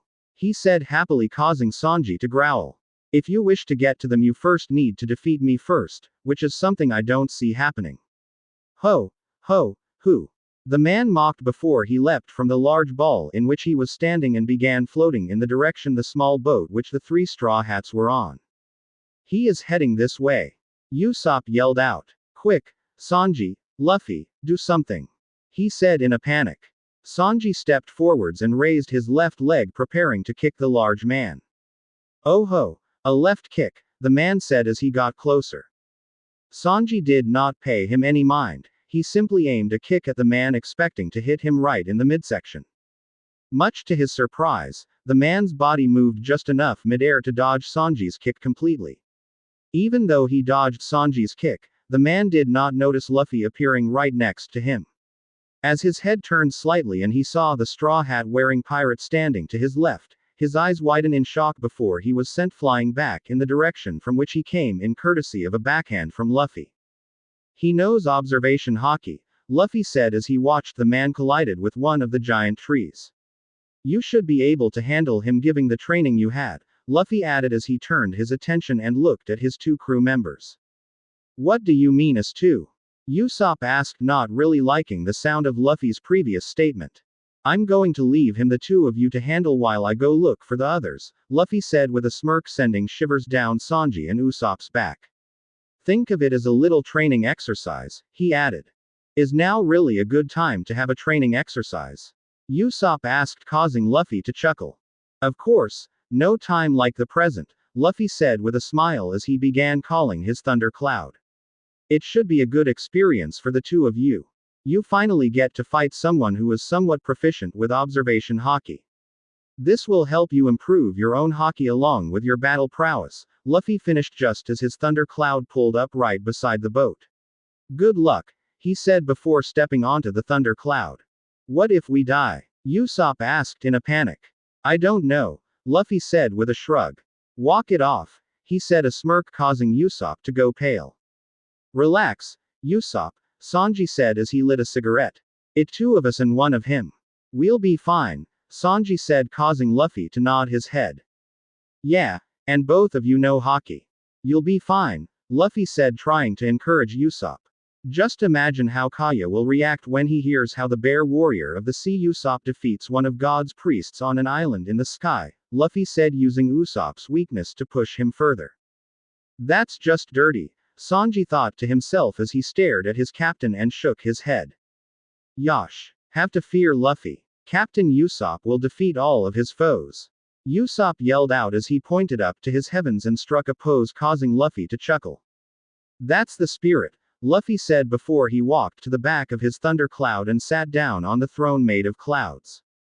Good luck you 2, he said, causing them to nod at him before his cloud sped off into the skies above Upper Yard. Where do you think you are going? Came the voice of the priest who Luffy previously sent flying. The large priest leapt off from the ground hoping to stop Luffy, but before he could reach the cloud, something hit him in the gut and exploded upon impact. Exploding star was the last thing Luffy heard before the cloud ascended to the skies above the Upper Yard. When the Thunder Cloud was about a few hundred feet above the giant forest, Luffy gave it an order to hover at that level for a bit. He then sat back in his throne and closed his eyes, allowing his observation to activate at maximum capability. He sensed everything that was going on the island. He knew where everyone was, how many people there were on the island, and what they were doing. Zoro, Robin, and Nami were currently walking through the forest, no doubt to try and find the rest of the crew, while Nojiko and Chopper were back on the ship doing some repairs. Luffy could sense that someone was approaching the 2 of them, but he was not worried because Nojiko would be enough to handle whoever it was by herself. Chopper being there only added to their advantage. Everything was under control, even Sanji and Usopp were having the upper hand in their fight. Luffy was incredibly pleased with the progress of his crew. He could just sit back and pour himself a drink while his crew takes care of these priests. He decided to focus on Zoro, Nami, and Robin because it seems as though they discovered something remarkably interesting. Thanks to his observation haki, Luffy heard everything they were talking about. Luffy found it interesting that this upper yard was once part of Jaya and it got knocked up into the sky, the knock-up stream. Must have been one hell of a knock-up stream, Luffy thought to himself as he heard their conversation. He then poured himself a drink and looked off towards the center of the island and smirked. I know you're watching. Enel, he thought with a chuckle. Luffy then sensed a large group of people heading towards the upper yard at high speed, causing him to narrow his eyes. Looks like a lot of people want to have an audience with this god, Luffy said to himself before taking a sip of his whiskey. Too bad he won't be alive much longer, he added. He then sensed that Sanji and Usopp had defeated that priest and was starting to make their way towards the shrine where Nojiko and Chopper were. Speaking of, it seems as though Nojiko and Chopper managed to kill the priest who they were facing, causing Luffy to smile. He then willed the cloud to go to their direction. Everyone was already heading in this direction, so it would be the best place for him to be at. When the cloud was directly over the shrine, Luffy stepped off it and began falling towards the ship. He was worried about the act that he was a few hundred feet in the air. He had a calm look on his face while holding onto a glass of whiskey. Like a cat, he then landed softly onto one of the banisters of the upper deck, surprising Chopper and Nojiko. When he landed there, and he looked at the ship, his eyes widened to the size of dinner plates. What the hell happened to my ship? He yelled out as he saw there were multiple holes in the hull and the ship was missing its mainmast. Luffy, Nojiko and Chopper cried out in happiness. He had tears in his eyes as he ran towards his captain before leaping up into Luffy's arms. Luffy, I'm sorry. Chopper cried into Luffy's chest. That priest's spear lit the mast on fire and I tried to put it out, but it wouldn't go out. So, I had to break it off and throw it into the water. Said a crying Chopper. Luffy just sighed and smiled before patting the little reindeer on the head before he spoke. All that matters is that you're okay, Luffy said with a warm smile, causing the little reindeer to wipe away some of his tears. Luffy then placed Chopper down before he made his way towards Nojiko. What about you? Are you okay? He asked as he stood in front of her. Yeah, I'm fine, she said, sounding a bit tired. That guy was a bit more troublesome than I had first imagined with his strange javelin and strings, she said while pointing over to the dead body of a man lying on the main deck with a hole in his chest. Luffy walked over to him and looked at his dead body before chuckling. My, you sure know how to steal a man's heart, Luffy said a chuckle as he pointed out that the priest was missing his heart. He then walked over the man's weapon and picked it up to examine it. After looking at it for a few seconds, he crushed the javelin, causing a small red seashell to fall out. Is that one of those dials that Kanis told us about? Nojiko asked as she walked up and stood next to him. Luffy bent down and picked up the shell before he replied. It would appear so, he said to her as he examined the shell. Interesting. Very interesting, he added before he turned his attention back to the ship. I'm starting to regret not paying closer attention to what was going on here on the ship, Luffy thought with a sigh. Sanny and Usopp should be here by nightfall, assuming they don't run into any more priests, Luffy suddenly said to Nojiko and Chopper. And Robin, Zoro, and Nami should be back at about the same time, he added. How do you know that? Nojiko asked as she stared at Luffy with an eyebrow raised in the air. I was up there watching all of you, he said while pointing to the thunder cloud that was a few hundred feet above the ship. Kind of regretting not paying closer attention to you too, he added while looking at the mainmast. While we wait, Chopper and I will start repairing the holes in the hull, he said as he looked over to the little reindeer. Go grab some of the supplies from down below deck, he ordered, causing the little reindeer to transform into his heavy point and go fetch the materials they would need. While Nojiko and Luffy were waiting for Chopper to return, they heard a series of explosions coming from a different part of the forest, causing both to narrow their eyes. Sounds like a party, Nojiko said as she walked over the dead priest and picked him up. I had sensed a small army heading towards the island, Luffy said as he looked off in the direction of the explosions. It was been led by that gorilla that attacked us earlier, he added. Seems we are not the only ones who have a problem with this Enel, Nojiko said before she tossed the priest body off the ship and into the sea of clouds for the sea sharks to have. Yeah, well, their problem is not ours, Luffy said before he took off his captain's coat and hung it on the side of the ship. He then walked over and picked up a toolbox that was on the main deck before hopping off the ship to access the damage to the hull. Damn, Luffy said as he stared at the medium-sized hole in the hull. I don't know how much more of this you can take, Mary, Luffy said with a sigh as he placed his hand on the hull. Here are some supplies I found, Luffy, said Chopper as he hopped off the ship carrying some wood. Luffy looked over at him and smiled slightly before he began repairing the holes in the hull with Chopper's assistance. The two of them worked on it for about an hour when the sun just started to set. Luffy wiped the sweat off his forehead before he looked off to the left of the shrine where he sensed three individuals coming. Out from the forest walked Zoro, Robin, and Nami. The three of them looked slightly relieved to see their captain, but that relief turned to shock once they noticed the condition of the ship. What happened to the ship? The three of them yelled out. Is everyone all right? Robin asked. Everyone is fine, Luffy replied as he placed the hammer back into the toolbox and closed it. You guys stay over there, he added, confusing everyone. It's getting late, we'll set up camp over there, he said, causing them to nod. Just as he finished speaking, the sound of something hitting the water got everyone's attention. When they all looked over, they saw Sanji and Usopp sailing in on the Crow. After a short reunion with everyone, they all gathered some supplies and made their way into the forest not that far from the shrine and set up their camp for the night. Sanji began preparing the food while Usopp and Zoro got a large bonfire going. As they were setting up everything, Luffy's observation haki alerted him of someone approaching their current location at an incredibly high speed. As the person got closer, Luffy realized that it was the Sky Knight.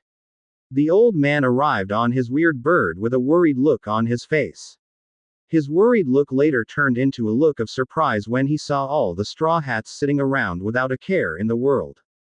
You are all alive, the old man in surprise. Sounds like you were expecting us to die, Luffy said as he sat down on a giant tree trunk. I knew you were powerful, but I didn't expect the rest of your crew to be just as powerful as well, he said, clearly stating that he had expected some of them to die. What are you doing here, old man? Luffy asked, knocking the man out of his shock. We didn't blow that whistle, he added. Yes, well, I heard that the Shandorians launched an attack against Enel. I thought you all would have been in trouble, he said, causing some of the Straw Hats to smile at him. Well, why don't you join us tonight? Nojiko said as she popped open a bottle of booze. I cannot, the old man said as he waved his hand in front of him.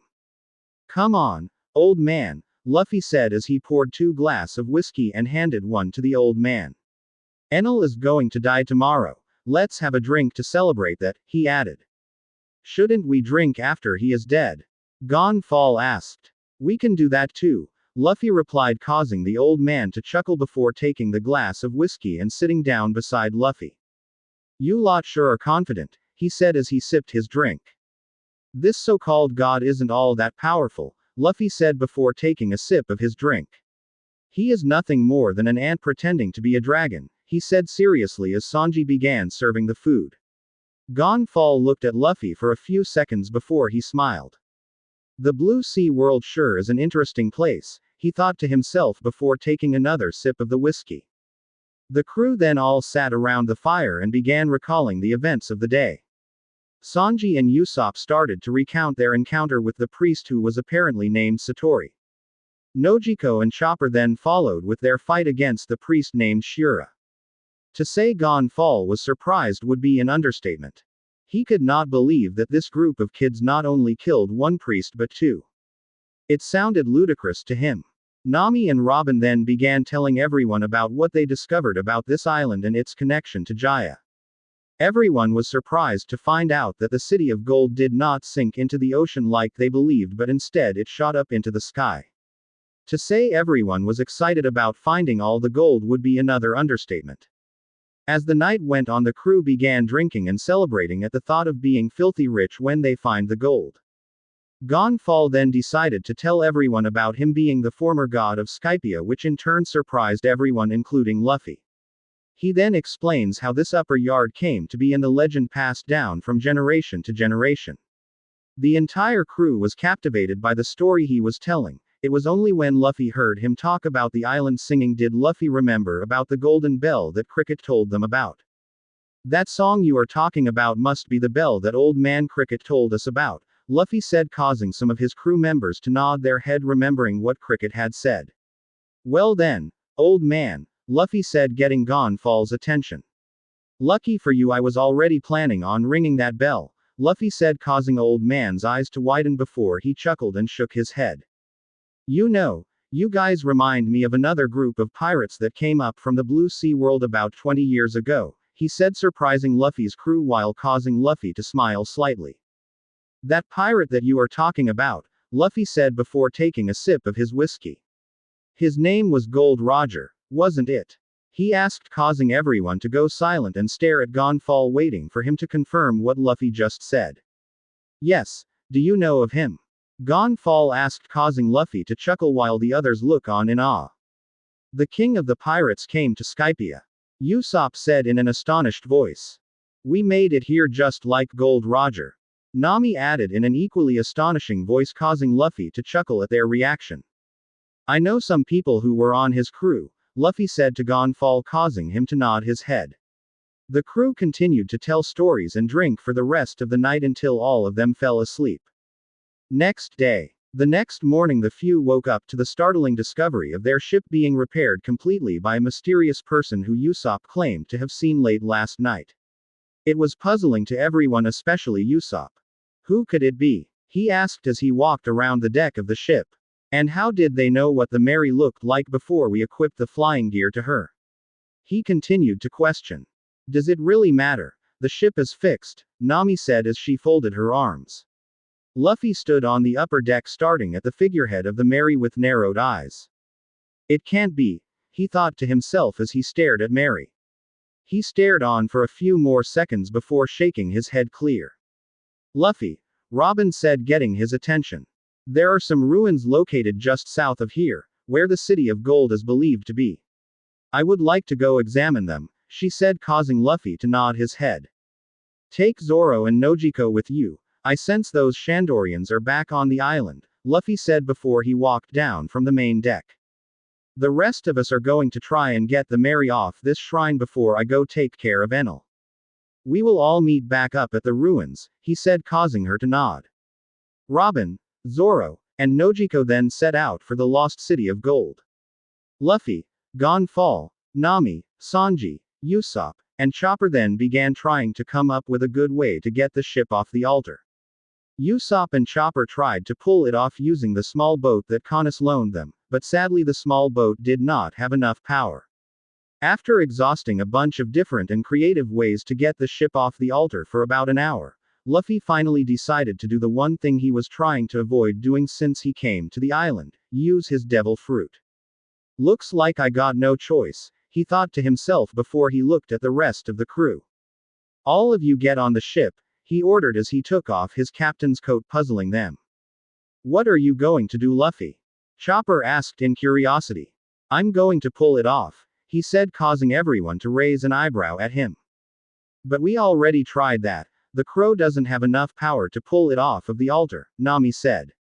Wasn't planning on using the crow, Luffy said as he began unbuttoning the top couple of buttons of his shirt. He then turned his body into lightning and teleported onto the bank directly in front of the stairs of the altar, causing Gonfal's eyes to widen in shock. Luffy then stretched out his hands, causing 2 bolts of lightning to fire out of the palm of his hands and wrap themselves around the figurehead of the Going Mary. Luffy then grabbed a hold on the bolts of lightning and planted his feet firmly on the ground before he began to pull. He's not really planning on pulling the entire ship all by himself, is he? Sanji asked as he stared at his captain. I think he is, Nami said in disbelief. So cool, Chopper said with stars in his eyes as he stared at Luffy. Luffy's feet were beginning to dig into the ground as he tried to pull the ship. His plan was not to pull the ship directly off the altar but only to turn the ship around so it was facing the stairs, that way they could easily slide it off. All it needed to do was rotate the ship. Ah! He yelled as he began to pull harder, causing his muscles to bulge slightly along with some sweat to appear on his face. Much to the surprise of his crew and Gonfal, the ship began to rotate. Yeah, you're doing it, Luffy! Yelled Usopp as he felt the ship starting to turn. With a great show of brute strength, Luffy turned the entire ship 90 degrees so that it was down facing the flight of stairs. Okay, all of you go stand at the front of the ship, Luffy orders as he wiped the sweat from his brow. When everyone stood at the front of the ship, the Going Merry began to tilt downwards a bit, but it still was not enough for it to slide down the stairs. So, while it was still tilting, Luffy gave one final pull, causing it to slide down the stairs of the altar and into the Cloud Sea. Luffy then let out a sigh of relief before letting go of the 2 bolts of lightning, causing them to disperse. Luffy took 2 steps forward before he was stopped when a bring light flashed across the sky. He immediately extended his observation haki to see if the 3 members of his crew were okay.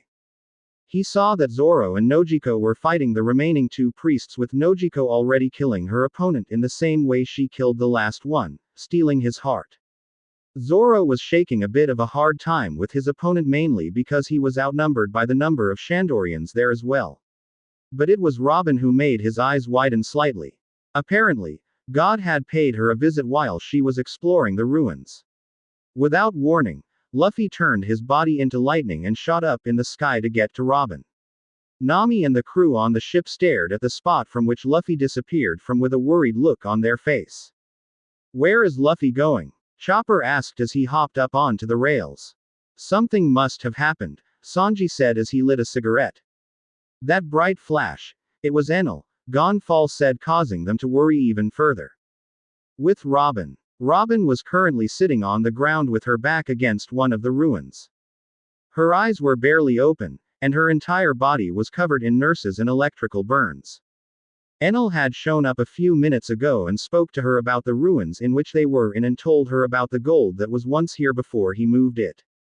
When she had mentioned the Golden Bell, it was quite clear that he didn't know where it was, and when she lied about not knowing what was written on the ruins, he attacked her before leaving, claiming not liking lying women. She was currently staring up at the sky through her half-opened eyes when she saw a bright light forming in the sky before it began to descend, looking as if it will strike her. Thinking that it is Enel coming to finish the job, she closed her eyes and accepted her fate. She waited a few seconds expecting death to arrive, but it never came. Instead of pain, she felt something soft touch her cheek, causing her to slowly open her eyes. When he opened them, she saw a blurry figure dressed in black and wearing a straw hat kneeling beside her. "Hey there, gorgeous," she heard the voice of her captain say, causing her to open her eyes a bit more, allowing her to see Luffy kneeling down beside her with a warm smile on his face and one hand rubbing her cheek. "See, Captain," Robin whispered out weakly. "Shish," Luffy said as he placed his index finger over her lips. "Save your strength," he said softly before he examined the wounds all over her body. "Don't you worry, Robin," he said as he looked at her. "No one is ever going to hurt you again. I promise," he said strongly with conviction, causing tears to well up in her eyes. Luffy then carefully picked her up bridal style and held her close to him before turning into lightning and teleporting back to the ship. "Thank you," Robin whispered just before Luffy teleported the 2 of them away. Luffy and Robin arrived with a lightning strike on the main deck, startling everyone on board. "Chopper!" Luffy bellowed for his doctor, causing the little reindeer to run down to the main deck. "Robin!" Chopper yelled when he saw Luffy carrying Robin in his arms. He quickly ran down the stairs with his little doctor's bag to treat Robin. The rest of the crew followed behind him, rushing to the side of their fellow cremated. Luffy laid her down on the main deck for Chopper to treat before walked over to the side of the ship and picked up his captain's coat. "What happens to her?" Chopper asked as he examined all her wounds. "She is covered in electrical burns," he noted. "Apparently she had a run with God," Luffy said in a low tone as he swung his captain's coat around, allowing it to only rest on his shoulder before he turned and looked at his crew with anger ever so present on his face. "This so-called God has the audacity to harm a member of my crew," Luffy said in a chilling tone as sparks of lightning began phase in and out around his body and the once milky white sky to darken with thunder clouds. The thunder clouds completely blocked out the sun, making night appear during the day. Lightning flashed across the sky, periodically striking around the forest of Upper Yard, and each bolt of lightning was followed by its own deafening thunder that shook the entire island and was even heard by those down in the Blue Sea world. "I've never seen him this pissed," was the thoughts of the Straw Hats who were staring at Luffy. "Well then, let the slaughter begin," Luffy said in a cold, emotionless tone as he clenched his fist, causing sparks of black lightning to surround his body.